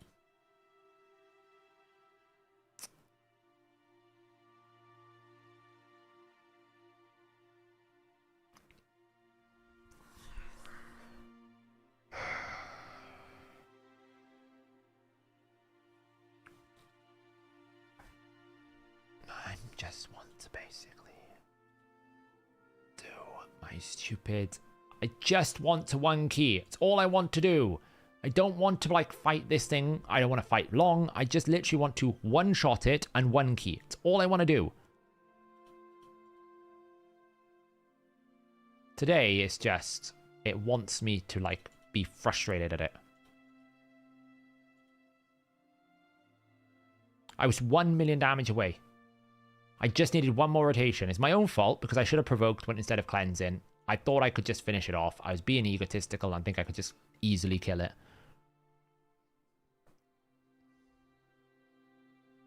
I don't auto Hydra. It's fine. It's just because I'm not playing it properly. I'm just trying to basically speed run it. If I was playing it properly, I wouldn't struggle, but I'm just not playing it properly, you know?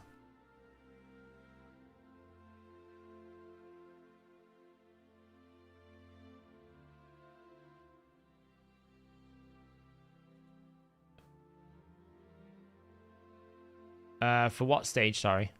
Like here, for example, I need to make sure I provoke. I didn't land it. That's kind of annoying.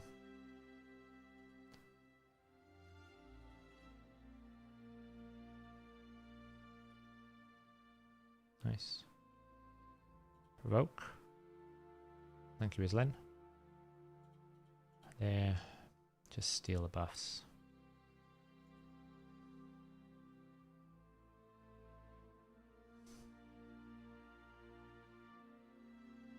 Logging champ, Frank champ, monster hero path, all guaranteed. I think there will be a guaranteed archer for ancients or secrets before they're gone. I think the prism is basically what they're considering the guaranteed for the archer, if I'm being honest. They might add another summoning event. I'm sure it's not over. Why didn't I provoke? I'm an idiot. They might add a summoning event, but I would suggest that if you want the archer badly, then the prism is going to be the best opportunity, I would suggest.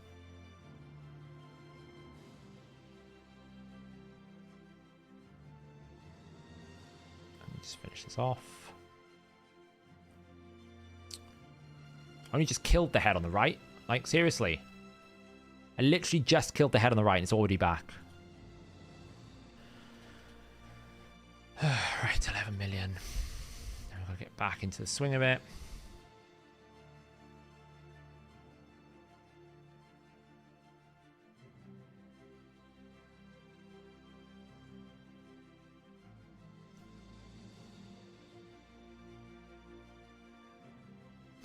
That's kind of crazy. Like 98 prisms without a legendary, that is very, very unlucky. Like we're talking like almost like an anomaly luck kind of situation. So that is insane. Like if you think 5% rate to pull that many, that's like, the law of averages would say if you pulled another 10, you'd probably get like 3 legendaries or something. It's that kind of situation where like you've gone so bad and deep into your averages, the mean average should balance out and give you a lot more, theoretically. It's not like it's going to happen. It's not the way that the system works, but the law of probability would suggest so. Right. Let's get back into this. This is looking a bit better. Now the Torment Head is out. The thing about Shamael teams is they're great if there's a Torment Head. But if there's no Torment Head, it's almost like you're bringing a bot to shoot a crossbow every now and then when he takes a poison. You lose so much value. Like Suzerain Katone is in the lead because I need to rotate back round to his A2 much more rapidly. It's a 4-turn cooldown. I want to get back round to it. Well, without the Torment Head, you just can't do that. It's just not as good, you know. Like here, for example, I can whack this for some damage.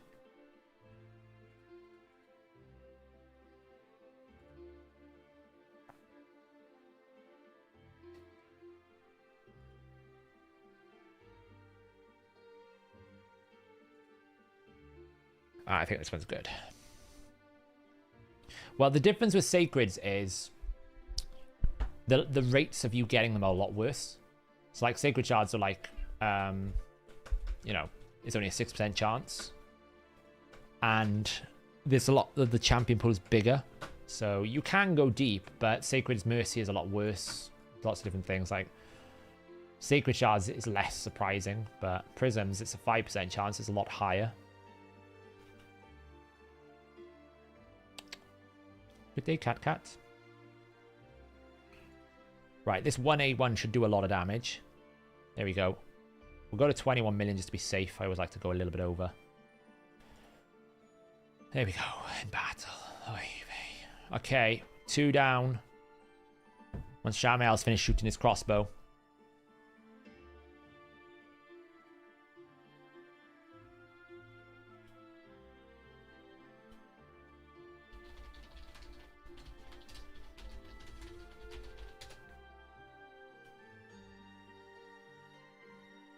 Keep result.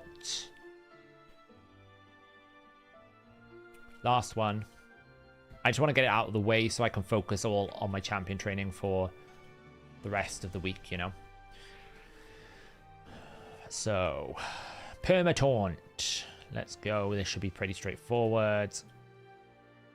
Nice, got the provoke.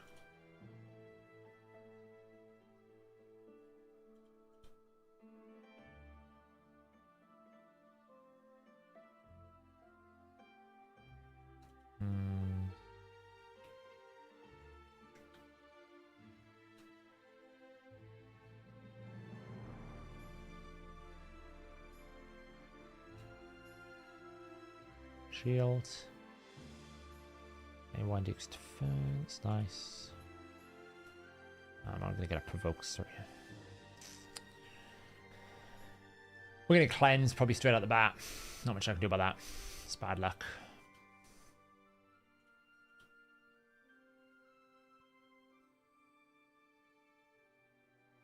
It'll take us a while to get this set up. Once we get one head rolling, it's much easier.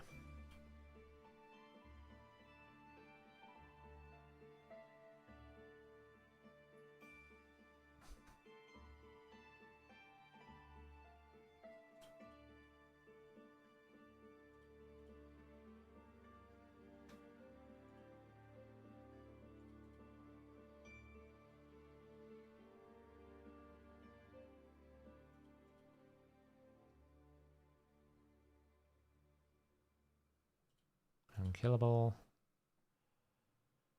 Ugh, Shamael crossbows. Why is Archer not in my Nightmare team? I just haven't built the team around it yet. It will be, but right now I haven't built enough accuracy on her, and there's lots of different issues. So I really hate this Wrath Head.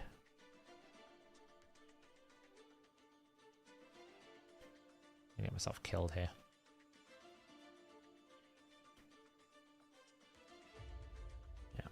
Where did it bounce to? It's fine, it's on near. That's pretty good.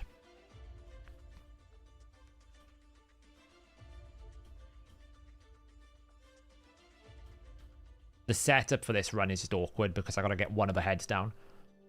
And because I don't have a dedicated provoker in here, it makes the whole thing a lot harder. Once I get one of the heads down, we get rolling. How close am I to Mikage? I have it ready to go. I'm just waiting for a efficient time to summon it. I was going to summon it during the chase, but I kind of did the chase without needing her, so now I'm just waiting for like a window in which I can summon it. Like I keep losing the increased attack here. That's the problem with this run. Every time I want to do damage, the Wrath Head stops me. Now I've got a cleanse over here. See, I get decreased attack. I lose my increased attack. I really hate this setup right now for Whisper because I just can't, like... I can't keep the damage going. I can't... Because there's no block debuffs. Right? So, like, this situation now. Like, I'm just going to be... I do this because I'm not going to do any damage because I got decreased attack on. And until I get rid of that decreased attack, I can't do anything. And the Wrath Head keeps putting out there. So this just doesn't work very well with the Wrath Head. Unfortunately. It's very poor for a Wrath Head because he just will... And this as well is a problem. I lose turn meter. My Whisper in this team is basically just never taking a turn. And it's the most frustrating thing you've ever experienced. I can never take a turn. I can't even attack the other head now because we didn't get block buffs out, because Uko sucks when it comes to buffs. I can literally do nothing right now. I can't stop anything. I can't stop the increased attack. I can't stop the provoke. Oh, I hate this team. Luckily, it'll do 40 million. It's just going to be a very difficult team to run right now. Hey, we got an extra turn. We could do something. Go kill this Wrathhead. That's better.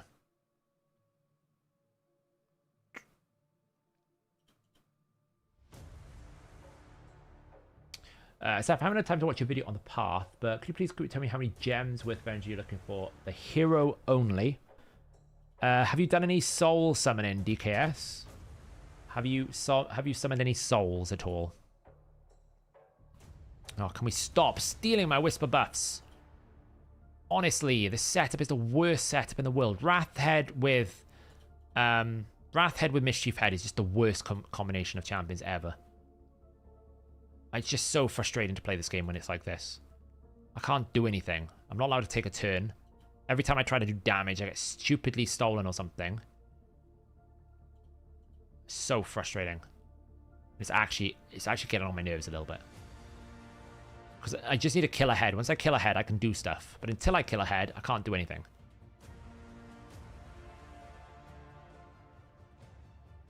And Uko is great until you have one sniff of a buff. One sniff of a buff, and then Uko's the worst champion in this game. In this Hydra mode. Because he just doesn't do anything.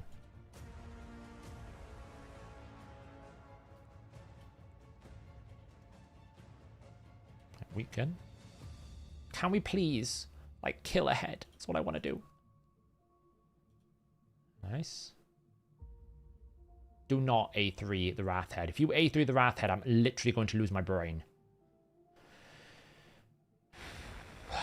DKS, sorry. Yeah, I've got 3,500 points from souls. All right, so if I just take that out. If you want to do Alatrian, you're going to need to make about... the most efficient way, if you're doing Brutal 12-3, that's what most people do, you're looking at 19.414 rank 5s, so about 19 rank 5s. That's going to take you about 17,555 energy, which in refills is 135 refills, which is 5,400 gems. DKS, about 5,400 gems.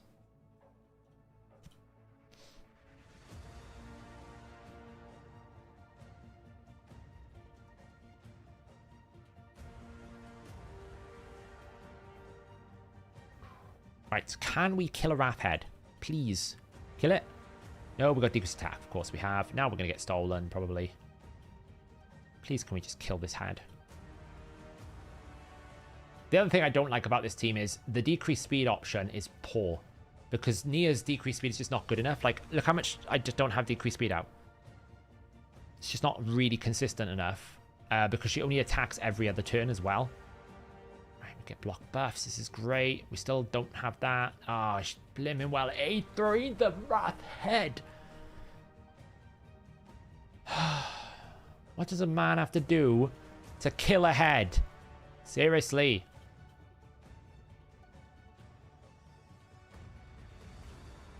Right, who am I bouncing off? Let's bounce off you. I've had enough. I've had enough now. I want Whisper to actually do some damage. Whisper, go punch something in the face. That's better. Well done, Whisper. That's what I want to see from you.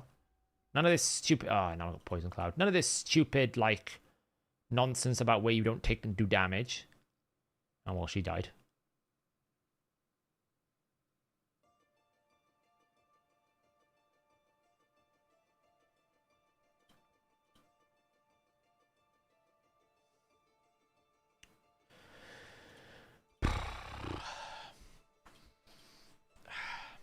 We're getting closer.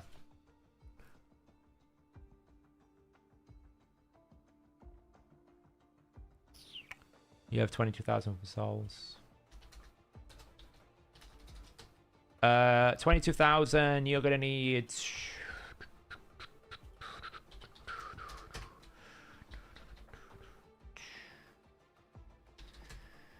Oops. 442. Oh, I should actually. Sorry, I should turn off the raid pass. I have the raid pass on. The 22,000 question, which was Trey, you're looking at around about 17,000 energy, which is about 5,300 gems. So if I just update my one for you there, DKS, you're actually looking at about 6,400. DKS, sorry, because I had the raid pass turned on. So if you have the raid pass, it saves you a lot. So DKS, you're looking at around about 6,481 gems because you need 21,000 energy. Raid pass is very big. Please don't full heal that Wrath Head. Can we just get some damage out on it? Surely it's not going to full heal. Surely it will die.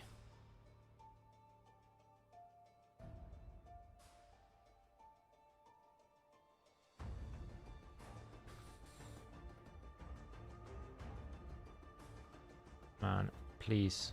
There we go. Right. Time to get some killing. Honestly. It's taken us like all century. There we go. There we go. Right then, Whisper, what have you got in your catalogue of fun stuff that you can do? There you go. Look, you got full throttle. Let's go, Whisper. Let's go. Let's go.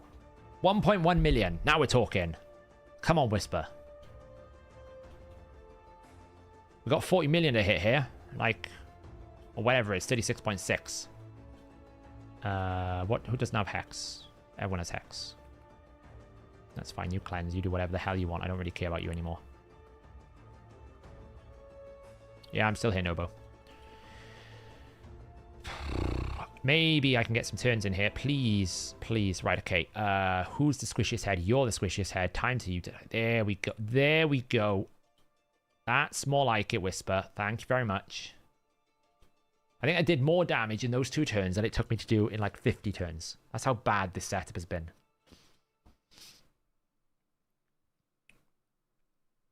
And again, what don't we have that we really, really want? A Torment Head.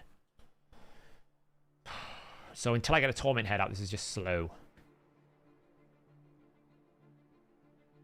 No worries, DKS. Always happy to help. Was the past something event for Tell us the last one, or is he going to be in more? I'd imagine they might throw him in more. It's not going to end until the end of March. Or the end of February, sorry. So there's plenty of time for them to do more.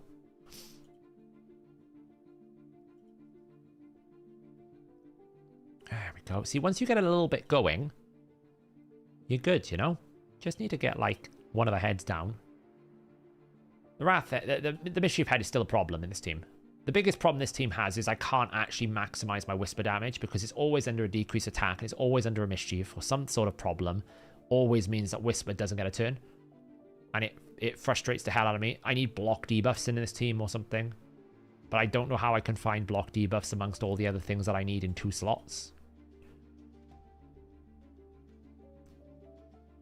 And Whisper is always going to create a buff differential because of her stupid... like, because of her A2, it's always going to create a buff differential that I can't match. Unless I bring someone else like Scar... Someone I might try to bring is Skartorsis. As a provoke Skartorsis instead of Mighty Uko or something. Because he can bring the increased crit rate and increased crit damage for everyone to try and solve the buff stealing problem. But that does come at a cost of block buffs, which is another problem. And this is like this. You see what I mean? I constantly keep losing my buffs to this Mischief Head, and that is killing a big chunk of my damage because every single time I want to take a turn, I'm losing half my turn meter. And that is kind of like why this team doesn't do as much damage as it should do, because I'm constantly fighting this Mischief Head. Right, now we've got a Torment Head. This is great. Torment Head makes this so much easier because now I can actually do stuff.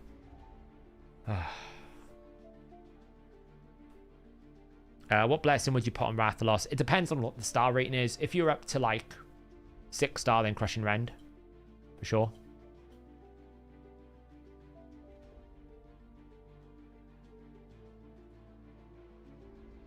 But the reason why Torment is so valuable for this team, we've got counterattack constantly with like Uko as well, so it improves the provoke rate.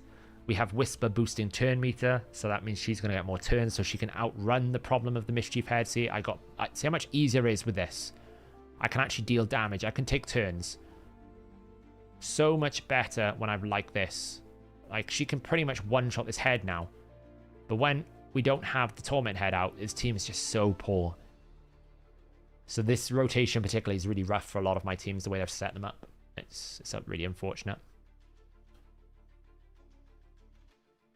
Like now, we'll get a counterattack here. That has more chances to get a provoke. We didn't get it, unfortunately, but...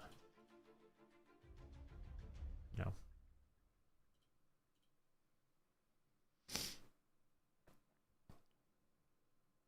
I get the cleanse, which is fine. Isn't Smite better? Yes, but you can never really control when Smite's going to go down that well. You can if you're an A1, if you sacrifice as A2 and stuff. Oh, look at all those stupid buffs it's just stolen. It's stolen the unkillable, so I can't even kill the Mischief Head until I strip the unkillable buff. Like, seriously. Honestly. Mischief Head.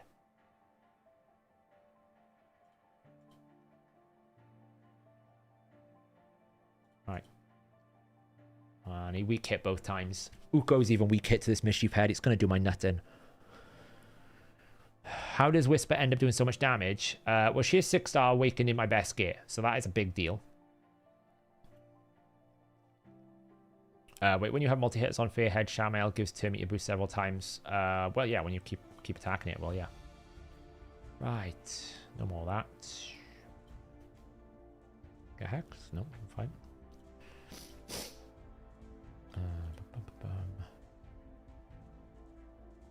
Nice. Because all of them are running deterrence as well, and Lydia's passive will proc the fear. We all get counterattacks, so it just helps the team.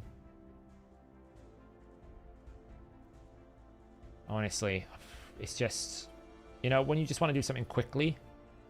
The only good thing about this team is it can go wrong 101 ways, but because Emic, Nia, and Shamael are built in such a way where it doesn't really matter, they're never going to fall out of sync, I can literally make this the worst run possible and it'll always one key. There's no way Nia ever dies. She's too tanky. And she's got enough resistance, so I'll be fine. It's just, sometimes I'm sitting, I'm like, it's so frustrating to just do what I want to do, which is this situation here now. It's just one of those teams that's dependent on like Torment Head. And when you're trying to force a Whisper in a perma-taunt, that's when it becomes very difficult. You just don't have a lot of flexibility. I have to basically get like decreased defense, weaken, block buffs, decrease attack, provoke in 2 champions. It's very difficult. But you can see once I get on ahead, it's pumping damage, right? The A3 does as much as the A2, if not more. We're almost done now. Oh, we are done, aren't we? 37 million is a 1 key. Are we at 1 key?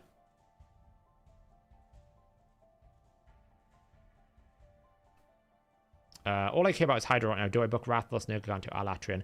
Well, Nergigante doesn't need books. Short. Rathalos needs the books from cooldown perspective, and so does Alatrian. So in that terms of priority, you absolutely would put Nergigante last because you saw me do Brutal, and she was unbooked. So she doesn't need books right now. So, any late? Probably for another like 10 minutes. I'm not feeling too great, so yeah, there you go. All right, that's all that done. That's out of the way. Yeah, so probably for 10 minutes. I still got to eat and I've still got work to do. So, and I still got to do about 1 billion grind of training. What do we get for daily login?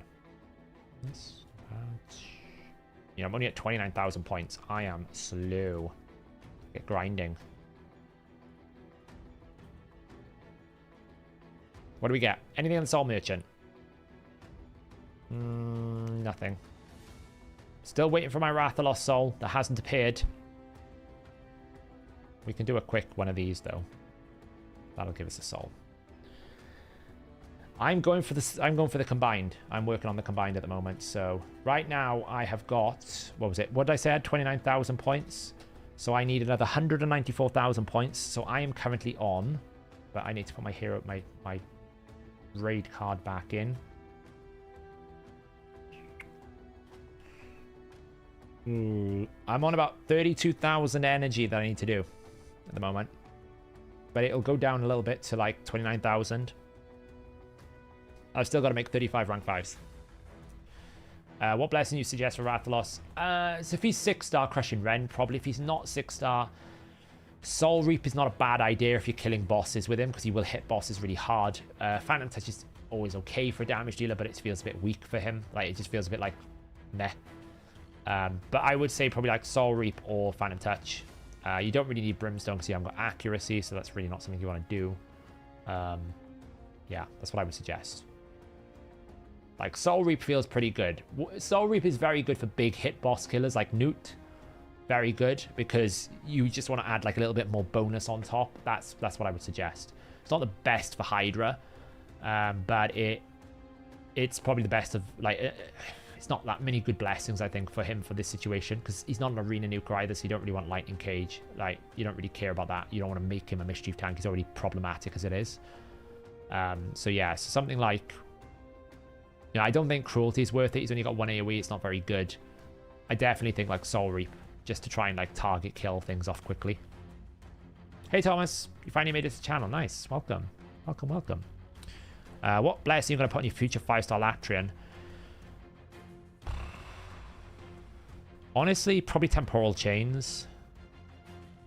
But if I'm dedicating him to Hydra, it's not really that good. You know, Banner's pretty good if you're running him in dungeons. The Banner would be quite good. You know, the Aura. Oh man, I need 25. Are you serious? One more. That would be quite good. Does buying Split Souls work for the event? No. Pulling, you have to pull. Even in CVC, you have to pull. Yeah, Phantom Touch is not bad. Rend is only really good at 6-star, I think. And that's when you would want it for like the A1 and the A3, because in Hydra you will use the A3. If you can make, like, if you can bring someone with increased crit damage, someone like Mashaled or Mikage, then you can use his A3, and if you can use his A3, it really adds the value. If you can't bring an increased crit damage, you build Rathalos completely different. You would build him with the concept of resilient. You build him with reflex and prioritize his A2 instead, and you would build him differently then, because you wouldn't go necessarily for like the A1 and the A3 ignore defense. You wouldn't go merciless. I actually have a video coming out. When have I got it scheduled? I have a video scheduled for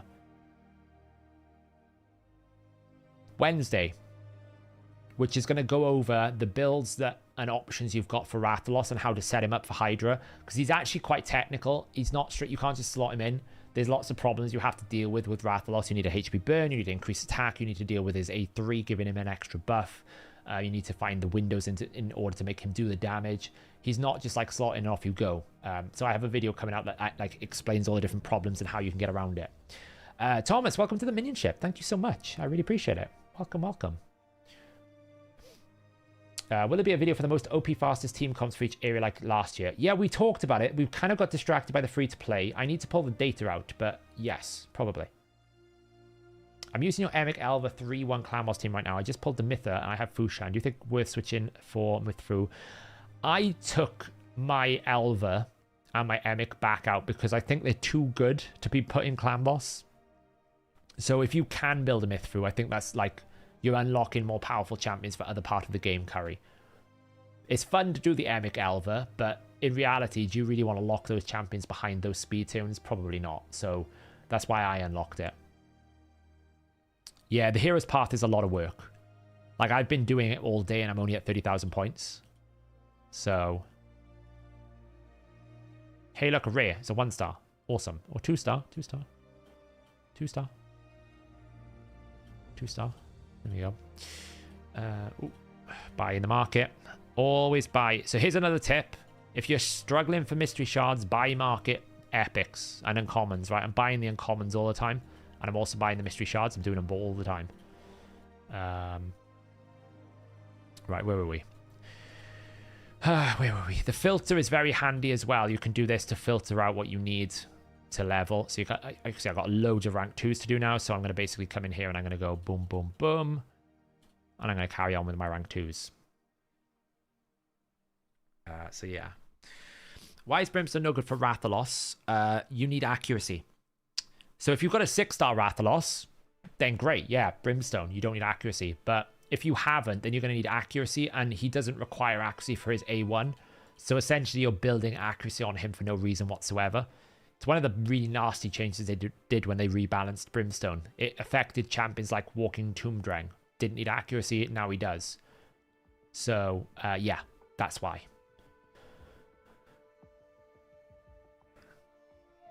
You got your Jintoro to 256, now I can 1-key everything on all affinities. Lovely. Yeah, get in Jintoro if you can on a 3-1, Benjamin. I don't know if that's a 3-1 at that speed, but if you can get him on a 3-1... even if you lose like 2,000 attack, a 3-1 will do more damage than a 2-1.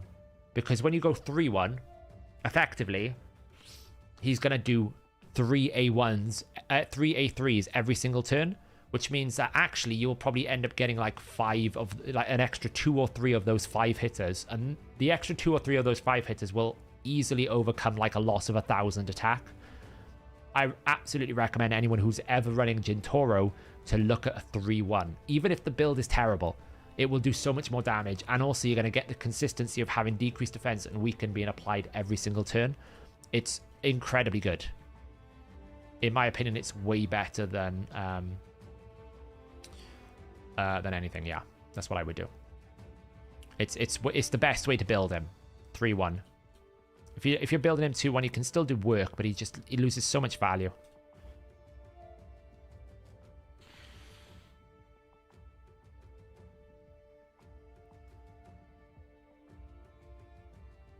Yeah, I personally think Mithru is the best clan boss team in the game.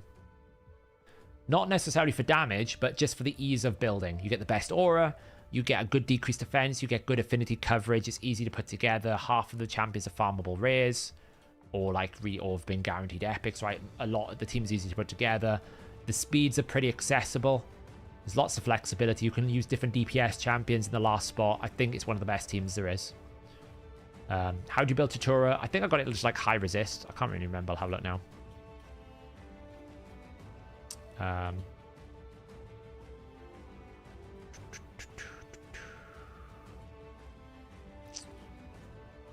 Tutura is basically just in my my Iron Twins team. So he's in like accuracy, speed, 255 speeds, 543 accuracy, 4.2k defense, 68k HP. With mastery is just for accuracy. So he doesn't have War Master because I don't want War Master to proc on Iron Twins. That's his exclusive job to run Iron Twins. That's all I use him for. Can you replace Weaken with Wrath and Deacon Eater? Yes, but you will lose Weaken though. It's not ideal. It's not the best team. I would suggest it's far better to use the Fusion in the Deacon Eater than it is to use Wrath, because you lose Weaken, and Weaken's a big part of your damage. No, Fortis has been, like, the problem with Fortis isn't that he is bad, it's just that he doesn't do what he says he does. He's meant to do 10% more damage every time a fear comes out. But because of the way they've configured the multiplier, it doesn't multiply the final damage by 10%. It essentially increases the multiplier by 0.1. So in essence, it's not a 10% boost, it's a 2% boost. So it's not that he could never do damage, it's just to set him up, you needed Fear. Fear is not a very good debuff. And then you need to get multiple Fears out. And once you've got multiple Fears out, then he starts doing really good damage. You also need an increased defense buff. If you don't have Siphi, that becomes very difficult. So what you end up realizing is it's just not ever going to work. Whereas champions like Ragash, Stultus, they bring their own defense buff. They kind of have more damage. They don't need any conditions. It just becomes a lot easier. But they are going to rework him. I don't know what that rework is, but this, you can see, pre-rework, it's actually quite good. Like, he's very good at soloing content. He's very good at dealing with, like, Doom Tower waves where you can't one-shot things because he's very difficult to kill. It's just that he doesn't produce the damage numbers that his kit suggests he will. And they also need to do something for bosses, because once you get him to a boss, you can't unlock his secret skill because he can't fear a boss. So therefore he becomes attacks one enemy, attacks AoE. That's all he does, and it becomes a bit of a problem.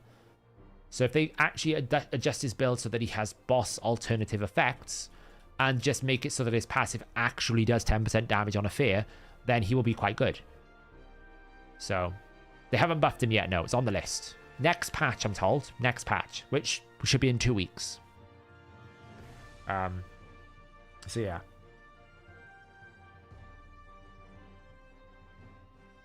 Why is my team so much faster? My team is so much faster because I'm putting era. I've got I have Alika in 3-1. So to make Alika go 3-1, I have to lift the speeds of everyone else up in my team. It still needs to go faster to be spirit friendly. It needs to go like another 10 speed up on everyone else to make it work. I also don't have an aura in my team, so that's why my teams are pretty fast. But then I have area bonuses, so. Saz said the champ would be about 22,000 including efficiency brewing. Is this still accurate? Yes. Yep. Pretty much. You can get it even further efficient if you buy the raid pass. If you buy the raid pass, you'll save yourself a lot of energy. I'm talking like 4,000 to 5,000. So if you're going for this hero path, I would highly recommend the raid pass. It's $8.99. Yes, it's a purchase, but you will generate more silver to begin with, which is great, and you will save yourself an awful lot of energy that you would need. So, is it worth building Shiramani for finite hard? She can do it. I would say Shiramani might be useful generally for Cintrano stages if she comes up again on finite hard or certain stages. What we're learning about Cintranos pretty much is the way to beat Cintranos is control. So any champions that are going to be compatible that have good control, like Shiramani, Hoskarol, people like Scylla the Drakes, people like Gergo, people who give you like Creedon, people who get like champions that give you guaranteed crowd control are always going to have extreme value in Cintranos. So it's never really a question of is it a bad thing to upgrade. Will it definitely beat the finite hard? I don't know. It depends on the overall team. But as an overall champion, like she was the reason why I couldn't complete rotation 1 of Cintranos, because I didn't have her. Because I didn't have her, I couldn't complete stage 14, so I couldn't get 101. If I did that, I probably could have done stage 19, and I probably could have got the whole thing done. So, yeah. Yeah. Anyway, guys, I'm going to leave it there. I need to do some work. It's just coming up for like 20 to 1 here. So I've still got about another hour and a half to 2 hours ahead of me, and I've obviously got to grind this. So thanks for hanging out. Really appreciate it. I will be back Thursday. I'm going to see if I can sneak in a Twitch stream this week as well, because I haven't been on Twitch in a while, and I feel bad for everyone who is a member there, and I really want to get back to that. But we'll see how it goes, because this training event is going to keep me busy for the next 3 days. I'm going to be at this non-stop. I can see it's going to be like, I'm only at 30,000 points, and I've already been at it pretty much all the time. So it might not be possible. We'll see how it goes. But anyway, guys, yeah, have a good evening.